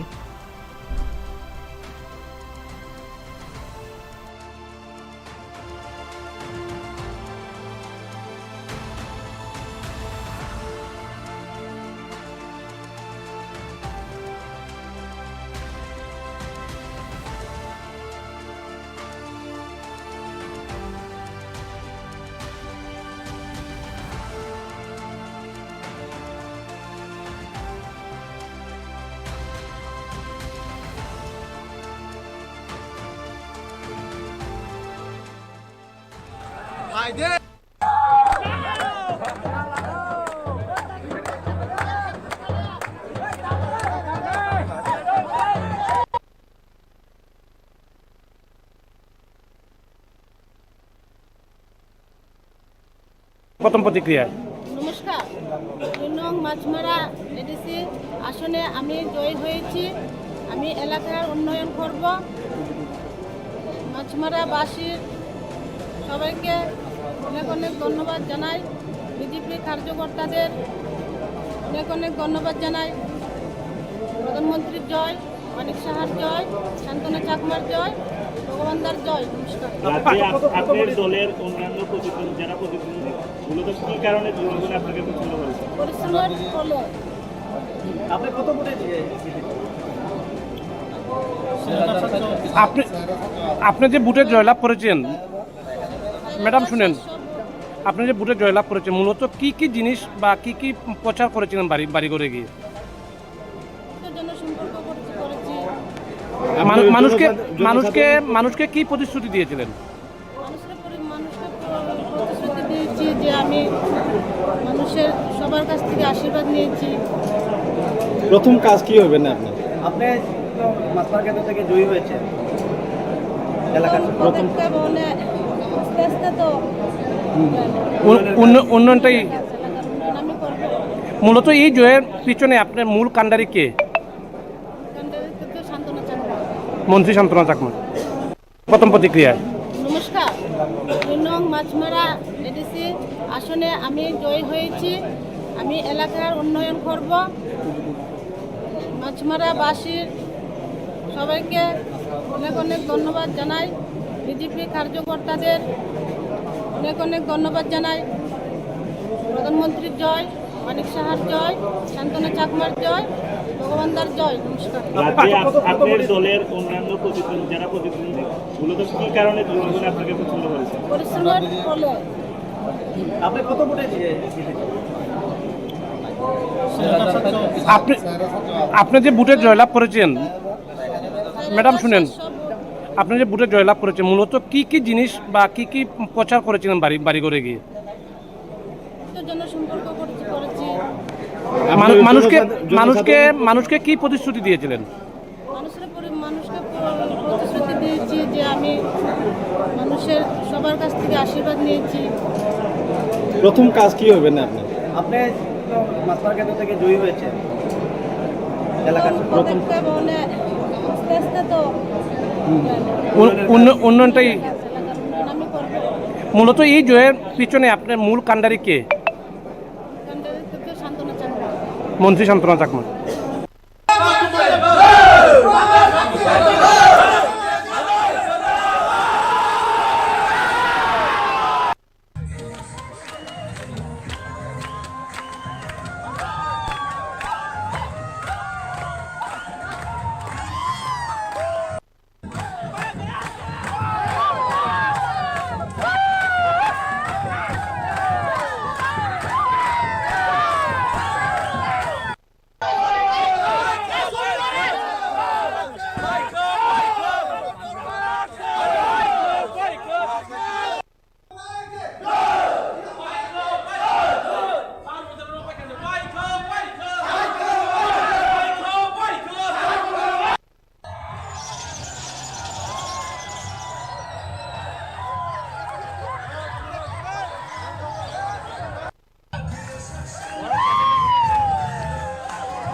কার দখলে পাহাড় যাবে, পরিবর্তন না প্রত্যাবর্তন, এখনকার মতো কিন্তু মোটামুটি চিত্র আমাদের সামনে উঠে আসছে।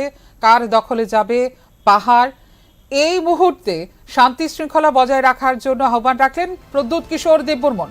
শুনে নেব কি বলছেন তিনি। Good morning. आज आपको सब मालूम है कि आज रिजल्ट है TTADC का इलेक्शन का।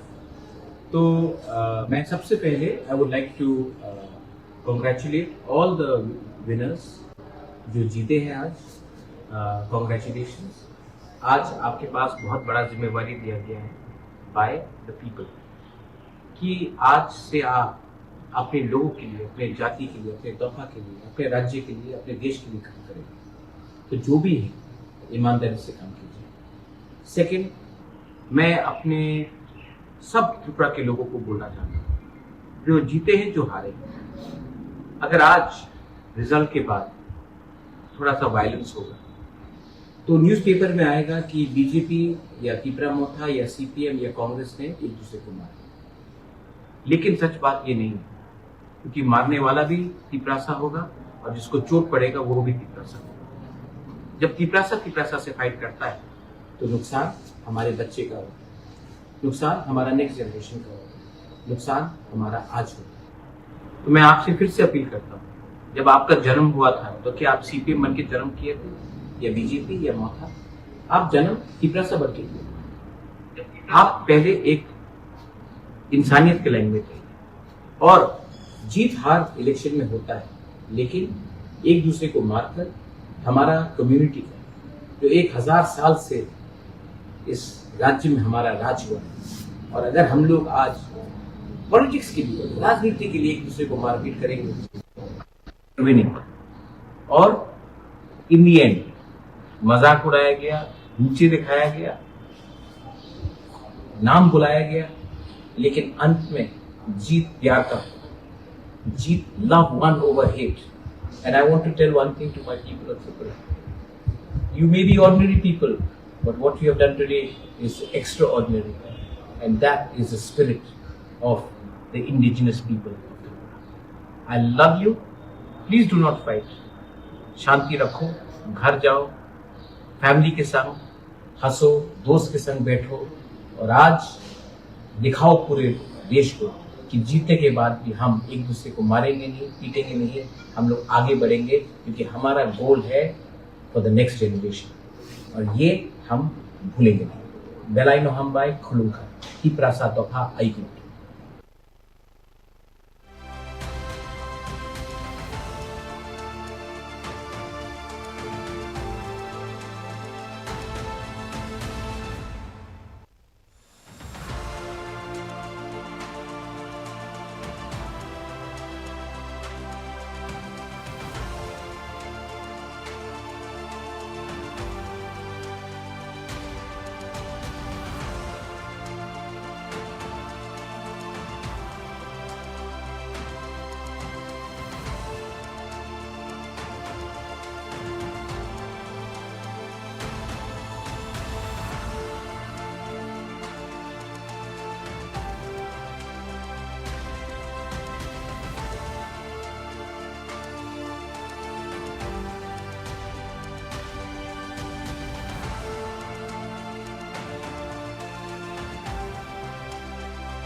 Hey!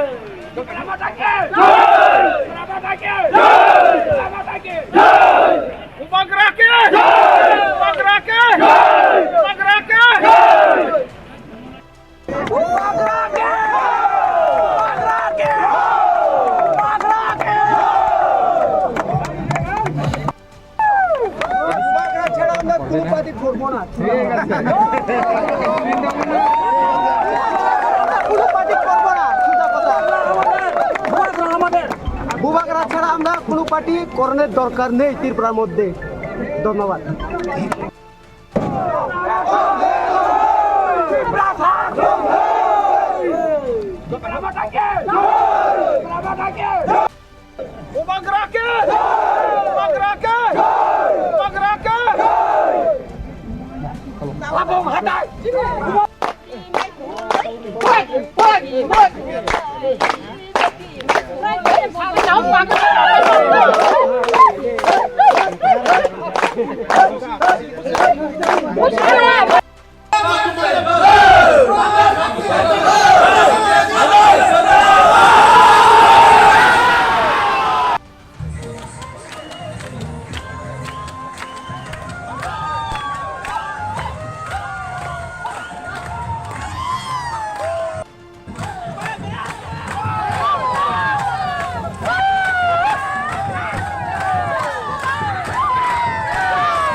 প্রথম প্রতিক্রিয়া।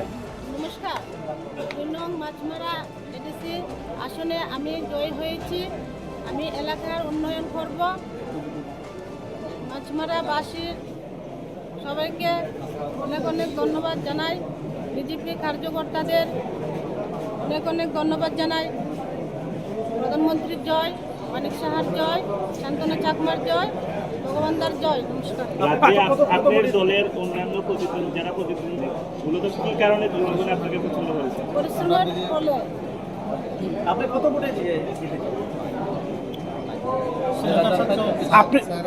আপনি যে বুথে জয়লাভ করেছেন ম্যাডাম শুনেন, আপনি যে বুথে জয়লাভ করেছেন মূলত কি কি জিনিস বা কি কি প্রচার করেছিলেন বাড়ি করে গিয়ে? জনসম্পর্ক করেছি। মানুষকে কি প্রতিশ্রুতি দিয়েছিলেন? মানুষকে প্রতিশ্রুতি দিয়েছি যে আমি মানুষের সবার কাছ থেকে আশীর্বাদ নিয়েছি। প্রথম কাজ কি হবে না আপনার? আপনি মাছমারা কেন্দ্র থেকে জয়ী হয়েছেন এলাকার প্রথম আস্তে আস্তে তো উন্নয়নটাই আমি করবো। মূলত এই জয়ের পিছনে আপনার মূল কাণ্ডারি কে? শান্তনা চাকমা, মন্ত্রী শান্তনা চাকমা। প্রথম প্রতিক্রিয়া। নমস্কার।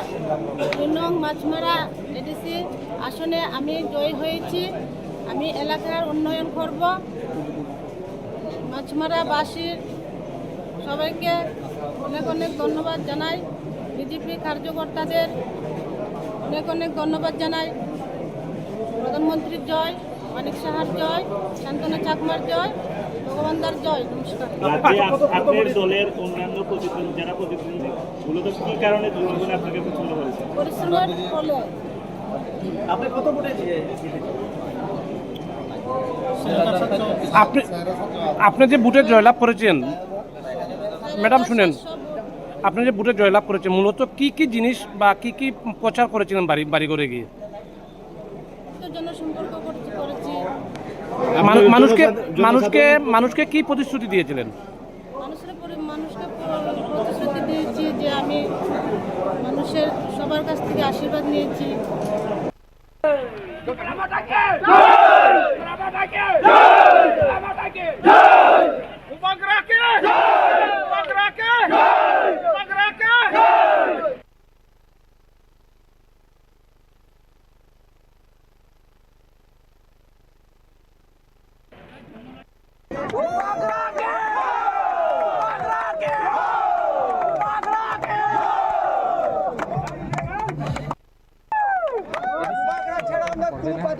কোনো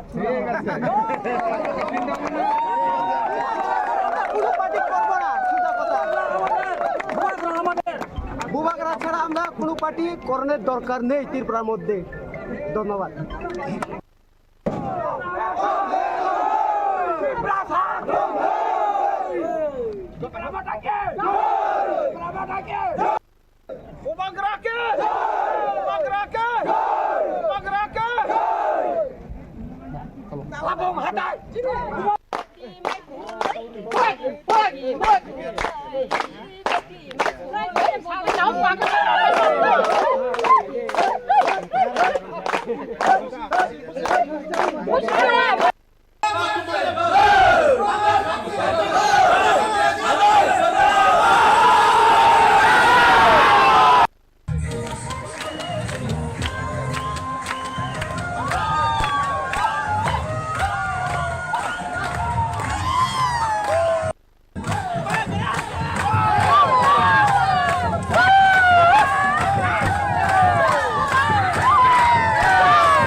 कहा गुड मॉर्निंग। आज आपको सब मालूम है कि आज रिजल्ट है TTADC का इलेक्शन का। तो मैं सबसे पहले I would like to congratulate all the winners जो जीते हैं आज। कॉन्ग्रेचुलेशंस। आज आपके पास बहुत बड़ा जिम्मेवारी दिया गया है बाय द पीपल कि आज से आप अपने लोगों के लिए, अपने जाति के लिए, अपने तोहफा के लिए, अपने राज्य के लिए, अपने देश के लिए काम करेंगे। तो जो भी है ईमानदारी से काम कीजिए। सेकंड, मैं अपने सब त्रिपुरा के लोगों को बोलना चाहता हूँ, जो जीते हैं, जो हारे हैं, अगर आज रिजल्ट के बाद थोड़ा सा वायलेंस होगा तो न्यूज़पेपर में आएगा कि बीजेपी या त्रिपुरा मोथा या CPM या कांग्रेस ने एक दूसरे को मारा। लेकिन सच बात ये नहीं है, क्योंकि मारने वाला भी तिपरासा होगा और जिसको चोट पड़ेगा वो भी तिपरासा होगा। जब तिपरासा से फाइट करता है तो नुकसान हमारे बच्चे का होता है, नुकसान हमारा नेक्स्ट जनरेशन का होता है, नुकसान हमारा आज होता है। तो मैं आपसे फिर से अपील करता हूँ, जब आपका जन्म हुआ था तो क्या आप CPM बन के जन्म किए थे या बीजेपी या मोथा? आप जन्म तिपरासा बन के किए। आप पहले एक इंसानियत के लाइन में थे। और जीत हार इलेक्शन में होता है, लेकिन एक दूसरे को मारकर हमारा कम्युनिटी का जो 1000 साल से इस राज्य में हमारा राज हुआ है, और अगर हम लोग आज पॉलिटिक्स के लिए, राजनीति के लिए एक दूसरे को मारपीट करेंगे विनिंग, और इन दी एंड मजाक उड़ाया गया, नीचे दिखाया गया, नाम बुलाया गया, लेकिन अंत में जीत प्यार का, जीत love won over hate. And I want to tell one thing to my people of Tripura. You may be ordinary people, but what you have done today is extraordinary, and that is the spirit of the indigenous people of Tripura. I love you. Please do not fight. शांति रखो, घर जाओ, family के संग हंसो, दोस्त के संग बैठो, और आज दिखाओ पूरे देश को कि जीतने के बाद भी हम एक दूसरे को मारेंगे नहीं, पीटेंगे नहीं, हम लोग आगे बढ़ेंगे, क्योंकि हमारा गोल है फॉर द नेक्स्ट जनरेशन, और ये हम भूलेंगे नहीं। बेलाइनो हम बाय खुलूंगा ही प्रासा तोफा आई।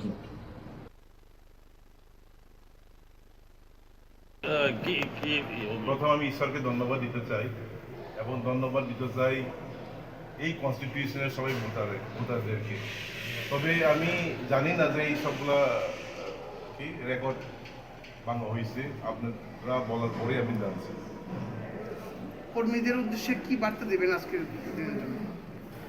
আপনারা সেলিব্রেট করবেন, কিন্তু এইভাবে করবেন যে অন্যরা হাত না হোক, please maintain peace, harmony, and tranquility. Sorry.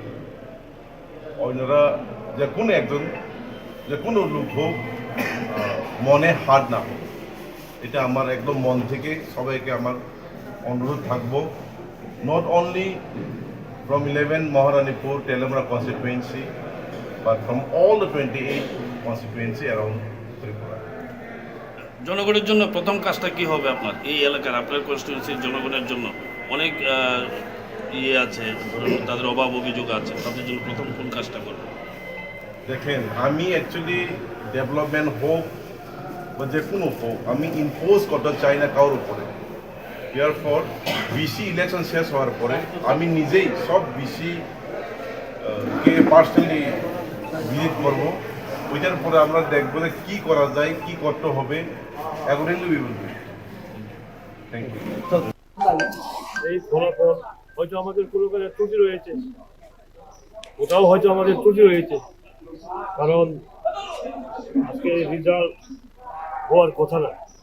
অথবা আমরা জনজাতির জন্য রাজ্য এবং কেন্দ্র সহযোগিতা নিয়ে যেগুলো উন্নয়নমূলক কাজ করার চেষ্টা করেছি, হয়তো সেগুলা আমরা গ্রাসরুট লেভেলে সেটা আমরা দেখাতে পারি না। আপনারা জানেন জনজাতির সমাজ ব্যবস্থার যে অধিকারটা যদি দিয়ে থাকে সেটা ভারতীয় জনতা পার্টি দিয়েছে। 2018 বিধানসভা নির্বাচনে বিজেপি রাজ্যের মধ্যে ক্ষমতা আসার পর জনজাতির সমাজ ব্যবস্থার স্বীকৃতি দেওয়া হয়েছে। প্রত্যেকটা সম্প্রদায়ে সমাজপতিদেরকে স্বীকৃতি দেওয়া। আগে আপনারা দেখেছেন বামপন্থীর আমলে যে কোনো জনজাতির সমাজ ব্যবস্থার উপর তাদের বিচার ব্যবস্থা কোথায় ছিল, সিপিএম পার্টি অফিসে হতো। সেই অধিকারটা কিন্তু আমরা দিয়ে সরকারের স্বীকৃতি হিসাবে। এরপরে যদি এত কিছুর পরেও আপনি গতবারও কিন্তু 4 নং করমচড়া থেকে কিন্তু আপনি বিজেপি দলের হয়ে প্রার্থী ছিলেন এবং ভোটে জয়লাভ করেছিলেন। আপনি এখন দাবি করছেন জনজাতির হয়ে বিজেপি দল অনেক করেছে বা আগামী দিনেও করবে, তারপরেও আপনি কি মূলত কি কারণে আপনার আমি প্রথমে বলেছি হয়তো আমরা ব্যর্থ, আমরা যে কাজগুলো করেছি সেই কাজগুলো আমরা তুলে ধরতে। নেতৃত্বের মধ্যে কোনো জটিলতা রয়েছে কি? আপনি শুনুন, আমি বললাম তো সমাজ ব্যবস্থা এটা কিন্তু বিরাট ব্যাপার। সামাজিক অধিকার জনজাতির যে রাইট সেটা একমাত্র বিজেপি দিয়েছে। আপনারা কোনোদিন ন্যাশনাল অ্যাওয়ার্ড, জাতীয় সম্মান দেওয়া ত্রিপুরার জনজাতিদের দেখেছেন? সেটা ভারতীয় জনতা পার্টি করেছে। রাজনীতিগতভাবে রাজনীতি অধিকার আজকে কত বড় আপনি জিষ্ণুদেব বর্মন ওনার অবস্থা দেখেছেন। স্যার এত আপনি ঠিক আছে এই বলছেন, কিন্তু এত কিছু পরেও এই জন্য অবশ্যই পর্যালোচনা দরকার। আমি শুধু এখানে প্রার্থী না, বিজেপির একজন সিনিয়র কার্যকর্তা হিসেবে এবং প্রদেশের সহসভাপতি এবং জনজাতির সম্প্রদায়। আচ্ছা, আপনাদের নেতৃত্বের মধ্যে কোনো তফাৎ রয়েছে বা কোনো ঘাটতি রয়েছে? কোনো তফাৎ সেটা থাকতেই পারে না। আমাদের বিজেপি দলের মধ্যে কোনো তফাৎ থাকতে পারে না, কারণ বিজেপি একক সিদ্ধান্তে চলে না। বিজেপি সবার সিদ্ধান্ত নিয়ে বিজেপি চলে।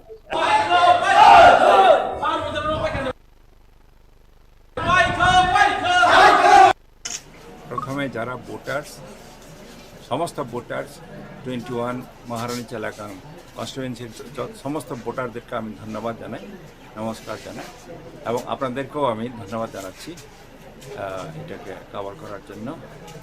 আর আমরা তো উই আর ম্যান্ডেটেড যে জনসাধারণের হয়ে কাজ করব, জনসাধারণের যে অধিকারের ব্যাপারে আমরা কথা বলবো। জনসাধারণের যে অধিকারগুলা বহুদিন ধরে, অনেক দিন ধরে যেটা বঞ্চিত হয়ে আছে, তার জন্য আমরা কাজ করব এবং তাদের অধিকারটাকে আমরা আদায় করব। তৎসঙ্গে আমরা ডেভেলপমেন্ট তো করবোই, নিশ্চয়ই করব। ডেভেলপমেন্ট করাটা তো প্রত্যেক সরকারের নৈতিক দায়িত্ব, সাংবিধানিক কর্তব্য বটে।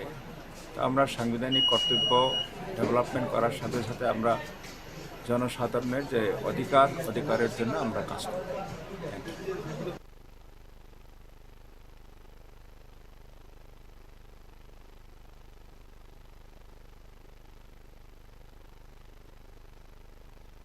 Good morning.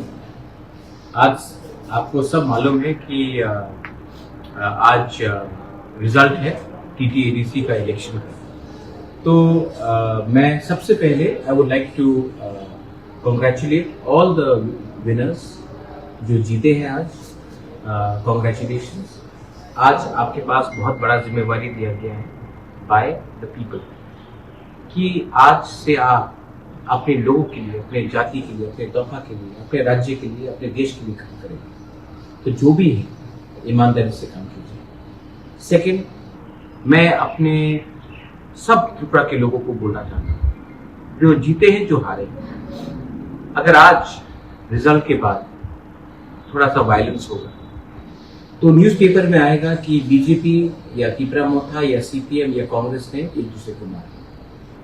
लेकिन सच बात ये नहीं है, क्योंकि मारने वाला भी तिपरासा होगा और जिसको चोट पड़ेगा वो भी तिपरासा होगा। जब तिपरासा से फाइट करता है तो नुकसान हमारे बच्चे का होगा, नुकसान हमारा नेक्स्ट जनरेशन का होगा, नुकसान हमारा आज होगा। तो मैं आपसे फिर से अपील करता हूँ, जब आपका जन्म हुआ था तो क्या आप सीपीएम बन के जन्म किए थे या बीजेपी या मोर्चा?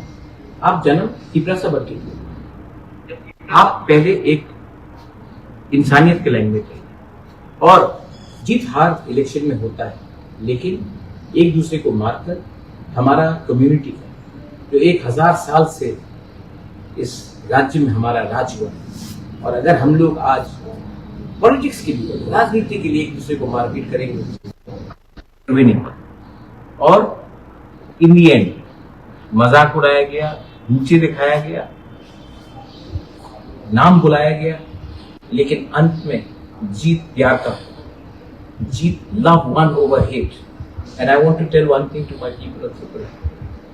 You may be ordinary people, but what you have done today is extraordinary, and that is the spirit of the indigenous people of Tripura.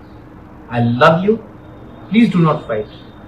शांति रखो, घर जाओ, फैमिली के संग हंसो, दोस्त के संग बैठो, और आज दिखाओ पूरे देश को कि जीतने के बाद भी हम एक दूसरे को मारेंगे नहीं, पीटेंगे नहीं, हम लोग आगे बढ़ेंगे, क्योंकि हमारा गोल है फॉर द नेक्स्ट जनरेशन, और ये हम भूलेंगे नहीं। बेलाइनो हम बाय खुलुंखा की प्रासाद दफा आईगु। প্রথম আমি ঈশ্বরকে ধন্যবাদ দিতে চাই, এবং ধন্যবাদ দিতে চাই এই কনস্টিটিউশনের সবাই ভোটারদেরকে।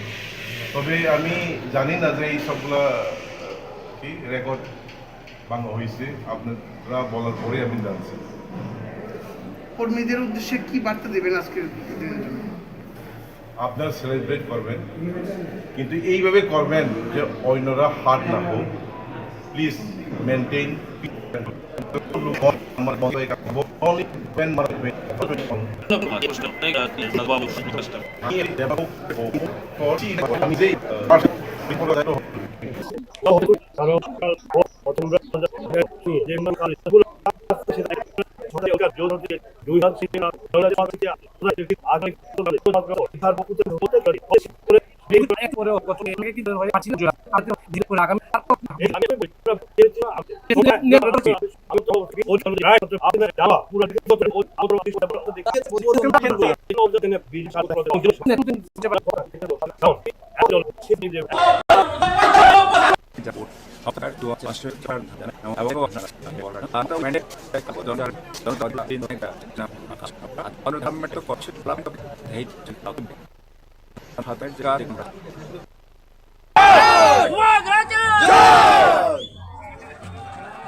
বুবাগরা ছাড়া আমরা কোনো পার্টি করণের দরকার নেই ত্রিপুরার মধ্যে।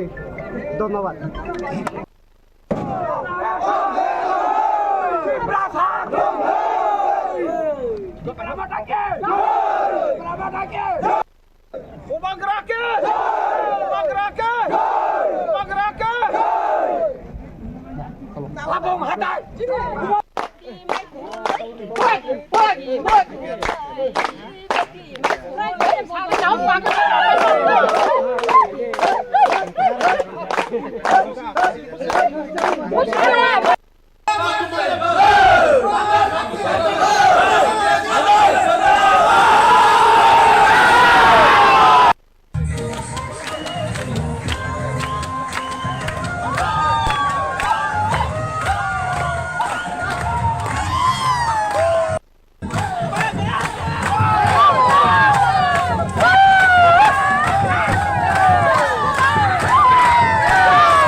আর আমরা এই জয়টা প্রত্যাশিত ছিল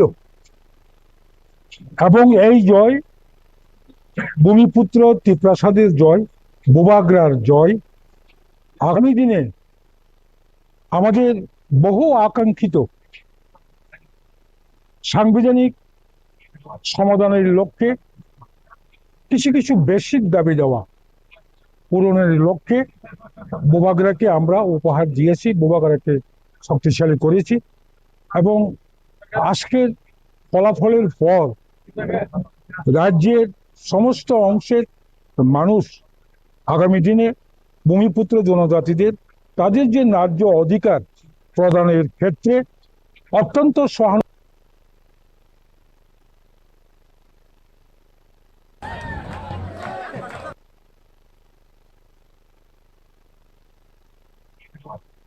এই জয়টা প্রত্যাশিত ছিল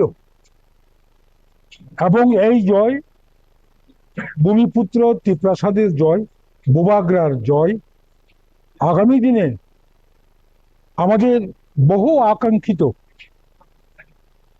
সাংবিধানিক সমাধানের লক্ষ্যে কিছু কিছু বেসিক দাবি দেওয়া পূরণের লক্ষ্যে বোবাগ্রাকে আমরা উপহার দিয়েছি, বোবাগ্রাকে শক্তিশালী করেছি এবং আজকের ফলাফলের পর রাজ্যের সমস্ত অংশের মানুষ আগামী দিনে ভূমিপুত্র জনজাতিদের তাদের যে ন্যায্য অধিকার প্রদানের ক্ষেত্রে অত্যন্ত সহানুভূতিশীল হবে। দেখেন ভোট মার্জিন নিয়ে কি বলবেন? ভোট মার্জিন আমি প্রথমেই বললাম এটা প্রত্যাশিতই ছিল। বিগত দিনে যেভাবে শরিকি দল, বড় শরিকি দল যেভাবে অযথা মিথ্যা অভিযোগ, অযথা কোনো যুক্তি ছাড়া জেলা পরিষদ প্রশাসনের বিরুদ্ধে যে অভিযোগ, এর একটা মোক্ষম জবাব দিয়েছে এবং রাজ্য সরকার রোমান স্ক্রিপ্টের মাধ্যমে বরক ভাষাকে চালু করার বিরোধিতা করেছে। রাজ্য সরকার মুখ্যমন্ত্রীর উপস্থিতিতে মাননীয় দেশের স্বরাষ্ট্রমন্ত্রী অমিত শাহর উপস্থিতিতে এবং আমাদের লোকসভা সদস্য মাননীয় বিপ্লব দেবের উপস্থিতিতে সামান্য কিছু সাংবিধানিক অধিকার দেওয়ার জন্য যে চুক্তিপত্র করেছিল, এই চুক্তিপত্র ইচ্ছাকৃতভাবে বিলম্বিত করার জন্য আজকে এডিসি এলাকার জনজাতি, মুসলিম, বাঙালি, হিন্দুস্তানি সকল অংশের মানুষ এর জবাব দিয়েছে। এটাই তো পরিষ্কার। এবং আমি রাজ্যবাসীকে অভিনন্দন জানাবো। সারা রাজ্যের খবর আমার কাছে এখনো আসেনি। আমি জাস্ট আমার কাউন্টিং হল থেকে বেরিয়েছি, তবু পরস্পর শুনেছি নিরঙ্কুশ সংখ্যাগরিষ্ঠিত হয়েছে, যার জন্য আমি এডিসি এলাকার 28টা কেন্দ্রের এডিসি কেন্দ্রের সকল অংশের নির্বাচক মণ্ডলীদের সংগ্রামী অভিনন্দন, প্রীতি শুভেচ্ছা এবং সাধুবাদ জানাই।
আজকে সকাল থেকে ভোট গণনা চলছে এডিসি নির্বাচনের, আর এই মুহূর্তে কিন্তু আমরা পেয়ে গেছি কংগ্রেসের হেভি ওয়েট বিধায়ক সুদীপ রায় বর্মন। দাদা নমস্কার।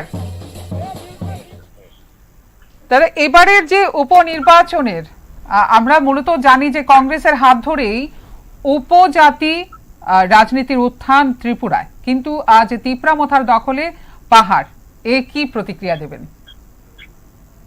প্রথমেই তো congratulation two Tripura Motha for their outstanding performance. দারুণ একটা পদনারা করে দেখালেন এবং এটা অপ্রত্যাশিত না, এটা প্রত্যাশা অনুসারেই রেজাল্টটা হয়েছে।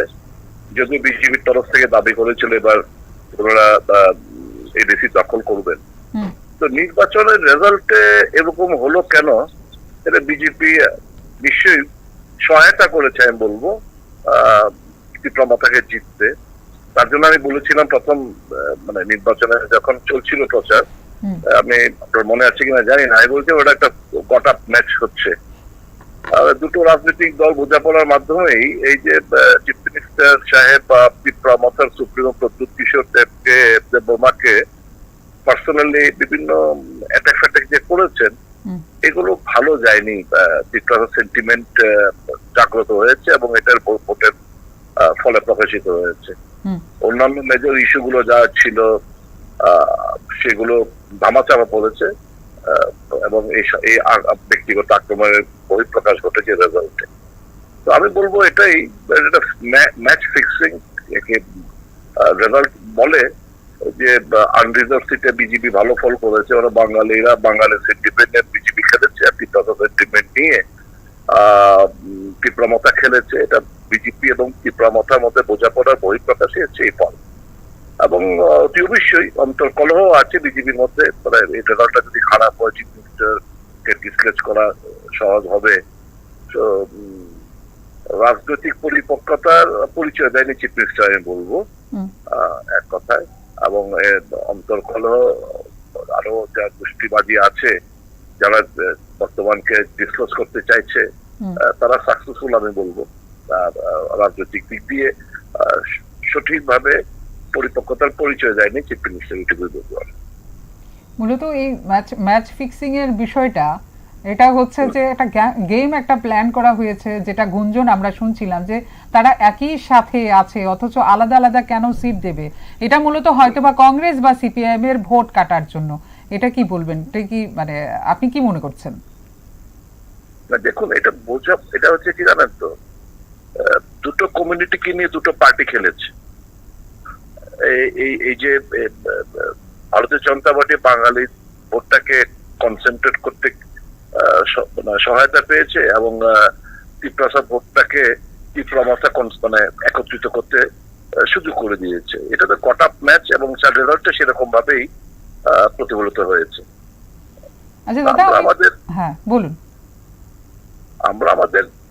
আমাদের কিছুই ছিল না, 28টা প্রার্থী আমরা দিয়েছি গতবারের থেকে, আমাদের রেজাল্টটা বেটার হবে বলে আমাদের ধারণা। জানি না সবটা বেরোলে পরবর্তী সময় বাকি প্রতিক্রিয়াটা দিতে পারবো। গতবার আমরা পেয়েছিলাম টোটাল 16,000 ভোটস ইন এডিসি।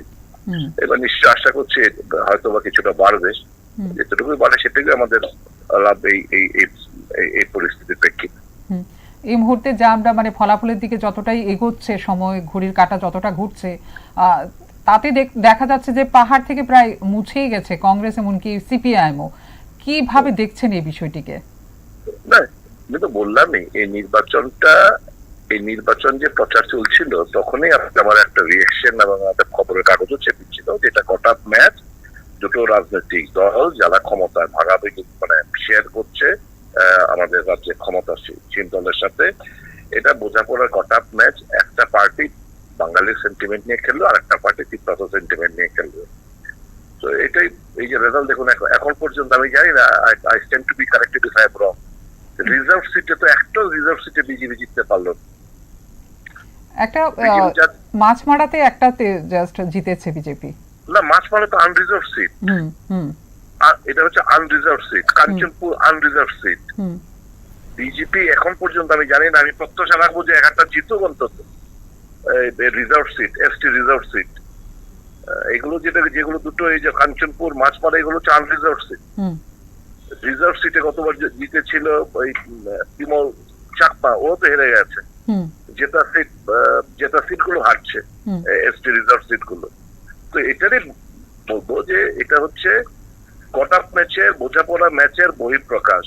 একটা পার্টি ত্রিপ্রাসা সেন্টিমেন্ট, একটা পার্টি বাঙালি খেলা, এই বহিঃপ্রকাশই গোটা ছেড়ে যাবে। আচ্ছা, এবার যেটা আমরা জানি যে পশ্চিমবঙ্গেও বিধানসভা নির্বাচন হতে চলেছে, 23 তারিখ প্রথম দফায় ভোট হবে। যে পশ্চিমবঙ্গ বিধানসভা নির্বাচনের জন্য বর্তমানে প্রচারে আছেন, আপনিও প্রচার করছেন। এডিসিতে ভারতীয় জনতা পার্টির এই যে ফলাফল, এই ফলাফল কি বঙ্গ নির্বাচনের প্রচারে উঠে আসবে কোনোভাবে? ইস্যু তো মানে এটা তো ধরুন প্রচারের শেষ, ফার্স্ট ফেজের প্রচারের শেষ পর্যায়ে এসছে। এখন মানে পার্টিগুলো তো বিরোধী, পার্টিগুলো শাসক কিংবা অন্যান্য রাজনৈতিক দলগুলো যারা বিজেপি বিরোধী, তারা তো এটা প্রচারে নেবে। যেখানে শাসক গোষ্ঠী হেরে যাচ্ছে, এটা তো একটা প্রচারে তো মাইলেজ নেবে। কারণ ত্রিপুরার নাম তো উচ্চারিত হচ্ছে পশ্চিমবাংলা বারংবার, বিজেপির তরফ থেকে করা হচ্ছে। এখন ত্রিপুরার একটা বড় পার্সেন্টেজ অফ মানুষ যে বিজেপিকে প্রত্যাখ্যান করেছে, এই ইস্যুগুলো তো উঠবে। বেশ, ত্রিপুরামথা এবং বিজেপি সরকারের সহযোগী আমরা সবাই জানি, অথচ আলাদাভাবে লড়াই করেছে এডিসিতে। কিভাবে দেখছেন এই বিষয়টি? আপনার থেকে আমি আগেও জেনেছি। ম্যাচ ফিক্সিং, এটা ম্যাচ ফিক্সিং। সেটাই আগে এটা বলেছেন আপনি যে ম্যাচ ফিক্সিং এর ইয়ে আছে।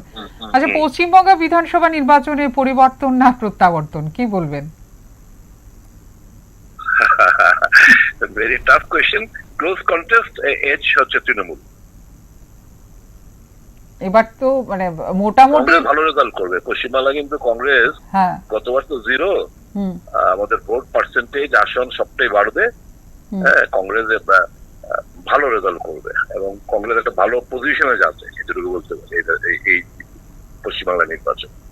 মানে বিজেপি কাছে ধারেও যেতে পারবে না? না না, আমি বলছি তো ক্লোজ কন্টেস্ট বলছি। ক্লোজ কন্টেস্ট হবে, বিজেপির আসন সংখ্যা বাড়বে, তৃণমূলের কমবে। তবে তৃণমূল সরকার বানাবে, এটা আমার ধারণা, ব্যক্তিগত ধারণা। আচ্ছা, মানে মোটামুটি তো ত্রিপুরা থেকে প্রায় অনেক নেতা বিধায়করাই কিন্তু চলে গেছেন। সে কি আপনি সরাসরি অভাব নেই। হ্যালো, বলছি শিখি আপনি নেতারা ছড়াছড়ি পশ্চিমবাংলা, ত্রিপুরা নেতাদের মানে অভাব নেই। একদম প্রচারে কিন্তু ঝড় তোলা হয়েছে। দেখা যাক যে 23 তারিখ হচ্ছে প্রথম দফা। দেখা যাক কত পার্সেন্ট ভোট পড়ে, কি হয়, পরিবর্তন না প্রত্যাবর্তন, না কংগ্রেসের একদম চাঙা হয়ে ওঠে ওখানটা, এটাই আমরা আশা রাখবো বা দেখবো। প্রতিটা খবরই তো আমরা তুলে ধরবো। অসংখ্য ধন্যবাদ, আপনি দাদা এই সময়টা দিয়েছেন আমাদের। Thank you. আমিও আছি, বহিরাজ্যে প্রচারেই আছি। তো thank you so very much for connecting. পাশে থাকবেন আবার যদি ধরি আপনাকে ফোনে। ওকে, ধন্যবাদ দাদা, ধন্যবাদ। এদিকে যে খবর যে 4 নম্বর করমছড়া এডিসি আসনে ত্রিপুরামথা দলের প্রার্থী রতীশ ত্রিপুরা 1682 ভোটে জয়লাভ করে সংবাদ প্রতিনিধিদের কি প্রতিক্রিয়া দিয়েছেন আমরা এটা দেখব। আমার পিসিআর বন্ধুদের বলবো যে রতীশ ত্রিপুরার যে বক্তব্যটি এটা যাতে একটু তুলে ধরা হয়। এতক্ষণ আমরা কথা বলছিলাম কংগ্রেসের যিনি হেভিওয়েট নেতা বিধায়ক সুদীপ রায় বর্মন, তিনি বহিরাজ্যেই রয়েছেন, পশ্চিমবঙ্গে রয়েছেন, যেহেতু সামনে নির্বাচন, বিধানসভা নির্বাচন পশ্চিমবঙ্গে, সেই প্রচারে রয়েছেন। সেখান থেকে আমরা কথা বললাম দাদার সাথে।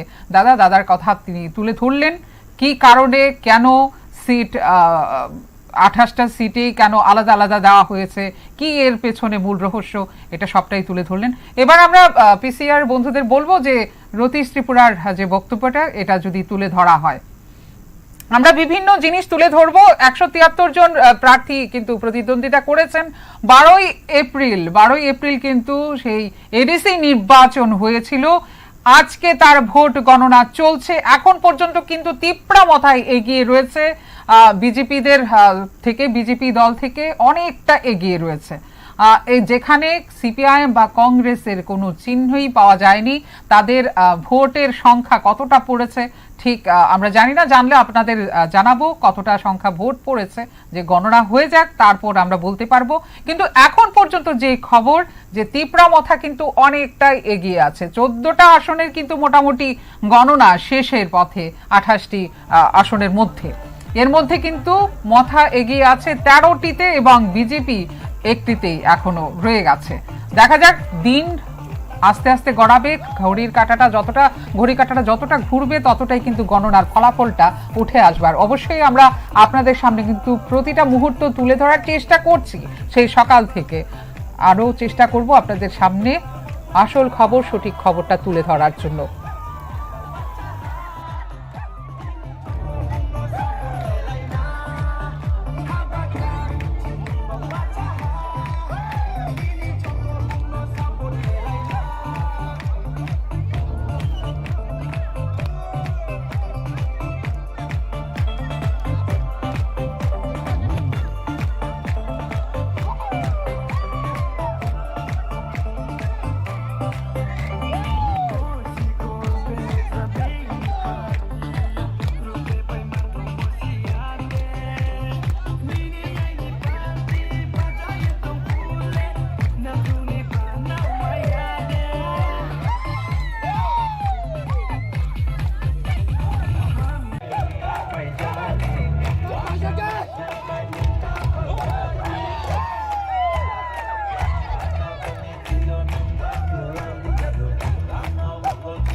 Website.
কারণ কি বলবেন জয়ের পর প্রথম প্রতিক্রিয়া? জয় ভালোই হয়েছে, এই জয়টা হচ্ছে সাধারণ মানুষের আর্তনাদের জয়। কারণ 10 বছর হলো এডিসি এলাকায় ভিলেজ কমিটি নির্বাচন হয় না। 10টি বছর মানুষের একটা বঞ্চনার মধ্যে আজকে এই জয়ের মধ্যে প্রমাণ করলো জনগণ তার আত্মচিৎকার আজকে ভোটের মাধ্যমে প্রমাণিত করল। আমাদের পার্টির সুপ্রিমো বোবাগড়ার আওয়াজ, ওনার আহ্বান মানুষ সাড়া দিয়েছে, তাই করমসরা কেন্দ্রে আজকে বিপুলভাবে জয়যুক্ত করেছেন।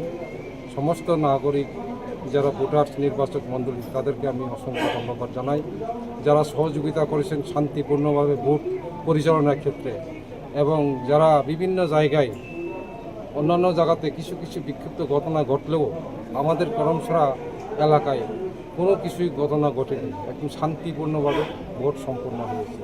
এতে সাধারণ মানুষ থেকে শুরু করে যারা ভোটে অংশগ্রহণ করেছেন, নির্বাচক মণ্ডলী এবং অন্যান্যরা যারা সহযোগিতা করেছেন তাদেরকে ধন্যবাদ জানাই, অসংখ্য ধন্যবাদ জানাই। আপনি যে এই যে জয়লাভ করলেন মূলত কোন ফ্যাক্টর কাজে লাগবে? যে কাজটা আমাদের করতে হবে প্রথমে বা আমার করা দরকার, যে ভিলেজ কমিটি নির্বাচন, যেখানে গত 10টি বছর নির্বাচন হলো না, 560 সিটে ভিলেজ কমিটি নির্বাচন হলো না। নির্বাচন মানুষের গণতান্ত্রিক অধিকার, এই অধিকার 10টি বছর প্রয়োগ করা হলো না। গ্রামের রাষ্ট্রের ব্যবস্থা নেই, গ্রামের উন্নয়নের জন্য কোনো চিন্তাধারা নিতে পারছে না, যার ফলে আজকে এই যে নির্বাচনটা, আজকে ডিসি ইলেকশন নির্বাচনটা অত্যন্ত গুরুত্ব, এবং গ্রামের মানুষের যে উন্নয়নের যে ধারা এটা পৌঁছে দেওয়ার ক্ষেত্রে সেজন্য আমি চেষ্টা চালাবো যাতে গ্রামের মানুষের কাছে যাতে তাদের যে উন্নয়নের যে বার্তা যাতে গিয়ে পৌঁছতে পারত। আপনার বিরুদ্ধে যিনি বিজেপি দলের প্রার্থী ছিলেন উনি এমডিসি ছিলেন এবং পুরনো কার্যকর্তা ছিলেন, বহু পুরনো বিজেপি দলের কর্মী, ওনাকে হারানোর মূল ব্যাখ্যাটা কী বলবেন? আমার তা নেই, গ্রামের উন্নয়নের জন্য কোনো চিন্তাধারা নিতে জন্য আমি চেষ্টা চালাবো। বিজেপি দলের কর্মী, ওনাকে হারানোর মূল ব্যাখ্যাটা কী বলবেন? আমি ওনার সাথে আমার কোনো ব্যক্তিগত কোনো খারাপ সম্পর্ক নেই, উনি আমার বন্ধু ব্যক্তি। দীর্ঘ বছর ওনার সাথে আমরা আঞ্চলিক দল শুরু করেছিলাম। যাই হোক, আজকে বিভিন্ন কারণে হলেও উনি অন্য দলের, আমি আর একটি দলের, তার মধ্যেও আজকে জয়টা কিন্তু ওনার সাথে আমার বিরোধ না। বিরোধটা হচ্ছে পার্টির নীতিগত আদর্শ, যে নীতি আদর্শ মানুষ গ্রহণ করছে না, যে নীতি আদর্শের প্রতি মানুষ ঘৃণা যাচ্ছে, যার ফলে আজকে এই জয়ের ব্যবহার। জয়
19,000-এর বেশি নিয়ে আমরা জয় হয়েছি বিপুল ভোটে। তিপ্রামঠা, থানচামারি, আমরা বুবাগাড়া পার্টি, বুবাগাড়ারে সবাই চাই। আমরা এর লেগে 20,000 উপরে আমরা ভোট পাইছি। এই যে জয়, হ্যাঁ, কিরকম লাগছে? অনেক অনেক আমরা খুব আনন্দ হয়েছি। আমরা যে জয় ভবিষ্যতে সুরক্ষিত লাগে, ভবিষ্যতের লাগে আমরা সবাই এই কাজটা করছি। অবশেষে পাহাড়ে তিপ্রামতা দখল করলো, সব তিপ্রামথাই দখল হল। যারা ভোটার তাদের প্রতি কি বার্তা দেবে?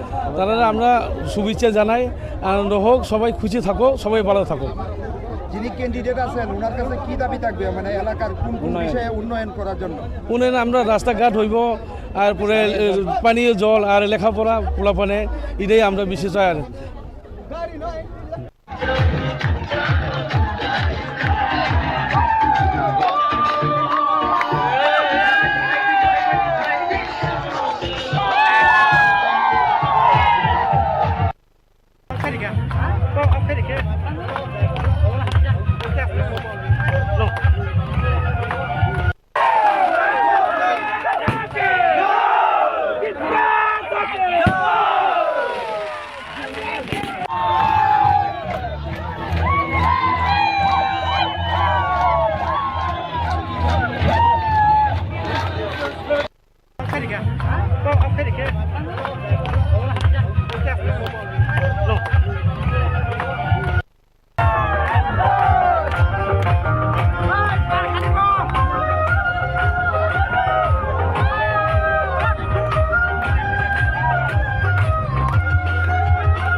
হাজারের বেশি নিয়ে আমরা জয় হয়েছি বিপুল ভোটে। তিপ্রামঠা, থানচামারি, আমরা বুবাগাড়া পার্টি, বুবাগাড়ারে সবাই চাই। আমরা এর লেগে 20,000 উপরে আমরা ভোট পাইছি। এই যে জয়, হ্যাঁ, কিরকম লাগছে? অনেক অনেক আমরা খুব আনন্দ হয়েছি। আমরা যে জয় ভবিষ্যতে সুরক্ষিত লাগে, ভবিষ্যতের লাগে আমরা সবাই এই কাজটা করছি। অবশেষে পাহাড়ে তিপ্রামতা দখল করলো, সব তিপ্রামথাই দখল হল। যারা ভোটার তাদের প্রতি কি বার্তা দেবে? তারা আমরা শুভেচ্ছা জানাই, আনন্দ হোক, সবাই খুশি থাকো, সবাই ভালো থাকো। যিনি ক্যান্ডিডেট আছেন ওনার কাছে কি দাবি থাকবে, মানে এলাকার কোন কোন বিষয়ে উন্নয়ন করার জন্য? উন্নয়ন আমরা রাস্তাঘাট হইব, তারপরে পানীয় জল আর লেখাপড়া পোলাপানে, এটাই আমরা বেশি চাই। Are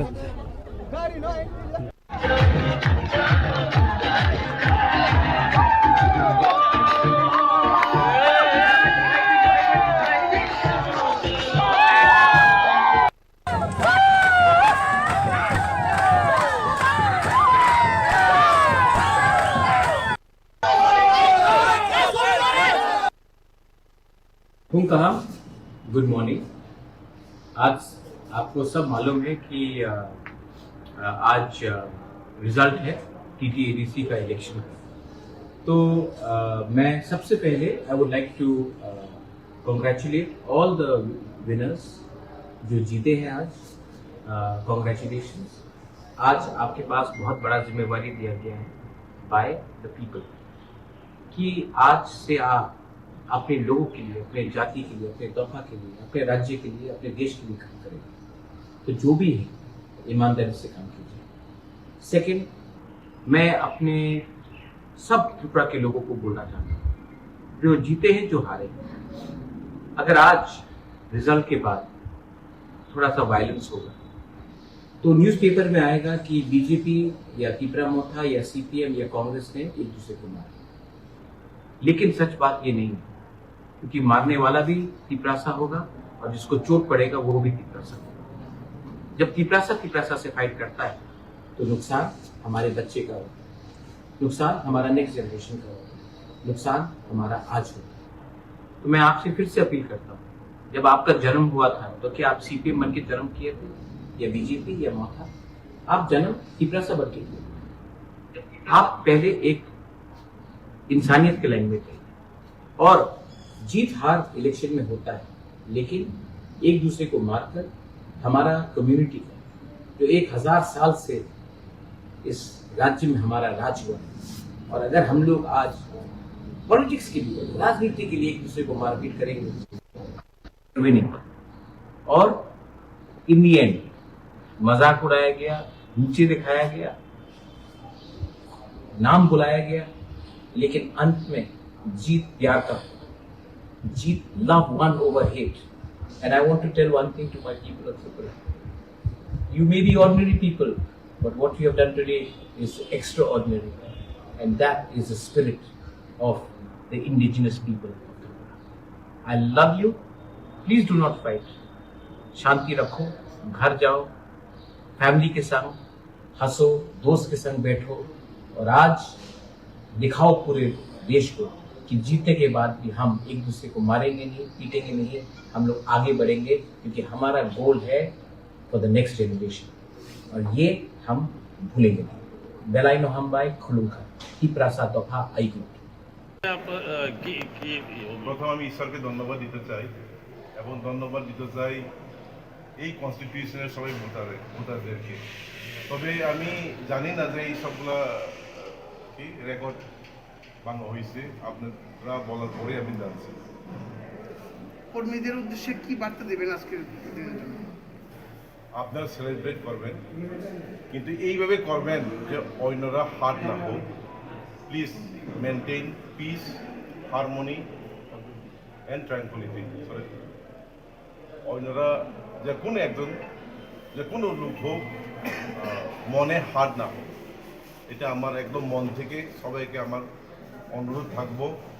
not only from 11 Maharanipur Telamra constituency, but from all the 28 constituency around Tripura. জনগণের জন্য প্রথম কাজটা কি হবে আপনার এই এলাকার, আপনার কনস্টিটিউয়েন্সির জনগণের জন্য অনেক ইয়ে আছে, তাদের অভাব অভিযোগ আছে, তাদের জন্য প্রথম কোন কাজটা করবেন? দেখেন, আমি অ্যাকচুয়ালি ডেভেলপমেন্ট হোক বা যে কোনো হোক, আমি ইম্পোজ করতে চাই না কারোর উপরে। এরপর বিসি ইলেকশন শেষ হওয়ার পরে আমি নিজেই সব বিসি কে পার্সোনালি ভিজিট করব। ওইটার পরে আমরা দেখবো যে কী করা যায়, কী করতে হবে, accordingly we will do it. Thank you. এই ফলাফল হয়তো আমাদের কোনো কাজে ত্রুটি রয়েছে, ওটাও হয়তো আমাদের ত্রুটি রয়েছে, কারণ আজকে রেজাল্ট হওয়ার কথা না, অথবা আমরা জনজাতির জন্য রাজ্য এবং কেন্দ্র সহযোগিতা নিয়ে যেগুলো উন্নয়নমূলক কাজ করার চেষ্টা করেছি, হয়তো সেগুলা আমরা গ্রাসরুট লেভেলে সেটা আমরা দেখাতে পারিনি। আমরা জানি জনজাতির সমাজ ব্যবস্থার অধিকার দিয়ে ভালো দিয়েছে। 2000 বিধানসভা নির্বাচন রাজ্যের মধ্যে ক্ষমতা আসার পর জনজাতির সমাজ ব্যবস্থা স্বীকৃতি দেওয়া হয়েছে। সংস্কৃতির স্বীকৃতি দেওয়া আগে আপনার দেশে হতো, সেই অধিকারটা কিন্তু আমরা দিয়ে সরকারের স্বীকৃতি হিসাবে। এরপরে যদি এত কিছুর পরেও আপনি গতবারও কিন্তু 4 নং করমচড়া থেকে কিন্তু আপনি বিজেপি দলের হয়ে প্রার্থী ছিলেন এবং ভোটে জয়লাভ করেছিলেন। আপনি এখন দাবি করছেন জনজাতির বিজেপি দল অনেক করেছে বা করবে, তারপরেও আপনি কি কারণে আপনার আমরা ব্যর্থ, আমরা এগুলো করেছি, সেই কারণে আমরা আমি বললাম না সব ব্যাপার স্বাভাবিক অধিকার দিলে রাইট একমাত্র আমরা কোনদিন সম্মান দেওয়া রাজনীতির অধিকার আজকে কত বড় আপনি দৃষ্টিকর্তা ওনার অবস্থা দেখেছেন স্যার এ তো আপনি ঠিক আছে এই বলছেন কিন্তু কিছু পরেও কেন এই জন্য অবশ্যই পর্যালোচনা দরকার। আমি শুধু এখানে প্রার্থী না, বিজেপির একজন সিনিয়র কার্যকর্তা হিসেবে এবং প্রদেশের সহসভাপতি এবং জনজাতির সম্প্রদায়। আচ্ছা, আপনাদের নেতৃত্বের মধ্যে কোনো তফাৎ রয়েছে বা কোনো ঘাটতি রয়েছে? কোনো তফাৎ সেটা থাকতেই পারে না। আমাদের বিজেপি দলের মধ্যে কোনো তফাৎ থাকতে পারে না, কারণ বিজেপি একক সিদ্ধান্তে চলে না। বিজেপি সবার সিদ্ধান্ত নিয়ে বিজেপি চলে।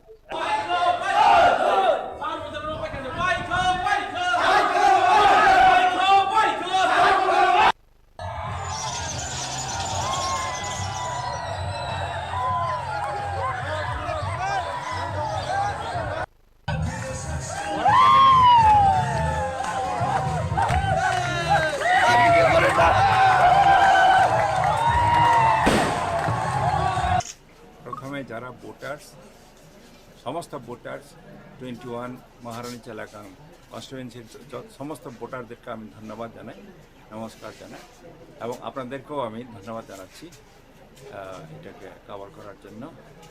আর আমরা তো উই আর ম্যান্ডেটেড যে জনসাধারণের হয়ে কাজ করব, জনসাধারণের যে অধিকারের ব্যাপারে আমরা কথা বলবো, জনসাধারণের যে অধিকারগুলা বহুদিন ধরে, অনেক দিন ধরে যেটা বঞ্চিত হয়ে আছে তার জন্য আমরা কাজ করব এবং তাদের অধিকারটাকে আমরা আদায় করব। তৎসঙ্গে আমরা ডেভেলপমেন্ট তো করবোই, নিশ্চয়ই করব। ডেভেলপমেন্ট করাটা তো প্রত্যেক সরকারের নৈতিক দায়িত্ব, সাংবিধানিক কর্তব্য বটে। তো আমরা সাংবিধানিক কর্তব্য ডেভেলপমেন্ট করার সাথে সাথে আমরা জনসাধারণের যে অধিকারের জন্য আমরা কাজ করব। এই জয়টা প্রত্যাশিত ছিল এবং এই জয় ভূমিপুত্র ত্রিপ্রাসাদের জয়, বুবাগ্রার জয় আগামী দিনে আমাদের বহু আকাঙ্ক্ষিত সাংবিধানিক সমাধানের লক্ষ্যে কিছু কিছু বেসিক দাবি দেওয়া পূরণের লক্ষ্যে বুবাগ্রাকে আমরা উপহার দিয়েছি, বুবাগ্রাকে শক্তিশালী করেছি এবং আজকের ফলাফলের পর রাজ্যের সমস্ত অংশের মানুষ আগামী দিনে ভূমিপুত্র জনজাতিদের তাদের যে ন্যায্য অধিকার প্রদানের ক্ষেত্রে অত্যন্ত সহানুভূতিশীল হবে। দেশে না ভোট মার্জিন নিয়ে কি বলবেন? ভোট মার্জিন আমি প্রথমেই বললাম এটা প্রত্যাশিতই ছিল। বিগত দিনে যেভাবে বড় শরিকি দল যেভাবে অযথা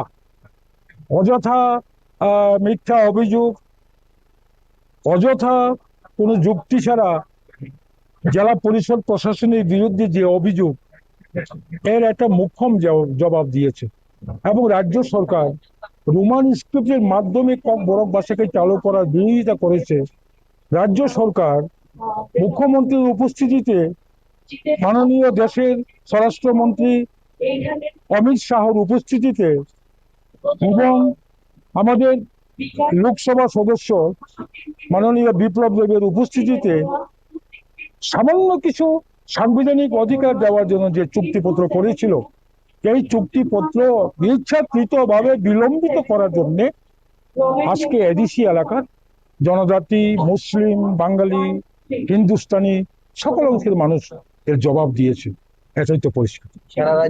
এবং আমি রাজ্যবাসীকে অভিনন্দন জানাবো। সারা রাজ্যের খবর আমার কাছে এখনো আসেনি, আমি জাস্ট আমার কাউন্টিং হল থেকে বেরিয়েছি। তবু পরস্পর শুনেছি নিরঙ্কুশ সংখ্যাগরিষ্ঠতা হয়েছে, যার জন্য আমি এডিসি এলাকার 28টা কেন্দ্রের সকল অংশের নির্বাচক মণ্ডলীদের সংগ্রামী অভিনন্দন, প্রীতি শুভেচ্ছা এবং সাধুবাদ জানাই। মুখ্যমন্ত্রী বারবারই জনসভায় বলেছে যে 28 কি বলবেন এই বিষয়ে? 28 থেকে 22 বাদ যাবে, বাকিটা থাকবে আর কি। কি বলবেন জয়ের পর প্রথম প্রতিক্রিয়া? জয় ভালোই হয়েছে।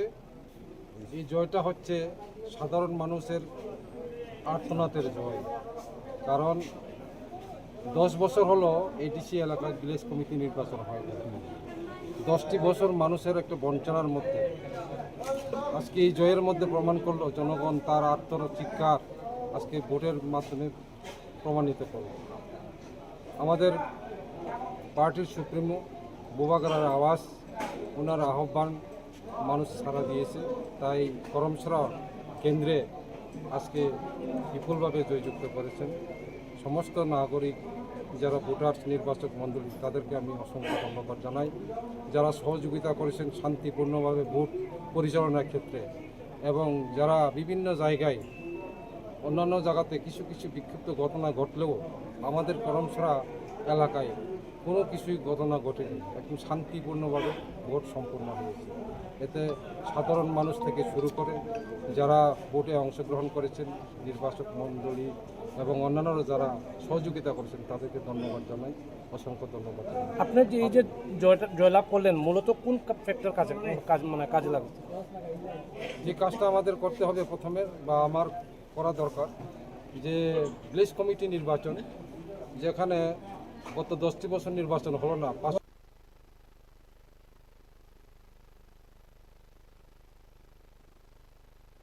587তে ভিলেজ কমিটি নির্বাচন হলো না। নির্বাচন মানুষের গণতান্ত্রিক অধিকার, এই অধিকার 10টি বছর প্রয়োগ করা হলো না। গ্রামের রাষ্ট্রের ব্যবস্থা নেই, গ্রামের উন্নয়নের জন্য কোনো চিন্তাধারা নিতে পারছে না।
19,000-এর বেশি নিয়ে আমরা জয় হয়েছি বিপুল বুটে তিপ্রামঠা থানচামারি আমরা বুবাগাড়া পার্টি বুবাগাড়ারে সবাই চাই আমরা এর লেগে 20,000 উপরে আমরা বুট পাইছি।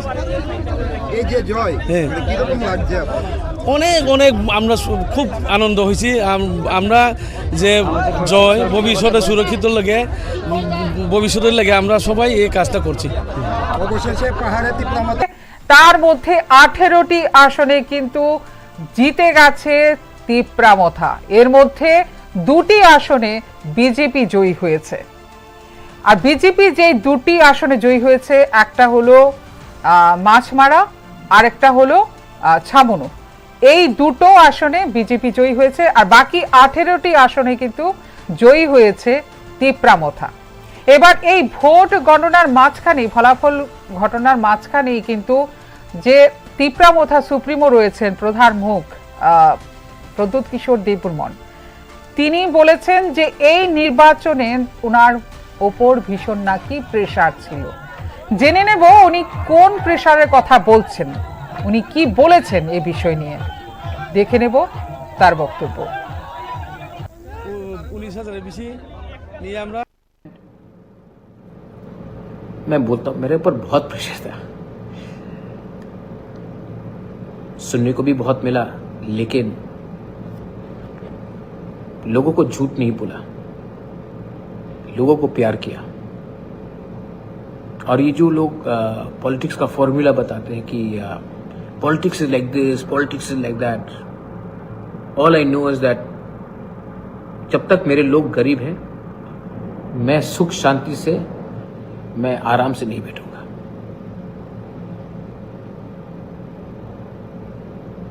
कैसा लगा जीत? लेकिन असली जीत तब होगा जब आप एक दूसरे, मैं बोलता हूं मेरे ऊपर बहुत प्रेशर था, सुनने को भी बहुत मिला, लेकिन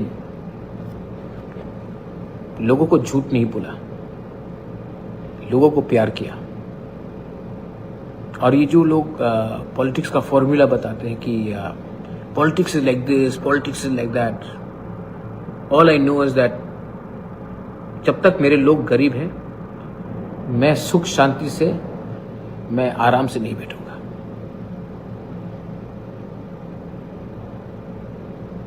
कैसा लगा जीत? लेकिन असली जीत तब होगा जब आप एक दूसरे, मैं बोलता हूं मेरे ऊपर बहुत प्रेशर था, सुनने को भी बहुत मिला, लेकिन लोगों को झूठ नहीं बोला, लोगों को प्यार किया। और ये जो लोग पॉलिटिक्स का फॉर्मूला बताते हैं कि politics is like this, politics is like that, all I know is that जब तक मेरे लोग गरीब हैं मैं सुख शांति से। এই মুহূর্তে আমরা শুনে নিলাম প্রদ্যুৎ কিশোর দেববর্মন কি বললেন, যে যতদিন পর্যন্ত তার লোকেরা যদি গরিব থাকে তাহলে তিনি শান্তিতে থাকতে পারবেন না। এই কথাটাই কিন্তু তিনি বললেন। তিনি কখনো মিথ্যে কথা বলেননি, তাদের লোক জনজাতিদের বলেননি, তিনি সেটাও তার কথায় ব্যাখ্যা করলেন। এই মুহূর্তে রয়েছে আমার নিউজ রুম থেকে আমাদের সিনিয়র এডিটর অরূপ চক্রবর্তী। অরূপদার সঙ্গে কথা বলবো। অরূপদা, শুনতে পাচ্ছ? বলছি, এই যে সার্বিক ভোট গণনা হলো, এখন পর্যন্ত 20টি আসন ঘোষণা হয়ে গেছে, গণনা হয়ে গেছে। এর মধ্যে 18টি তিপ্রামথা, 2টি বিজেপি। এই বিষয়ে যদি তুমি কিছু বলো। এক্স্যাক্টলি, আমরা সকাল থেকে নিউজ নাও, বিশেষ করে ভোটের দিন আজকে সকাল থেকে নির্বাচন কমিশনকে পাশে রেখে নির্বাচন কমিশনের দেওয়া তথ্য অনুযায়ী আমরা পুরো নির্বাচনী ফলাফল সেটা পাবলিশ করার চেষ্টা করছে, এবং নির্বাচন কমিশনের দেওয়া তথ্য অনুযায়ী আমরা খুব সেন্সিটিভলি সেটা এগিয়ে চলছে। এখনো পর্যন্ত যে ফিগারটা তুমি এখনো বলেছো যে 20টির মধ্যে 20টি অলরেডি সেখানে পাবলিশ হয়ে গেছে, 20টি সেখানে অলরেডি সেখানে ঘোষণা হয়ে গেছে। তো সেই ক্ষেত্রে 18টি পেয়েছে তিপ্রামথা পার্টি এবং 2টি পেয়েছে ভারতীয় জনতা পার্টি, মাছমারা এবং সিমনা কনস্টিটিউয়েন্সি। এডিসি কনস্টিটিউয়েন্সি, এই দুটি কেন্দ্র থেকে ভারতীয় জনতা পার্টি জয়লাভ করেছে। বাদ বাকি 18টি আসনে জয়ী হয়েছে তিপ্রামথা। তো এখন আর কোনো ট্রেন্ডসের কোনো বিষয় নেই। এখন আগামী 1 ঘন্টার মধ্যে যতটুকু আমাদের সঙ্গে কথা হয়েছে নির্বাচন কমিশন সঙ্গে, যে কথাটা হয়েছে, আগামী 1 ঘন্টার মধ্যেই মোটামুটি চূড়ান্ত ফলাফল ঘোষণা হয়ে যাবে। আগামী মানে 3টের মধ্যে, বিকেল 3টের মধ্যেই চূড়ান্ত ফলাফল সেখানে ঘোষণা হয়ে যেতে পারে বলে আমাদেরকে জানিয়েছে নির্বাচন কমিশন। এই ক্ষেত্রে এখনো পর্যন্ত 8টি যে ফলাফল ঘোষণার বাকি রয়েছে 8টি কেন্দ্রে, সেই ক্ষেত্রে যে নন অফিসিয়াল যে রিপোর্ট, যেটা নির্বাচন কমিশন এখন পর্যন্ত সেটা শিরমোহর দেয়নি, কিন্তু গ্রাউন্ড রিপোর্ট যেটা 2 দিক থেকে 3টি কেন্দ্রে এগিয়ে রয়েছে ভারতীয় জনতা পার্টি। বাদ বাকিগুলিতে তিপ্রামথা সেখানে লিড করছে। তো সেই দৃষ্টিকোণ থেকে বলা যেতে পারে যে মোটামুটি 22 থেকে 24টি আসনের মধ্যে 20 থেকে 23টি আসন পেতে পারে তিপ্রামথা পার্টি। বাদ বাকি আসনগুলি যেতে পারে ভারতীয় জনতা পার্টির দখলে। এখন পর্যন্ত যে এই মানে ফলাফলের চিত্র এতটুকু পর্যন্তই রয়েছে। ইতিমধ্যেই যেটা তুমি সকালবেলা থেকে ডিসপ্লে করছো, নিউজ নাও সেটা করছে যে তিপ্রামথার কর্মী সমর্থকরা অলরেডি সেখানে আনন্দ উল্লাস, বিজয় উল্লাস সেখানে মেতে উঠেছে। এবং শুধু মানে যে প্রপার যে কেন্দ্রগুলি বা আরবান, সেমি আরবান যে মানে কেন্দ্রগুলি, সেগুলি না, মানে প্রত্যন্তের যে বুথ কেন্দ্রগুলিতে রয়েছে বা কনস্টিটিউয়েন্সি গুলি রয়েছে, সেখানেও কিন্তু সাধারণ মানুষ, বিশেষ করে তিপ্রামথার যে ভোটাররা, তারা কিন্তু আনন্দ উল্লাসে মেতে উঠেছে। এবং ইতিমধ্যেই তুমিও সেটা বলেছো যে প্রদ্যুৎ কিশোর দেববর্মন শান্তি শৃঙ্খলা বজায় রাখার একটা আহ্বান করেছে। মোটামুটি এখনো পর্যন্ত সার্বিকভাবে যেটা বলা, মানে যেটা বোঝা যাচ্ছে যে পাহাড় সেখানে প্রত্যাবর্তন হয়েছে। এবং ইতিমধ্যেই যে ন্যূনতম যে ফিগারটা প্রয়োজন পাহাড় দখলের জন্য, সেটা অলরেডি, তার থেকে ল্যান্ডস্লাইড ভিক্টরি সেটা অলরেডি হয়ে গেছে তিপ্রামথার। এবং তিপ্রামথা এককভাবেই এডিসি প্রশাসনে সরকার করতে চলেছে, সেটা প্রায় নিশ্চিত হয়ে গেছে। চূড়ান্ত ফলাফল আগামী 3টের মধ্যেই সেটা প্রকাশ করে দেবে নির্বাচন কমিশন। নির্বাচন নিয়ে প্রথমে গেল উপনির্বাচন, তারপর এডিসি নির্বাচন। আজকে এডিসি নির্বাচনের ফলাফল ঘোষণা হচ্ছে।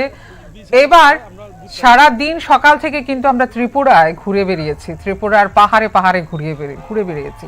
এবার চলো একটু শহরের দিকে যাই, তাও অন্য একটি রাজ্যে যাই, পশ্চিমবঙ্গে কিন্তু বিধানসভা নির্বাচন হতে চলেছে। 23 তারিখ হবে প্রথম দফার ভোট। এবার এই যে ত্রিপুরার বিজেপিও কিন্তু ওইখানে গেছে, প্রচারে আছে। এবার ওখানেও লড়াই করবে, জোরদার ভাবে তাদের প্রচার চলছে। একদিকে তৃণমূল কংগ্রেস, একদিকে বিজেপি, জোরদার লড়াই হওয়ার একটা সম্ভাবনা রয়েছে। এই যে এডিসি নির্বাচন, কারণ ত্রিপুরার নামটা কিন্তু বারবার কিন্তু উঠে আসছে পশ্চিমবঙ্গের নির্বাচনের প্রচারে, বারবার কিন্তু ত্রিপুরার নামটা উচ্চারণ করা হচ্ছে যে বিজেপি সরকার ত্রিপুরায় এসে কি কি করেছে, কতটা উন্নত হয়েছে, কি কি পরিষেবা দেওয়া হচ্ছে, সবকিছু কিন্তু ওইখানেও প্রচারে তোলা হচ্ছে। এবার এই এডিসি নির্বাচনের যে ফলাফল, এটা কতটা এফেক্ট বা ইম্প্যাক্ট পশ্চিমবঙ্গের নির্বাচনে পড়তে পারে বলে তুমি মনে করো? ভালো একটা মানে পলিটিক্যাল সিনারিওতে একটা খুব মানে এসেনশিয়াল একটা কোশ্চেন করেছো যে আগামী 23 তারিখ সেখানে পশ্চিমবঙ্গ বিধানসভা নির্বাচন, সেখানে ভোট গ্রহণ পর্ব অনুষ্ঠিত হতে চলেছে। ঠিক মনে করো 4-5 দিন আগে সেখানে ত্রিপুরাতে এডিসিতে তারই শরিক দল মানে তিপ্রামথা, তার কাছে এরকম একটা ল্যান্ডস্লাইড ভিক্টরি হয়েছে, যেখানে মানে বলা যেতে পারে যে মানে মাঠে নেই প্রায় বলতে গেলে বিজেপি, ভারতীয় জনতা পার্টি।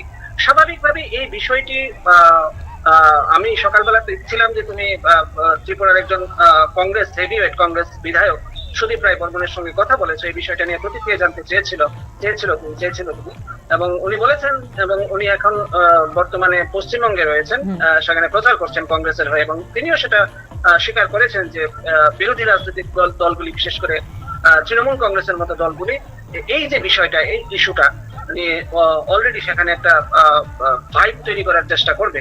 আমি তোমাকে একটা বিষয় জানিয়ে রাখি, আজকে মমতা বন্দ্যোপাধ্যায় পশ্চিমবঙ্গের একটা জায়গাতে নির্বাচনী প্রচারে অংশগ্রহণ করতে গিয়ে বিজেপির যখন এডিসির যখন এই ভোটিং ট্রেন্ড চলছিল, ঠিক তখনই কিন্তু এই বিষয়টা স্লাইটলি সেখানে মমতা বন্দ্যোপাধ্যায় সেখানে পশ্চিমবঙ্গের বিধানসভা নির্বাচনে প্রচারে এই বিষয়টাকে কিন্তু অলরেডি সেখানে একটা প্রজেক্ট করেছেন একটা জনসভায়, এবং উনি বলেছেন যে ভারতীয় জনতা পার্টি ত্রিপুরাতে বিশেষ করে জনজাতি অংশের এলাকাগুলিতে যে তার যে বেস, ভোট বেস, এই বিষয়টা নিয়ে কিন্তু প্রশ্ন তুলেছেন, এবং সেখানে বিশেষ করে ভারতীয় জনতা পার্টির কার্যকারিতা নিয়ে সেখানে উনি প্রশ্ন তুলেছেন। তো সেটা তো থাকবেই, অপোজিশন বিরোধীরা তো স্বাভাবিকভাবেই একটা ভারতীয় জনতা পার্টির মতো একটা প্রথম যে ভারতবর্ষের সবচেয়ে বড় পলিটিক্যাল পার্টি, রাজনৈতিক দল, ছোট গ্রাউন্ডে হলেও, ছোট একটা বিষয় হলেও, ছোট একটা অ্যাসপেক্টে হলেও, যে লোকাল বডি ইলেকশন, তারপরেও সেখানে যে রিজনাল পার্টির সঙ্গে তার যে একটা কন্টেস্টে গিয়ে সেখানে তার একটা রেজাল্ট এরকম হয়েছে, এই বিষয়টা নো ডাউট যে অপোজিশন পলিটিক্যাল পার্টিগুলি এটা ক্যাশ করার চেষ্টা করবে, এবং তা অলরেডি হয়ে গেছে, শুরু হয়ে গেছে। যে বিষয়টা তুমি সুদীপ রায় বর্মনের সঙ্গে আলোচনা করছিলেন, এবং উনি বলেছেন যে অভিযোগ করেছেন এজ এ অপোজিশন পার্টি হিসেবে যে এটা একটা এটা একটা গোটা গেম, যে এডিসিতে ত্রিপুরা এবং ভারতীয় জনতা পার্টি উনি এলিগেশন করেছেন যে ভারতীয় জনতা পার্টি ত্রিপুরা জয়ী করার ক্ষেত্রে মুখ্য ভূমিকা নিয়েছে, এবং ভারতীয় জনতা পার্টির সহায়তাতেই ত্রিপুরা অলরেডি এই ভোটে না হলে ত্রিপুরা জয়ী হবার কোনো ফ্যাক্টর ছিল না, কারণ ছিল না। সেখানে একটা goat up game, match fixing, এই পার্টিকুলার এই চান্সগুলি সেখানে ইউজ করেছেন সুদীপ রায় বর্মন, এবং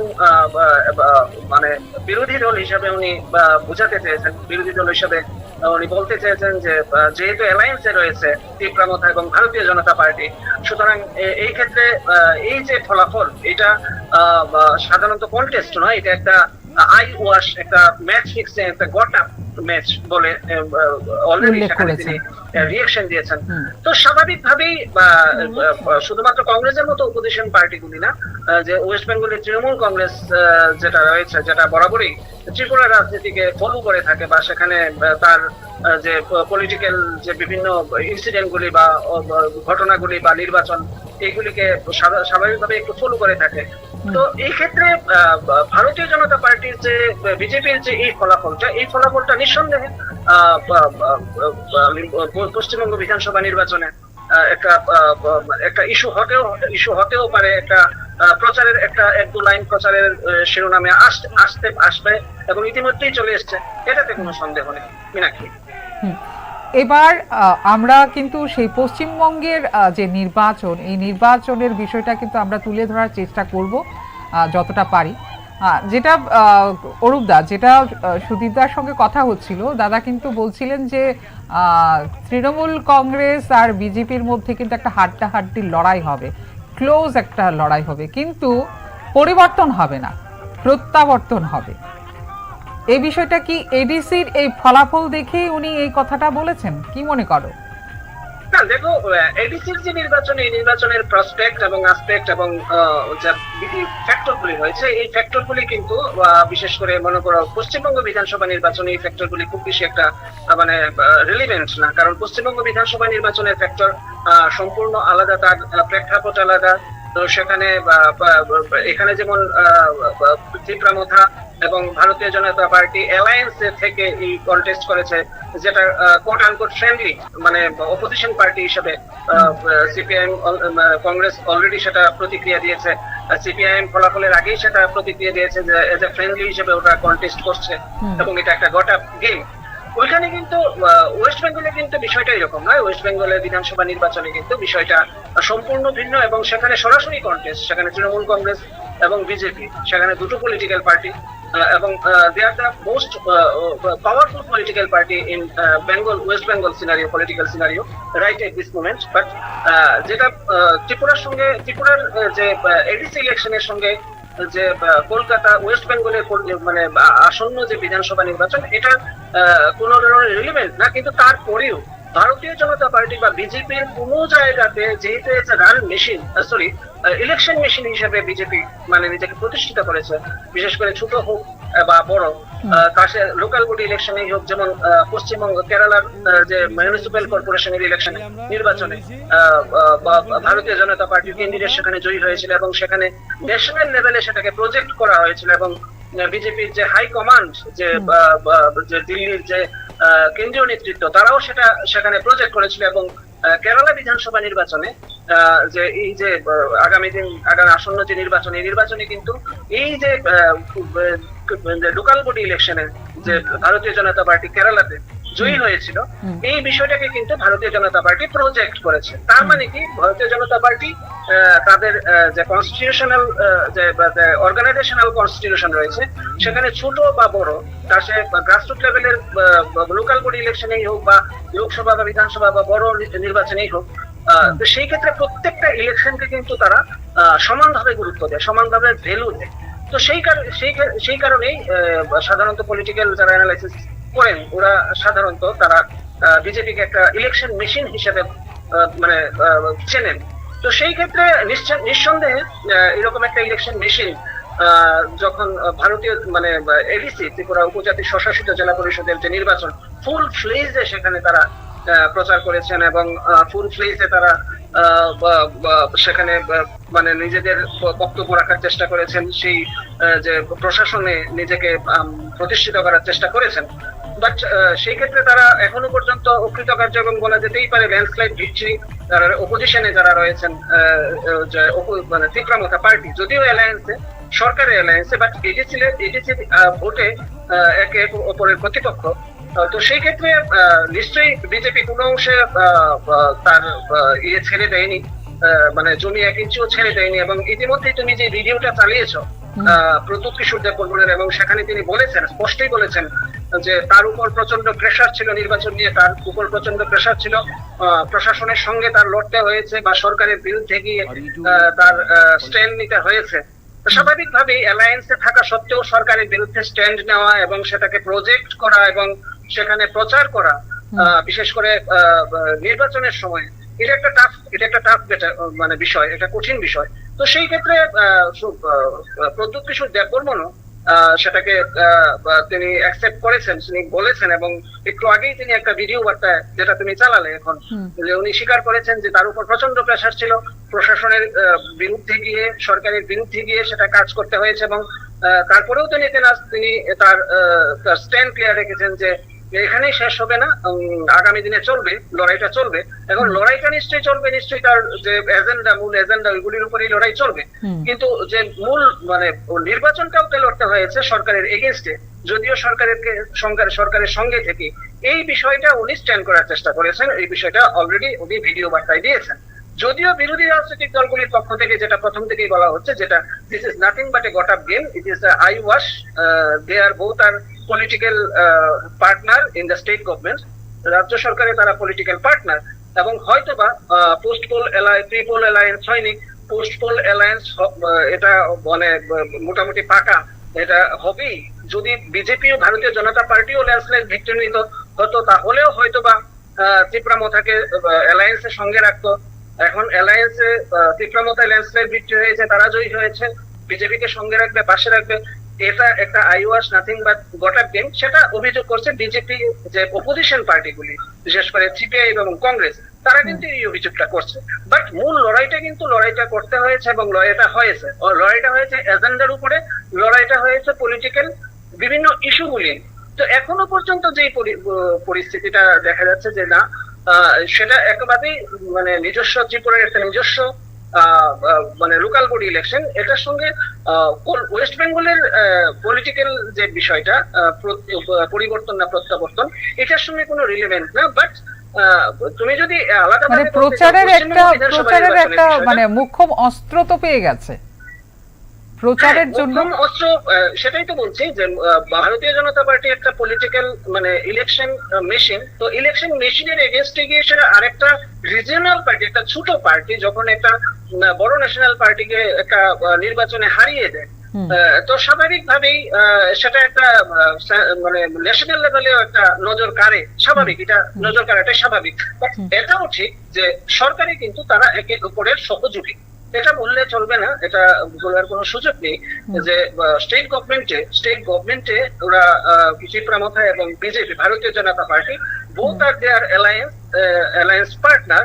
এবং সেই ক্ষেত্রে যতই প্রতিদ্বন্দ্বিতা হোক, যতই বা নিজেদের মধ্যে বাক বিতণ্ডা হোক বা বাক্য যুদ্ধ হোক বা প্রচারের ক্ষেত্রে একে অপরের মানে প্রতিদ্বন্দ্বী হিসেবে প্রতিষ্ঠিত করা হলেও আদতে কিন্তু এরা অ্যালায়েন্স। এখন প্রচারের ক্ষেত্রে, বিরোধীরা প্রচারের ক্ষেত্রে বিজেপি, বিশেষ করে বিজেপি যেহেতু ন্যাশনাল পার্টি, তো বিশেষ করে যখন সামনেই পশ্চিমবঙ্গ বিধানসভা নির্বাচন এবং এখান থেকে এক ঝাঁক নেতা সেখানে both political party, Congress, BJP, CPIM থেকেও সেখানে গিয়েছেন এবং সেখানে প্রচার করছেন।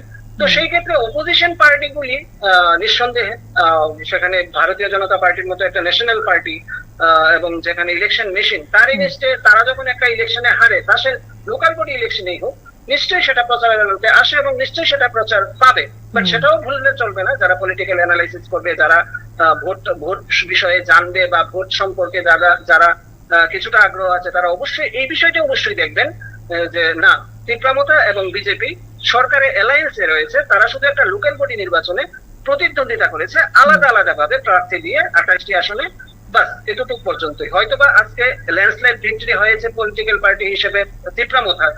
এই ক্ষেত্রে পোস্ট পোল অ্যালায়েন্সে যে যাবেন না, এর আগে মানে এটার কোনো গ্যারান্টি নেই।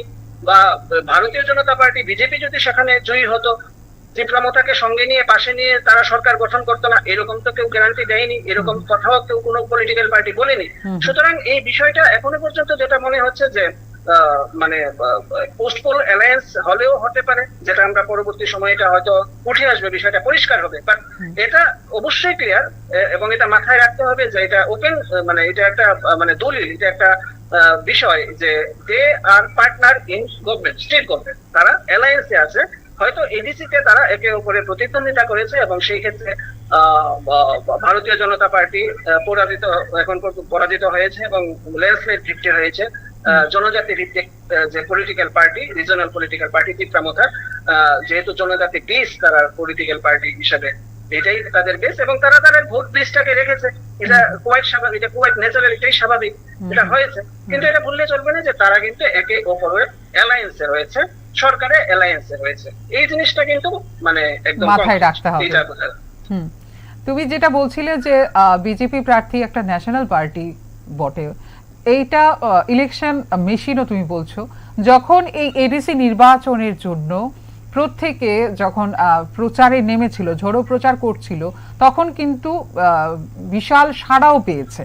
এবার আমরা যদি ওই দিকে দেখি যে বিরোধী পার্টির যারা রয়েছেন তারা যে কথাটা বলছেন যে তারা এটা গট আপ করেছে, ম্যাচ ফিক্সিং করেছে, গেম করেছে, যাতে করে ভোট অন্য কেউ না পেতে পারে, যারা বাঙালি বা ট্রাইবেল, যাতে এই ভোটগুলো তারা ভাগাভাগি করে নিতে পারে, এই সেন্টিমেন্টটা কাজে লাগিয়েছে।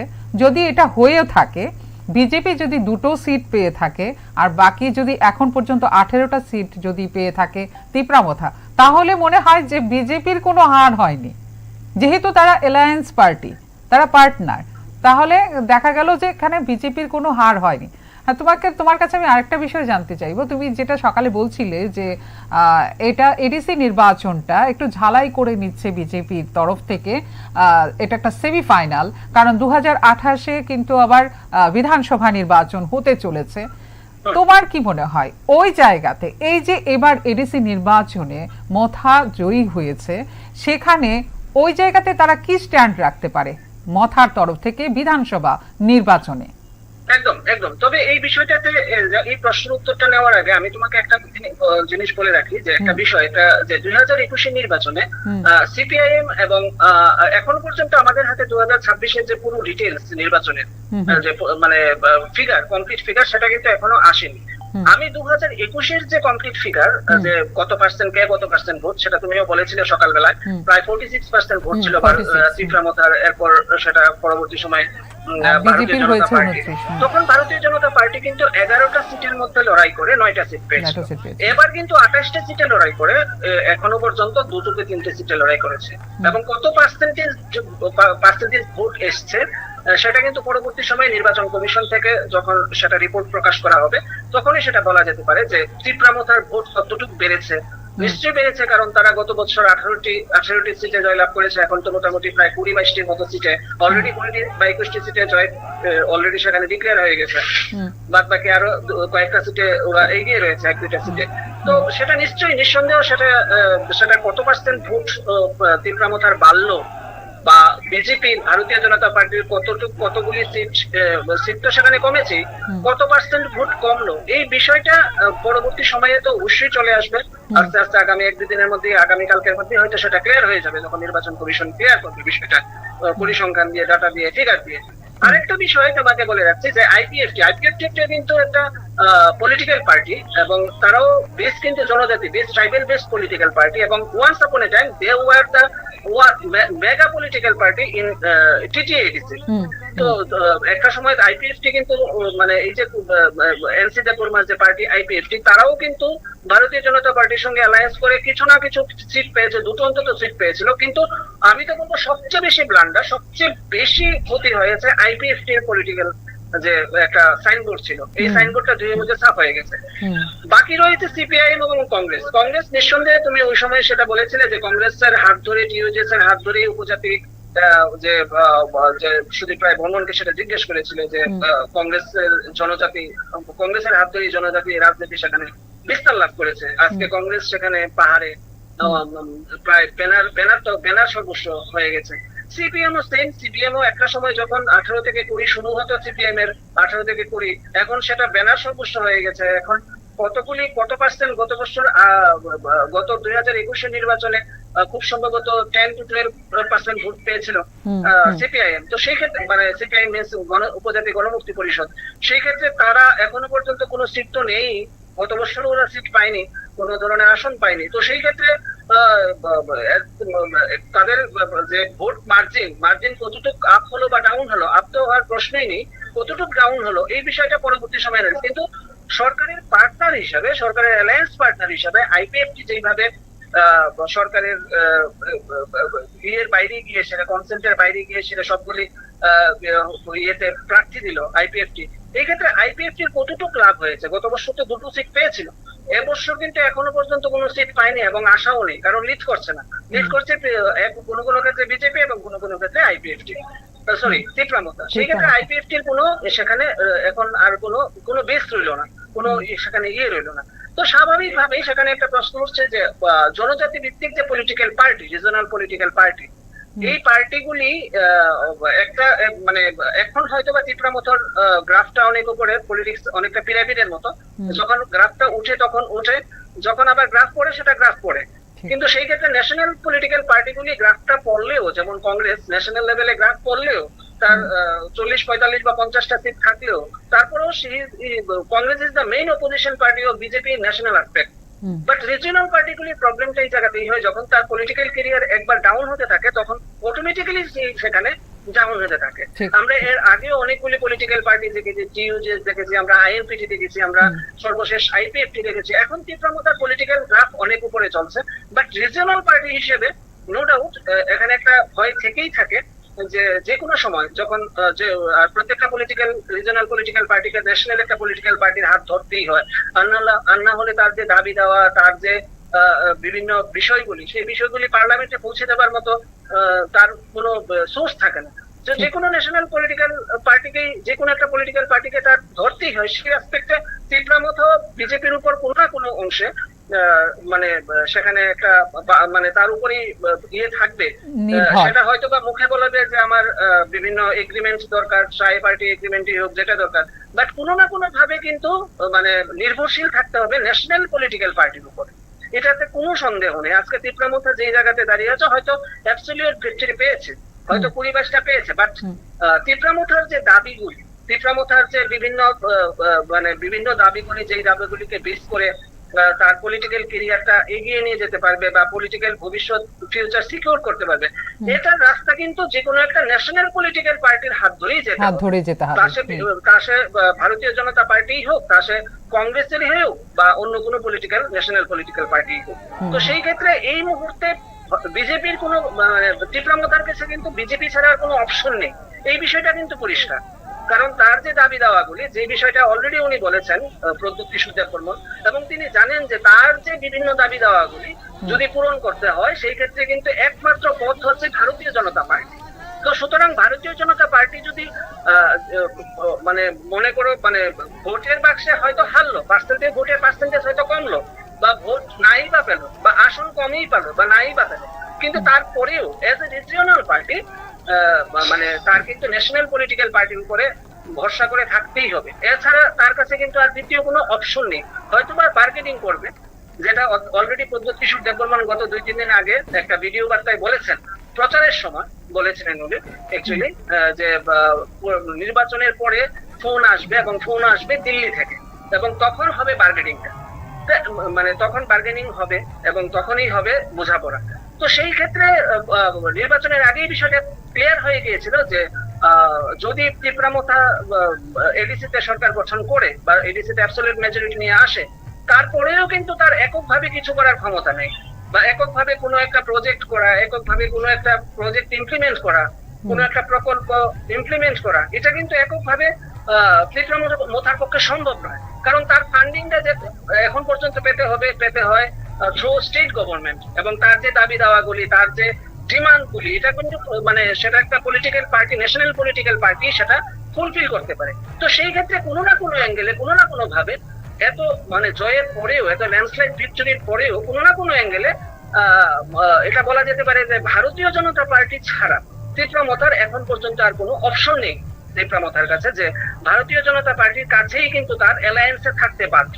অ্যালায়েন্সের বাইরে গিয়ে কিছু করার মতো কিন্তু কোনো সুবিধে নেই এই মুহূর্তে। যেটা মনে হচ্ছে as a regional political party হিসেবে তার মানে বেস্ট অপশন বিজেপি, এবং বিজেপির উপরেই কিন্তু নির্ভরশীল থেকে, তার সঙ্গে থেকে, তাকে পাশে নিয়ে কিন্তু তীব্রামথাকে চলতে হবে, যদি আগামী দিনে এডিসি তে প্রশাসন চালাতে হয় এবং এডিসির উন্নয়ন করতে হয়, ডেভেলপমেন্ট করতে হয়। মীনাক্ষী, ঠিক তাই। তার মানে আমরা মানে এটা মনেই হচ্ছে যে নির্বাচনের ফলাফল যাই হবে, পরে কিন্তু সেই পার্টনারশিপটা ঠিক থেকেই যাবে, বা পার্টনারশিপটা আবার নতুন করেই হবে। আমরা তাহলে এটাই মানতে পারি। অসংখ্য ধন্যবাদ। হ্যাঁ বলো।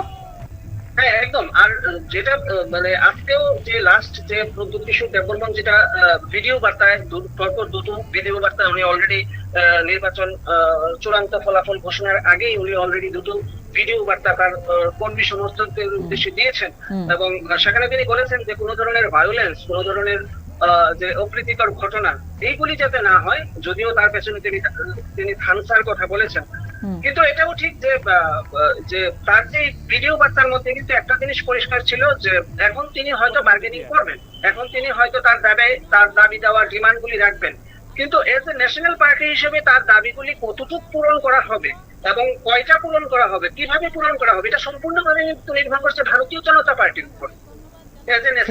যেহেতু সরকারে ভারতীয় জনতা পার্টি রয়েছে, সুতরাং ওই জিনিসটি এবার ঘুরে ফিরে আসছে যে নির্বাচনে জয় হলেও, নির্বাচনে অ্যাবসলিউট মেজরিটি নিয়ে জয় হলেও শেষ পর্যন্ত কিন্তু মানে প্রদ্যুৎ কিশোর দেববর্মনকে নির্ভর থাকতে হবে ভারতীয় জনতা পার্টির, বিজেপির উপরই, যদি তার পরবর্তী সময়ে এই যে তার যে দল, তার যে এডিসির শাসন ক্ষমতা যদি ঠিকভাবে পরিচালনা করতে হয়। ঠিক একদম। অসংখ্য ধন্যবাদ অরূপদা। আবারও কিন্তু তোমাকে ফোনে নেব, তোমার সাথে কথা বলবো। এই মুহূর্তে যতটুকু আমাদের কাছে খবর এলো, যে সকাল থেকে যেখানে ভোট গণনা হচ্ছিল, এর মধ্যে কিন্তু 20টা আসনের ঘোষণা হয়ে গেছে। এর মধ্যে 18টা জিতেছে তীব্রামথা এবং 2টো জিতেছে বিজেপি।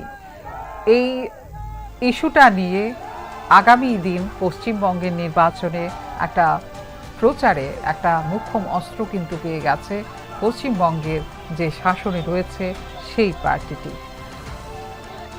এই আজকের নির্বাচনের যে ফলাফলের যে ত্রিপুরা উপজাতি স্বশাসিত জেলা পরিষদের যে অন্তর্ভুক্ত 30 সদস্যের এই কাউন্সিলের 28টি আসনের জন্য যে ভোট গ্রহণ হয়েছিল 12ই এপ্রিল, যেখানে ভোটার উপস্থিতি ছিল 83% বেশি।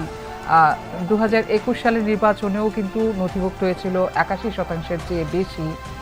সেই নির্বাচনের 2026-এ এসে এই টিটিএডিসি নির্বাচনের ফলাফল কিন্তু আমরা প্রতিনিয়ত আপনাদের সামনে তুলে ধরছি।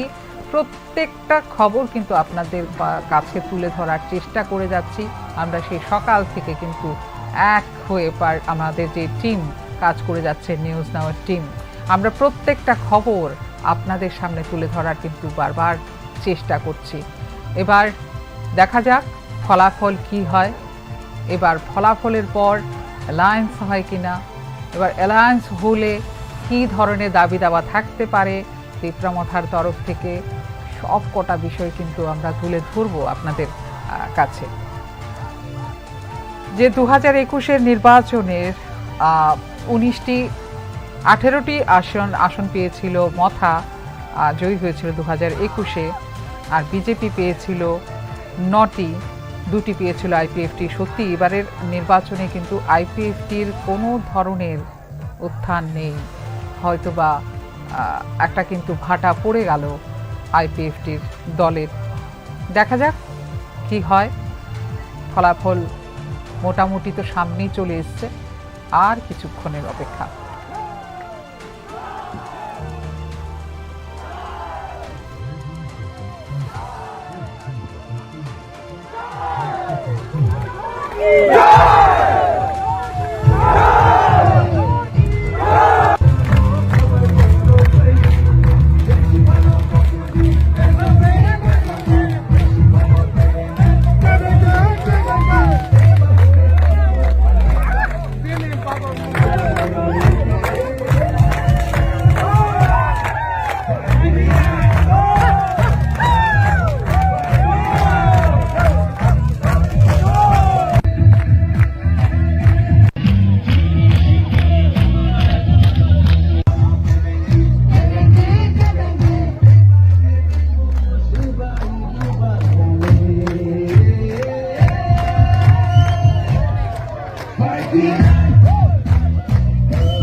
প্রথম প্রতিক্রিয়া। নমস্কার, 2 নং মাছমারা এডিসি আসনে আমি জয়ী হয়েছি। আমি এলাকার উন্নয়ন করব।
বেশি নিয়ে আমরা জয় হয়েছি বিপুল বুটে।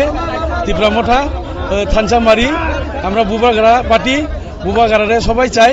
আমরা এর লেগে 20,000 উপরে আমরা বুট পাইছি। এই যে জয়, কিরকম লাগছে? অনেক অনেক আমরা খুব আনন্দ হয়েছি। আমরা যে জয় ভবিষ্যতে সুরক্ষিত লেগে, ভবিষ্যতের লেগে আমরা সবাই এই কাজটা করছি। অবশেষে পাহাড়ে তীব্রমথা, তার মধ্যে 18টি আসনে কিন্তু জিতে গেছে তীব্রমথা। এর মধ্যে 2টি আসনে বিজেপি জয়ী হয়েছে। আর বিজেপি যে 2টি আসনে জয়ী হয়েছে, একটা হলো মাছমারা আর একটা হলো ছামনু। এই দুটো আসনে বিজেপি জয়ী হয়েছে, আর বাকি 18টি আসনে কিন্তু জয়ী হয়েছে তিপ্রামথা। এবার এই ভোট গণনার মাঝখানে, ফলাফল ঘটনার মাঝখানেই কিন্তু যে তিপ্রামথা সুপ্রিমো রয়েছেন, প্রধান মুখ প্রদ্যুৎ কিশোর দেববর্মন, তিনি বলেছেন যে এই নির্বাচনে ওনার ওপর ভীষণ নাকি প্রেসার ছিল। জেনে নেব উনি কোন প্রেসারের কথা বলছেন, উনি কি বলেছেন এই বিষয় নিয়ে, দেখে নেব তার বক্তব্য। 19,000 বেশি নিয়ে আমরা मैं बोलता हूं मेरे ऊपर बहुत प्रेशर था, सुनने को भी बहुत मिला, लेकिन लोगों को झूठ नहीं बोला, लोगों को प्यार किया।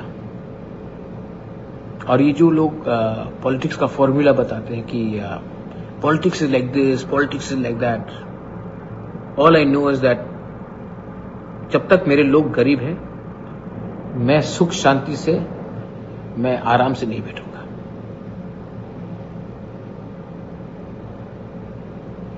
कैसा लगा जीत? लेकिन असली जीत तब होगा जब आप एक दूसरे, मैं बोलता हूं मेरे ऊपर बहुत प्रेशर था, सुनने को भी बहुत मिला, लेकिन लोगों को झूठ नहीं बोला, लोगों को प्यार किया। और ये जो लोग पॉलिटिक्स का फॉर्मूला बताते हैं कि politics is like this, politics is like that, all I know is that जब तक मेरे लोग गरीब हैं, मैं सुख शांति से, मैं आराम से नहीं बैठूंगा।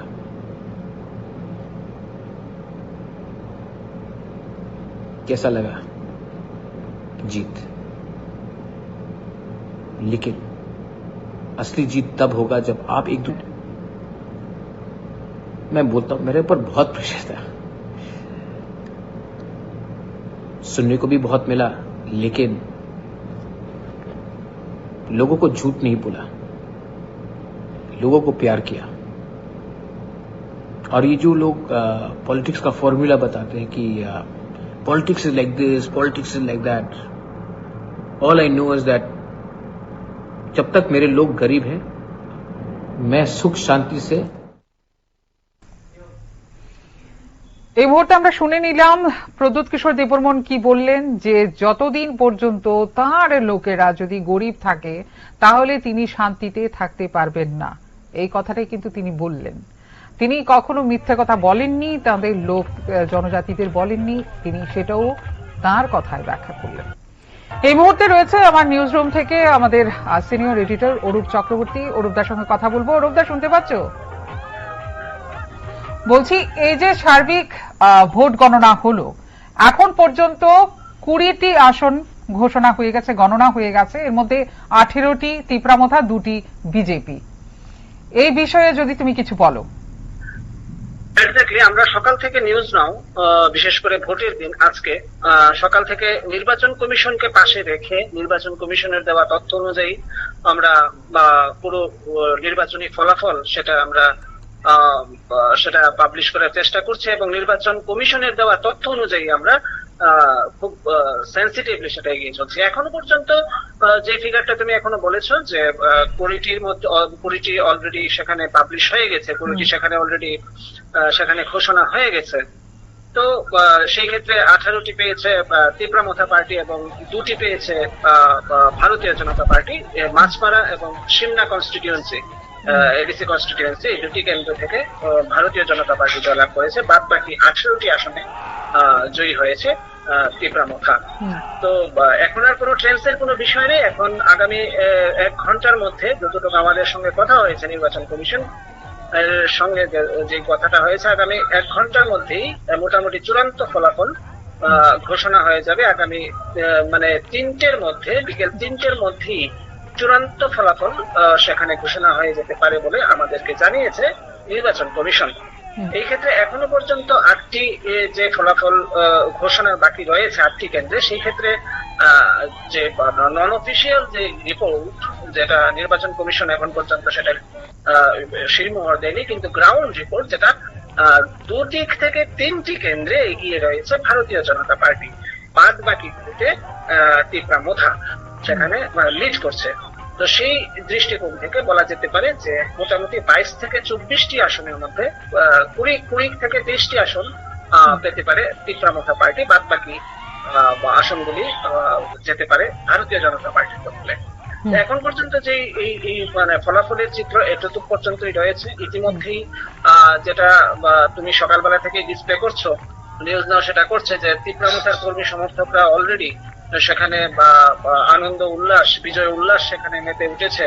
এবং শুধু মানে যে প্রপার যে কেন্দ্রগুলি বা আরবান সেমি আরবান যে মানে কেন্দ্রগুলি, সেগুলি না মানে প্রত্যন্তের যে বুথ কেন্দ্রগুলিতে রয়েছে বা কনস্টিটিউয়েন্সি গুলি রয়েছে, সেখানেও কিন্তু সাধারণ মানুষ, বিশেষ করে তিপ্রামোথার যে ভোটাররা, তারা কিন্তু আনন্দ উল্লাসে মেতে উঠেছে। এবং ইতিমধ্যেই তুমিও সেটা বলেছো যে প্রদ্যুৎ কিশোর দেববর্মন শান্তি শৃঙ্খলা বজায় রাখার একটা আহ্বান করেছে। মোটামুটি এখনো পর্যন্ত সার্বিকভাবে যেটা বলা মানে যেটা বোঝা যাচ্ছে যে পাহাড় সেখানে প্রত্যাবর্তন হয়েছে এবং ইতিমধ্যেই যে ন্যূনতম যে ফিগারটা প্রয়োজন পাহাড় দখলের জন্য, সেটা অলরেডি তার থেকে ল্যান্ডস্লাইড ভিক্টরি সেটা অলরেডি হয়ে গেছে তিপ্রামোথার। এবং তিপ্রামোথা এককভাবেই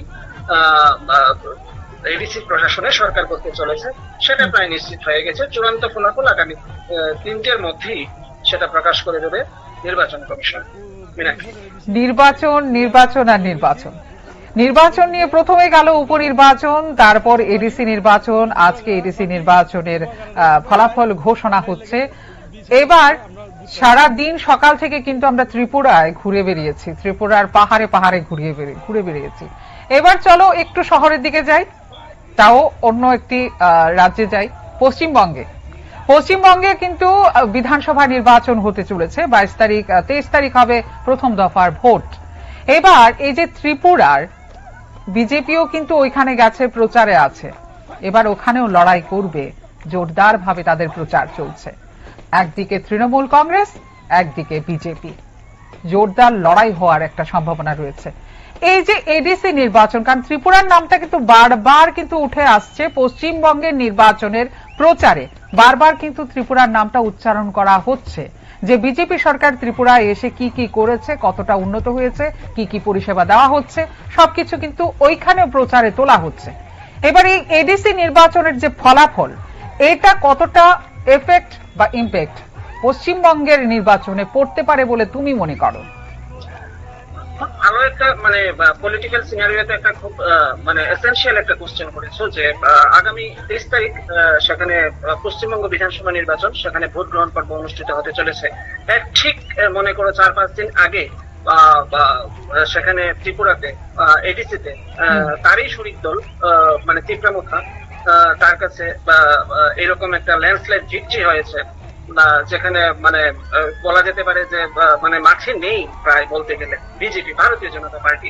স্বাভাবিকভাবে এই বিষয়টি আমি সকালবেলা দেখছিলাম যে তুমি ত্রিপুরার একজন কংগ্রেস হেভিওয়েট কংগ্রেস বিধায়ক সুদীপ রায় বর্মনের সঙ্গে কথা বলেছে, এই বিষয়টা নিয়ে প্রতিক্রিয়া জানতে চেয়েছিল তুমি, এবং উনি বলেছেন, এবং উনি এখন বর্তমানে পশ্চিমবঙ্গে রয়েছেন, সেখানে প্রচার করছেন কংগ্রেসের হয়ে, এবং তিনিও সেটা স্বীকার করেছেন যে বিরোধী রাজনৈতিক দলগুলি, বিশেষ করে তৃণমূল কংগ্রেসের মতো দলগুলি এই যে বিষয়টা, এই ইস্যুটা নিয়ে অলরেডি সেখানে একটা ভাইব তৈরি করার চেষ্টা করবে। আমি তোমাকে একটা বিষয় জানিয়ে রাখি, আজকে মমতা বন্দ্যোপাধ্যায় পশ্চিমবঙ্গের একটা জায়গাতে নির্বাচনী প্রচারে অংশগ্রহণ করতে গিয়ে বিজেপির যখন এডিসির যখন এই ভোটিং ট্রেন্ড চলছিল, ঠিক তখনই কিন্তু এই বিষয়টা স্লাইটলি সেখানে মমতা বন্দ্যোপাধ্যায় সেখানে পশ্চিমবঙ্গের বিধানসভা নির্বাচনে প্রচারে এই বিষয়টাকে কিন্তু অলরেডি সেখানে একটা প্রজেক্ট করেছেন একটা জনসভায়, এবং উনি বলেছেন যে ভারতীয় জনতা পার্টি ত্রিপুরাতে বিশেষ করে জনজাতি অংশের এলাকাগুলিতে যে তার যে বেস, ভোট বেস, এই বিষয়টা নিয়ে কিন্তু প্রশ্ন তুলেছেন, এবং সেখানে বিশেষ করে ভারতীয় জনতা পার্টির কার্যকারিতা নিয়ে সেখানে উনি প্রশ্ন তুলেছেন।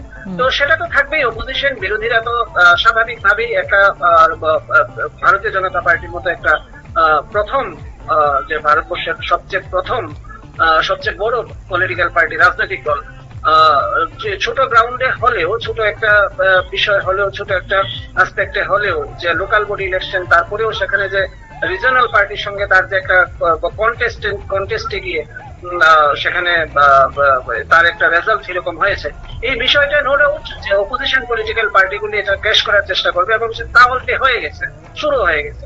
যে বিষয়টা তুমি সুদীপ রায় বর্মনের সঙ্গে আলোচনা করছিলেন এবং উনি বলেছেন যে অভিযোগ করেছেন এজ এ অপোজিশন পার্টি হিসেবে যে এটা একটা মানে এটা একটা গট আপ গেম, যে এডিসিতে তীব্রামথা এবং ভারতীয় জনতা পার্টি, এবং ভারতীয় জনতা পার্টি উনি এলিগেশন করেছেন যে ভারতীয় জনতা পার্টি তীব্রামথাকে জয়ী করার ক্ষেত্রে মুখ্য ভূমিকা নিয়েছে এবং ভারতীয় জনতা পার্টির সহায়তাতেই তীব্রামথা অলরেডি এই ভোটে, না হলে তীব্রামথার জয়ী হবার কোনো ফ্যাক্টর ছিল না, কারণ ছিল না। সেখানে একটা goat up game, match fixing, এই পার্টিকুলার চান্স গুলি সেখানে ইউজ করেছেন সুদীপ রায় বর্মন এবং মানে বিরোধী দল হিসাবে উনি বোঝাতে চেয়েছেন, বিরোধী দল হিসাবে উনি বলতে চেয়েছেন যে যেহেতু অ্যালায়েন্সে রয়েছে তীব্রামথা এবং ভারতীয় জনতা পার্টি, সুতরাং এই ক্ষেত্রে এই যে ফলাফল, এটা সাধারণত কন্টেস্ট নয়, এটা একটা আই ওয়াশ, একটা ম্যাচ ফিক্সিং, একটা গট আপ ম্যাচ বলে অলরেডি সেখানে তিনি রিয়েকশন দিয়েছেন। তো স্বাভাবিকভাবেই শুধুমাত্র কংগ্রেসের মতো অপোজিশন পার্টিগুলি না, যে ওয়েস্ট বেঙ্গলের তৃণমূল কংগ্রেস যেটা রয়েছে, যেটা বরাবরই ত্রিপুরা রাজনীতিকে ফলো করে থাকে বা সেখানে তার যে পলিটিক্যাল যে বিভিন্ন ইনসিডেন্টগুলি বা ঘটনাগুলি বা নির্বাচন, এইগুলিকে স্বাভাবিকভাবে একটু ফলো করে থাকে। তো এই ক্ষেত্রে ভারতীয় জনতা পার্টির যে বিজেপির যে এই ফলাফলটা নিঃসন্দেহে পশ্চিমবঙ্গ বিধানসভা নির্বাচনে একটা ইস্যু হতেও পারে, একটা প্রচারের একটা এক দু লাইন প্রচারের শিরোনামে আসবে এবং ইতিমধ্যেই চলে এসছে, এটাতে কোনো সন্দেহ নেই। মীনাক্ষী, এবার আমরা কিন্তু সেই পশ্চিমবঙ্গের যে নির্বাচন, এই নির্বাচনের বিষয়টা কিন্তু আমরা তুলে ধরার চেষ্টা করব যতটা পারি। যেটা অরূপদা, যেটা সুদীপদার সঙ্গে কথা হচ্ছিল, দাদা কিন্তু বলছিলেন যে তৃণমূল কংগ্রেস আর বিজেপির মধ্যে কিন্তু একটা হাড্ডাহাড্ডির লড়াই হবে, ক্লোজ একটা লড়াই হবে, কিন্তু পরিবর্তন হবে না, প্রত্যাবর্তন হবে। এই বিষয়টা কি এডিসির এই ফলাফল দেখে উনি এই কথাটা বলেছেন, কি মনে করো? না দেখো, এডিসির যে নির্বাচন, এই নির্বাচনের প্রসপেক্ট এবং আসপেক্ট এবং যা ফ্যাক্টরগুলি রয়েছে, এই ফ্যাক্টরগুলি কিন্তু বিশেষ করে মনে করো পশ্চিমবঙ্গ বিধানসভা নির্বাচনে এই ফ্যাক্টরগুলি খুব বেশি একটা মানে রিলিভেন্ট না, কারণ পশ্চিমবঙ্গ বিধানসভা নির্বাচনের ফ্যাক্টর সম্পূর্ণ আলাদা, তার প্রেক্ষাপট আলাদা। তো সেখানে এখানে যেমন তীব্রামথা এবং ভারতীয় জনতা পার্টি অ্যালায়েন্স থেকে এই কন্টেস্ট করেছে, যেটা কোট আনকোট ফ্রেন্ডলি, মানে অপোজিশন পার্টি হিসেবে সিপিআইএম কংগ্রেস অলরেডি সেটা প্রতিক্রিয়া দিয়েছে, সিপিআইএম ফলাফলের আগেই সেটা প্রতিক্রিয়া দিয়েছে যে এজ এ ফ্রেন্ডলি হিসেবে ওটা কন্টেস্ট করছে এবং এটা একটা গট আপ গেম। ওইখানে কিন্তু ওয়েস্ট বেঙ্গলে কিন্তু বিষয়টা এরকম নয়, ওয়েস্ট বেঙ্গলের বিধানসভা নির্বাচনে কিন্তু বিষয়টা সম্পূর্ণ ভিন্ন এবং সেখানে সরাসরি কন্টেস্ট, সেখানে তৃণমূল কংগ্রেস এবং বিজেপি, সেখানে দুটো পলিটিক্যাল পার্টি এবং they are the most powerful political party in Bengal, West Bengal scenario, political scenario right at this moment. But যেটা ত্রিপুরার যে এডিসি ইলেকশনের সঙ্গে যে কলকাতা, ওয়েস্ট বেঙ্গলের মানে আসন্ন যে বিধানসভা নির্বাচন, এটা কোনো ধরনের রিলিভেন্ট না, কিন্তু তারপরেও ভারতীয় জনতা পার্টি বা বিজেপির কোনো জায়গাতে যেহেতু রান মেশিন, ইলেকশন মেশিন হিসেবে বিজেপি মানে নিজেকে প্রতিষ্ঠিত করেছে, বিশেষ করে ছোট হোক বা বড়, পাশে লোকাল বডি ইলেকশনেই হোক, যেমন পশ্চিমবঙ্গ, কেরালার যে মিউনিসিপ্যাল কর্পোরেশনের ইলেকশনে নির্বাচনে ভারতীয় জনতা পার্টির ক্যান্ডিডেট সেখানে জয়ী হয়েছিল এবং সেখানে ন্যাশনাল লেভেলে সেটাকে প্রজেক্ট করা হয়েছিল এবং বিজেপির যে হাই কমান্ড, যে দিল্লির যে কেন্দ্রীয় নেতৃত্ব, তারাও সেখানে প্রজেক্ট করেছিল এবং কেরালা বিধানসভা নির্বাচনে যে এই যে আগামী আসন্ন যে নির্বাচন, এই নির্বাচনে কিন্তু এই যে লোকাল বডি ইলেকশনে যে ভারতীয় জনতা পার্টি কেরালাতে জয়ী হয়েছিল, এই বিষয়টাকে কিন্তু ভারতীয় জনতা পার্টি প্রজেক্ট করেছে। তার মানে কি, ভারতীয় জনতা পার্টি তাদের যে কনস্টিটিউশনাল যে অর্গানাইজেশনাল কনস্টিটিউশন রয়েছে, সেখানে ছোট বা বড়, তার সে গ্রাসরুট লেভেলের লোকাল বডি ইলেকশনেই হোক বা লোকসভা বা বিধানসভা বা বড় নির্বাচনেই হোক, তো সেই ক্ষেত্রে প্রত্যেকটা ইলেকশনকে কিন্তু তারা সমানভাবে গুরুত্ব দেয়, সমানভাবে ভ্যালু দেয়। তো সেই কারণেই সাধারণত পলিটিক্যাল যারা অ্যানালাইসিস করেন ওরা সাধারণত তারা বিজেপিকে একটা ইলেকশন মেশিন হিসেবে মানে চেনেন। তো সেই ক্ষেত্রে নিঃসন্দেহে এরকম একটা ইলেকশন মেশিন যখন ভারতীয় মানে এডিসি ত্রিপুরা উপজাতি স্বশাসিত জেলা পরিষদের যে নির্বাচন ফুল ফ্লেজে সেখানে তারা প্রচার করেছেন এবং ফুল ফ্লেজে তারা সেখানে মানে নিজেদের বক্তব্য রাখার চেষ্টা করেছেন, সেই যে প্রশাসনে নিজেকে প্রতিষ্ঠিত করার চেষ্টা করেছেন। বাট সেই ক্ষেত্রে তারা এখনো পর্যন্ত অকৃতকার্য এবং বলা যেতেই পারে ল্যান্ডস্লাইড ভিক্টরি অপোজিশনে যারা রয়েছেন মানে ত্রিপুরা পার্টি, যদিও অ্যালায়েন্সে সরকারের অ্যালায়েন্সে, বাট এডিসি ভোটে একে অপরের প্রতিপক্ষ। তো সেই ক্ষেত্রে নিশ্চয়ই বিজেপি কোনো অংশে তার ইয়ে ছেড়ে দেয়নি, মানে জমি 1 ইঞ্চিও ছেড়ে দেয়নি। এবং ইতিমধ্যেই তুমি যে ভিডিওটা চালিয়েছ প্রদ্যুৎ কিশোর দেববর্মনের, এবং সেখানে তিনি বলেছেন, স্পষ্টই বলেছেন যে তার উপর প্রচন্ড প্রেসার ছিল নির্বাচন নিয়ে, তার উপর প্রচন্ড প্রেসার ছিল, প্রশাসনের সঙ্গে তার লড়তে হয়েছে বা সরকারের বিরুদ্ধে গিয়ে তার স্ট্যান্ড নিতে হয়েছে। স্বাভাবিকভাবেই অ্যালায়েন্সে থাকা সত্ত্বেও সরকারের বিরুদ্ধে স্ট্যান্ড নেওয়া এবং সেটাকে প্রজেক্ট করা এবং সেখানে প্রচার করা, বিশেষ করে নির্বাচনের সময়, এটা একটা টাফ মানে বিষয়, এটা কঠিন বিষয়। তো সেই ক্ষেত্রে প্রদ্যুৎ কিশোর দেববর্মনও সেটাকে তিনি অ্যাকসেপ্ট করেছেন, তিনি বলেছেন। এবং একটু আগেই তিনি একটা ভিডিও বার্তায় যেটা তুমি চালালে এখন, যে উনি স্বীকার করেছেন যে তার উপর প্রচন্ড প্রেসার ছিল, প্রশাসনের বিরুদ্ধে গিয়ে সরকারের বিরুদ্ধে গিয়ে সেটা কাজ করতে হয়েছে। এবং তারপরেও তিনি তার স্ট্যান্ড ক্লিয়ার রেখেছেন যে এখানেই শেষ হবে না, আগামী দিনে চলবে, লড়াইটা চলবে। এখন লড়াইটা নিশ্চয়ই চলবে, নিশ্চয়ই তার যে মূল এজেন্ডা ওইগুলির উপরেই লড়াই চলবে। কিন্তু যে মূল মানে নির্বাচনটাও লড়তে হয়েছে সরকারের এগেনস্টে, যদিও সরকারের সঙ্গে থেকে এই বিষয়টা উনি স্ট্যান্ড করার চেষ্টা করেছেন, এই বিষয়টা অলরেডি উনি ভিডিও বার্তায় দিয়েছেন। যদিও বিরোধী রাজনৈতিক দলগুলির পক্ষ থেকে যেটা প্রথম থেকেই বলা হচ্ছে, যেটা this is nothing but a got up game, it is eyewash, they are both are political partner in the state government. রাজ্য সরকারে তারা পলিটিক্যাল পার্টনার, এবং হয়তোবা post poll pre poll alliance হয়নি, পোস্ট পোল অ্যালায়েন্স এটা মানে মোটামুটি পাকা, এটা হবেই। যদি বিজেপি ও ভারতীয় জনতা পার্টিও ল্যান্ডস্লাইড ভিক্টরি নিত হতো, তাহলেও হয়তোবা ত্রিপুরা মথাকে অ্যালায়েন্সের সঙ্গে রাখতো। এখন অ্যালায়েন্সে ত্রিপুরা মথায় ল্যান্ডস্লাইড ভিক্টরি হয়েছে, তারা জয়ী হয়েছে, বিজেপিকে সঙ্গে রাখবে, পাশে রাখবে, এটা একটা I wash nothing but goat up game, সেটা অভিযোগ করছে বিজেপি যে অপোজিশন পার্টিগুলি, বিশেষ করে সিপিআই এবং কংগ্রেস, তারা কিন্তু এই অভিযোগটা করছে। বাট মূল লড়াইটা করতে হয়েছে এবং লড়াইটা হয়েছে এজেন্ডার উপরে, লড়াইটা হয়েছে পলিটিক্যাল বিভিন্ন ইস্যুগুলি।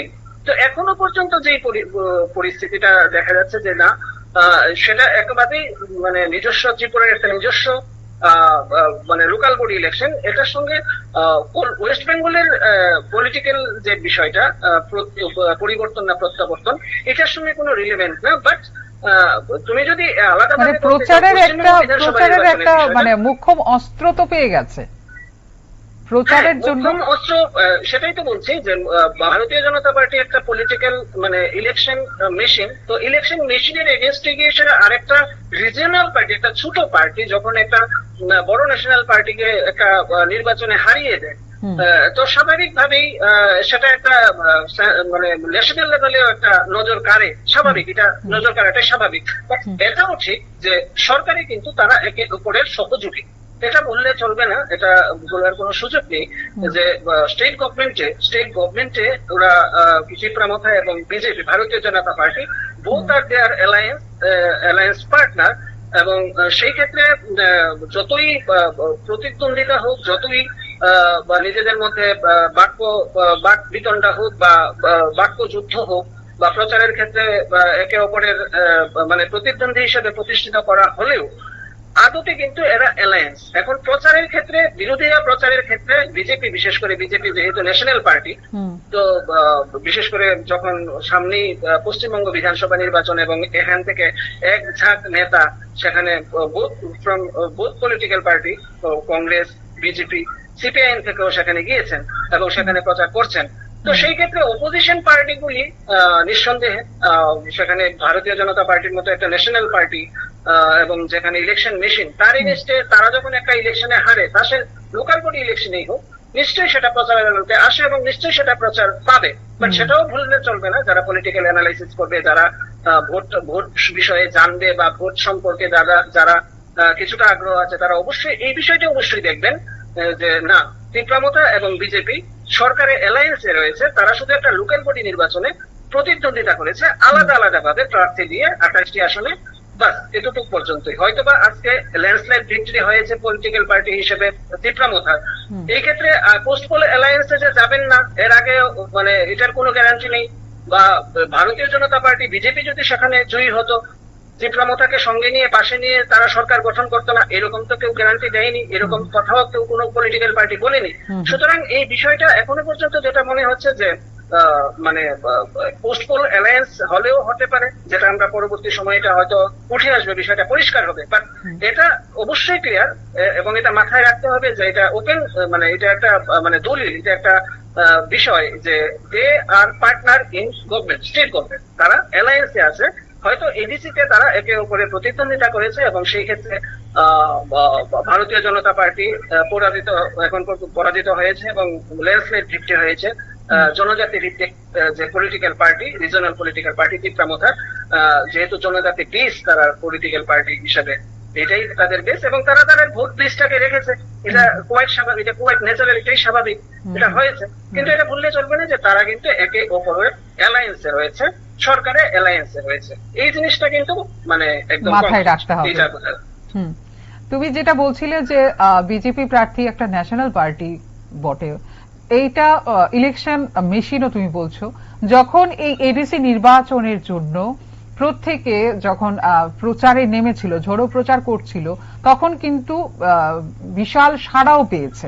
এবার আমরা যদি ওইদিকে দেখি যে বিরোধী পার্টির যারা রয়েছেন তারা যে কথাটা বলছেন যে তারা এটা গট আপ করেছে, ম্যাচ ফিক্সিং করেছে, গেম করেছে, যাতে করে ভোট অন্য কেউ না পেতে পারে, যারা বাঙালি বা ট্রাইবেল, যাতে এই ভোটগুলো তারা ভাগাভাগি করে নিতে পারে, এই সেন্টিমেন্টটা কাজে লাগিয়েছে। যদি এটা হয়ে থাকে, বিজেপি যদি 2টো সিট পেয়ে থাকে আর বাকি যদি এখন পর্যন্ত 18টা সিট যদি পেয়ে থাকে তীব্রামতা, তাহলে মনে হয় যে বিজেপির কোনো হার হয়নি, যেহেতু তারা অ্যালায়েন্স পার্টি, তারা পার্টনার। তাহলে দেখা গেল যে এখানে বিজেপির কোনো হার হয়নি।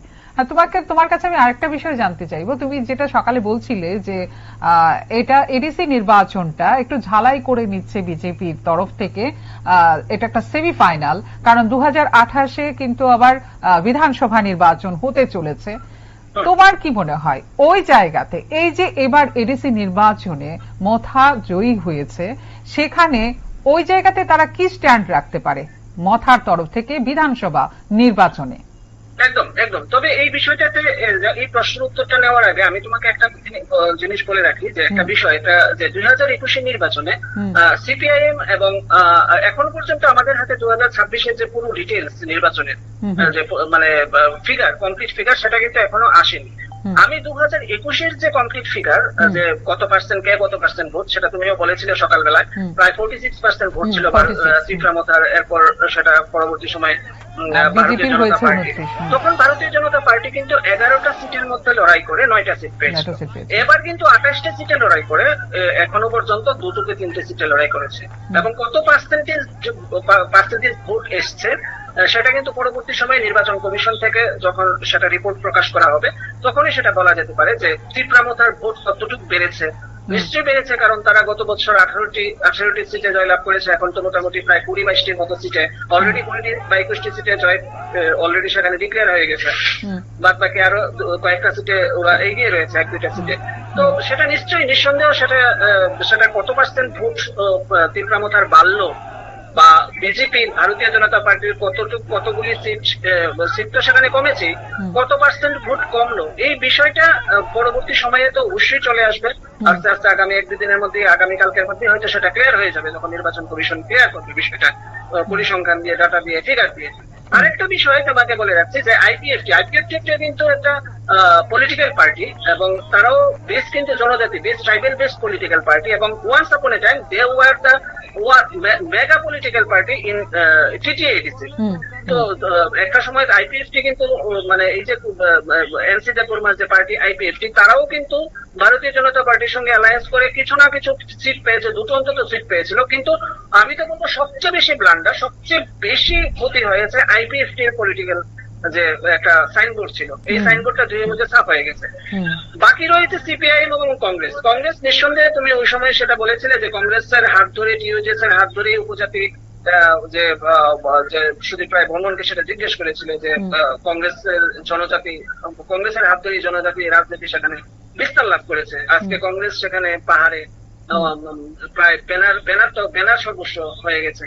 সিপিএমও সেম, সিপিএমও একটা সময় যখন 18 থেকে 20 শুরু হতো সিপিএম এর 18 থেকে 20, এখন সেটা ব্যানার সর্বস্ব হয়ে গেছে। এখন কত পার্সেন্ট গত বছর গত 2021 নির্বাচনে খুব সম্ভবত 10 to 12% ভোট পেয়েছিল সিপিআইএম। তো সেই ক্ষেত্রে মানে সিপিআইএম উপজাতি গণমুক্তি পরিষদ, সেই ক্ষেত্রে তারা এখনো পর্যন্ত কোনো সিট তো নেই, গত বছর ওরা সিট পায়নি, কোন ধরনের আসন পায়নি। তো সেই ক্ষেত্রে তাদের যে ভোট মার্জিন কতটুকু আপ হলো বা ডাউন হলো, আপ তো হওয়ার প্রশ্নই নেই, কতটুকু ডাউন হলো এই বিষয়টা পরবর্তী সময় রয়েছে। কিন্তু সরকারের পার্টনার হিসাবে, সরকারের অ্যালায়েন্স পার্টনার হিসাবে আইপিএফটি যেইভাবে সরকারের ইয়ের বাইরে গিয়ে, সেটা কনসেন্টের বাইরে গিয়ে সেটা সবগুলি ইয়েতে প্রার্থী দিল আইপিএফটি, এই ক্ষেত্রে আইপিএফটির কতটুকু লাভ হয়েছে? গত বছর তো 2টো সিট পেয়েছিল, এবছর কিন্তু এখনো পর্যন্ত কোনো সিট পায়নি এবং আশাও নেই, কারণ লিড করছে না।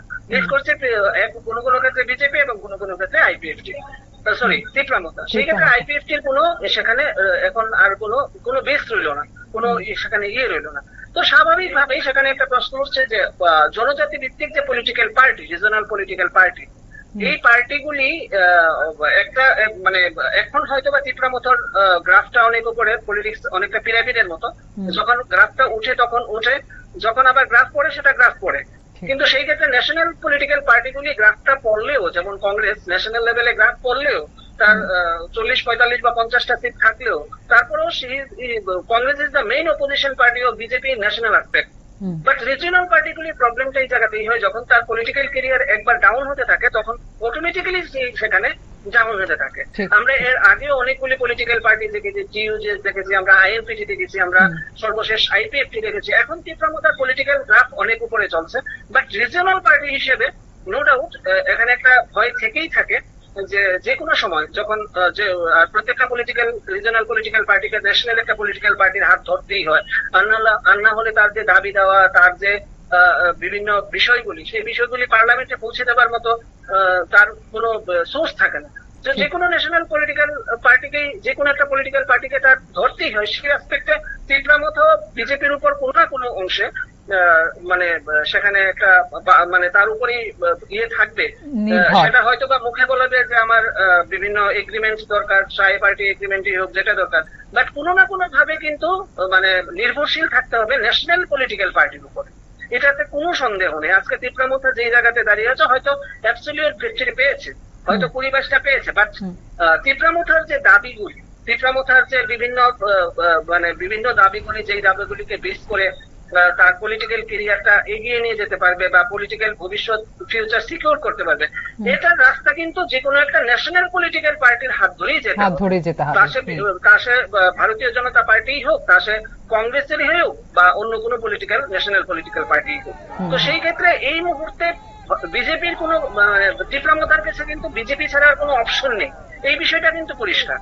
কারণ তার যে দাবি দাওয়াগুলি, যে বিষয়টা অলরেডি উনি বলেছেন প্রদ্যুৎ কিশোর দেববর্মন, এবং তিনি জানেন যে তার যে বিভিন্ন দাবি দাওয়াগুলি যদি পূরণ করতে হয়, সেই ক্ষেত্রে কিন্তু একমাত্র পথ হচ্ছে ভারতীয় জনতা পার্টি। তো সুতরাং ভারতীয় জনতা পার্টি যদি মানে মনে করো মানে ভোটের বাক্সে হয়তো হারলো, ভোটের পার্সেন্টেজ হয়তো কমলো, বা ভোট নাই বা পেল, বা আসন কমই পেল বা নাই বা পেল, কিন্তু তারপরেও এজ এ রিজিওনাল পার্টি মানে তার কিন্তু ন্যাশনাল পলিটিক্যাল পার্টির উপরে ভরসা করে থাকতেই হবে। এছাড়া তার কাছে কিন্তু আর দ্বিতীয় কোনো অপশন নেই। হয়তো বা বার্গেনিং করবে, যেটা অলরেডি প্রদ্যুৎ কিশোর দেববর্মন গত 2-3 দিন আগে একটা ভিডিও বার্তায় বলেছেন, প্রচারের সময় বলেছিলেন উনি অ্যাকচুয়ালি, যে নির্বাচনের পরে ফোন আসবে, এবং ফোন আসবে দিল্লি থেকে, এবং তখন হবে বার্গেনিংটা, মানে তখন বার্গেনিং হবে এবং তখনই হবে বোঝাপড়া।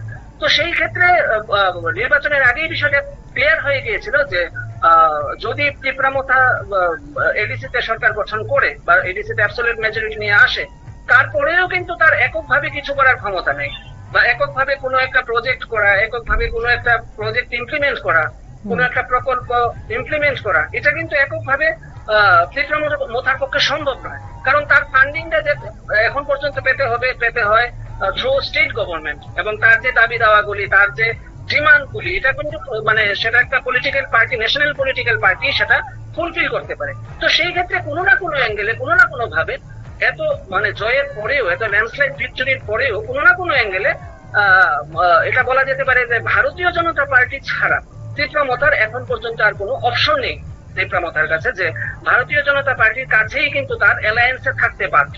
অ্যালায়েন্সের বাইরে গিয়ে কিছু করার মতো কিন্তু কোনো সুবিধে নেই এই মুহূর্তে। যেটা মনে হচ্ছে as a regional political party হিসেবে তার মানে বেস্ট অপশন বিজেপি, এবং বিজেপির উপরেই কিন্তু নির্ভরশীল থেকে, তার সঙ্গে থেকে, তাকে পাশে নিয়ে কিন্তু তীব্রামথাকে চলতে হবে যদি আগামী দিনে এডিসি তে প্রশাসন চালাতে হয় এবং এডিসির উন্নয়ন করতে হয়, ডেভেলপমেন্ট করতে হয়। মীনাক্ষী, ঠিক তাই।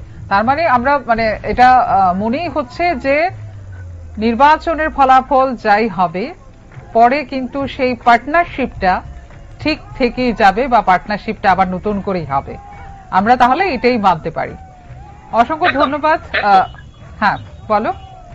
হ্যাঁ একদম। আর যেটা মানে আজকেও যে লাস্ট যে প্রদ্যুৎ কিশোর দেববর্মন যেটা ভিডিও বার্তায়, পরপর দুটো ভিডিও বার্তা উনি অলরেডি নির্বাচন চূড়ান্ত ফলাফল ঘোষণার আগেই উনি অলরেডি দুটো ভিডিও বার্তা তার কর্মী সমর্থকদের উদ্দেশ্যে দিয়েছেন, এবং সেখানে তিনি বলেছেন যে কোনো ধরনের ভায়োলেন্স, কোনো ধরনের যে অপ্রীতিকর ঘটনা, এইগুলি যাতে না হয়। যদিও তার পেছনে তিনি থানসার কথা বলেছেন, কিন্তু এটাও ঠিক যে তার যে ভিডিও বার্তার মধ্যে কিন্তু একটা জিনিস পরিষ্কার ছিল যে এখন তিনি হয়তো বার্গেনিং করবেন, এখন তিনি হয়তো তার দাবি দেওয়া ডিমান্ডগুলি রাখবেন, কিন্তু এজ এ ন্যাশনাল পার্টি হিসেবে তার দাবিগুলি কতটুকু পূরণ করা হবে এবং কয়টা পূরণ করা হবে, কিভাবে পূরণ করা হবে, এটা সম্পূর্ণভাবে নির্ভর করছে ভারতীয় জনতা পার্টির উপর।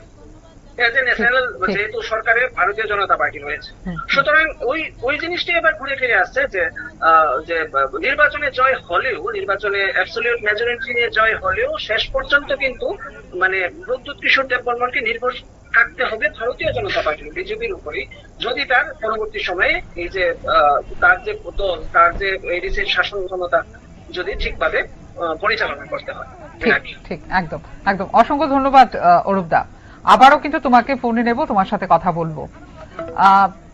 এই মুহূর্তে যতটুকু আমাদের কাছে খবর এলো যে সকাল থেকে যেখানে ভোট গণনা হচ্ছিল, এর মধ্যে কিন্তু 20টা আসনের ঘোষণা হয়ে গেছে। এর মধ্যে 18টা জিতেছে তীব্রামথা এবং 2টো জিতেছে বিজেপি। এই ইস্যুটা নিয়ে আগামী দিন পশ্চিমবঙ্গের নির্বাচনে একটা প্রচারে একটা মুখ্যম অস্ত্র কিন্তু পেয়ে গেছে পশ্চিমবঙ্গের যে শাসনে রয়েছে সেই পার্টিটি। এই আজকের নির্বাচনের যে ফলাফলের যে ত্রিপুরা উপজাতি স্বশাসিত জেলা পরিষদের যে অন্তর্ভুক্ত 30 সদস্যের এই কাউন্সিলের 28টি আসনের জন্য যে ভোট গ্রহণ হয়েছিল 12ই এপ্রিল, যেখানে ভোটার উপস্থিতি ছিল 83% বেশি। 2021 সালের নির্বাচনেও কিন্তু নথিভুক্ত হয়েছিল 81%-এর চেয়ে বেশি। সেই নির্বাচনের 2026-এ এসে এই টিটিএডিসি নির্বাচনের ফলাফল কিন্তু আমরা প্রতিনিয়ত আপনাদের সামনে তুলে ধরছি। প্রত্যেকটা খবর কিন্তু আপনাদের কাছে তুলে ধরার চেষ্টা করে যাচ্ছি। আমরা সেই সকাল থেকে কিন্তু এক হয়ে আমাদের যে টিম কাজ করে যাচ্ছে, নিউজ নাওয়ার টিম, আমরা প্রত্যেকটা খবর আপনাদের সামনে তুলে ধরার কিন্তু বারবার চেষ্টা করছি। এবার দেখা যাক ফলাফল কি হয়। এবার ফলাফলের পর অ্যালায়েন্স হয় কিনা, এবার অ্যালায়েন্স হলে কি ধরনের দাবি দাওয়া থাকতে পারে তীব্রামথার তরফ থেকে, সব কটা বিষয় কিন্তু আমরা তুলে ধরবো আপনাদের কাছে। যে 2021-এর নির্বাচনের 18টি আসন পেয়েছিল মথা, জয়ী হয়েছিল 2021-এ, আর বিজেপি পেয়েছিল 9টি, দুটি পেয়েছিল আইপিএফটি। সত্যি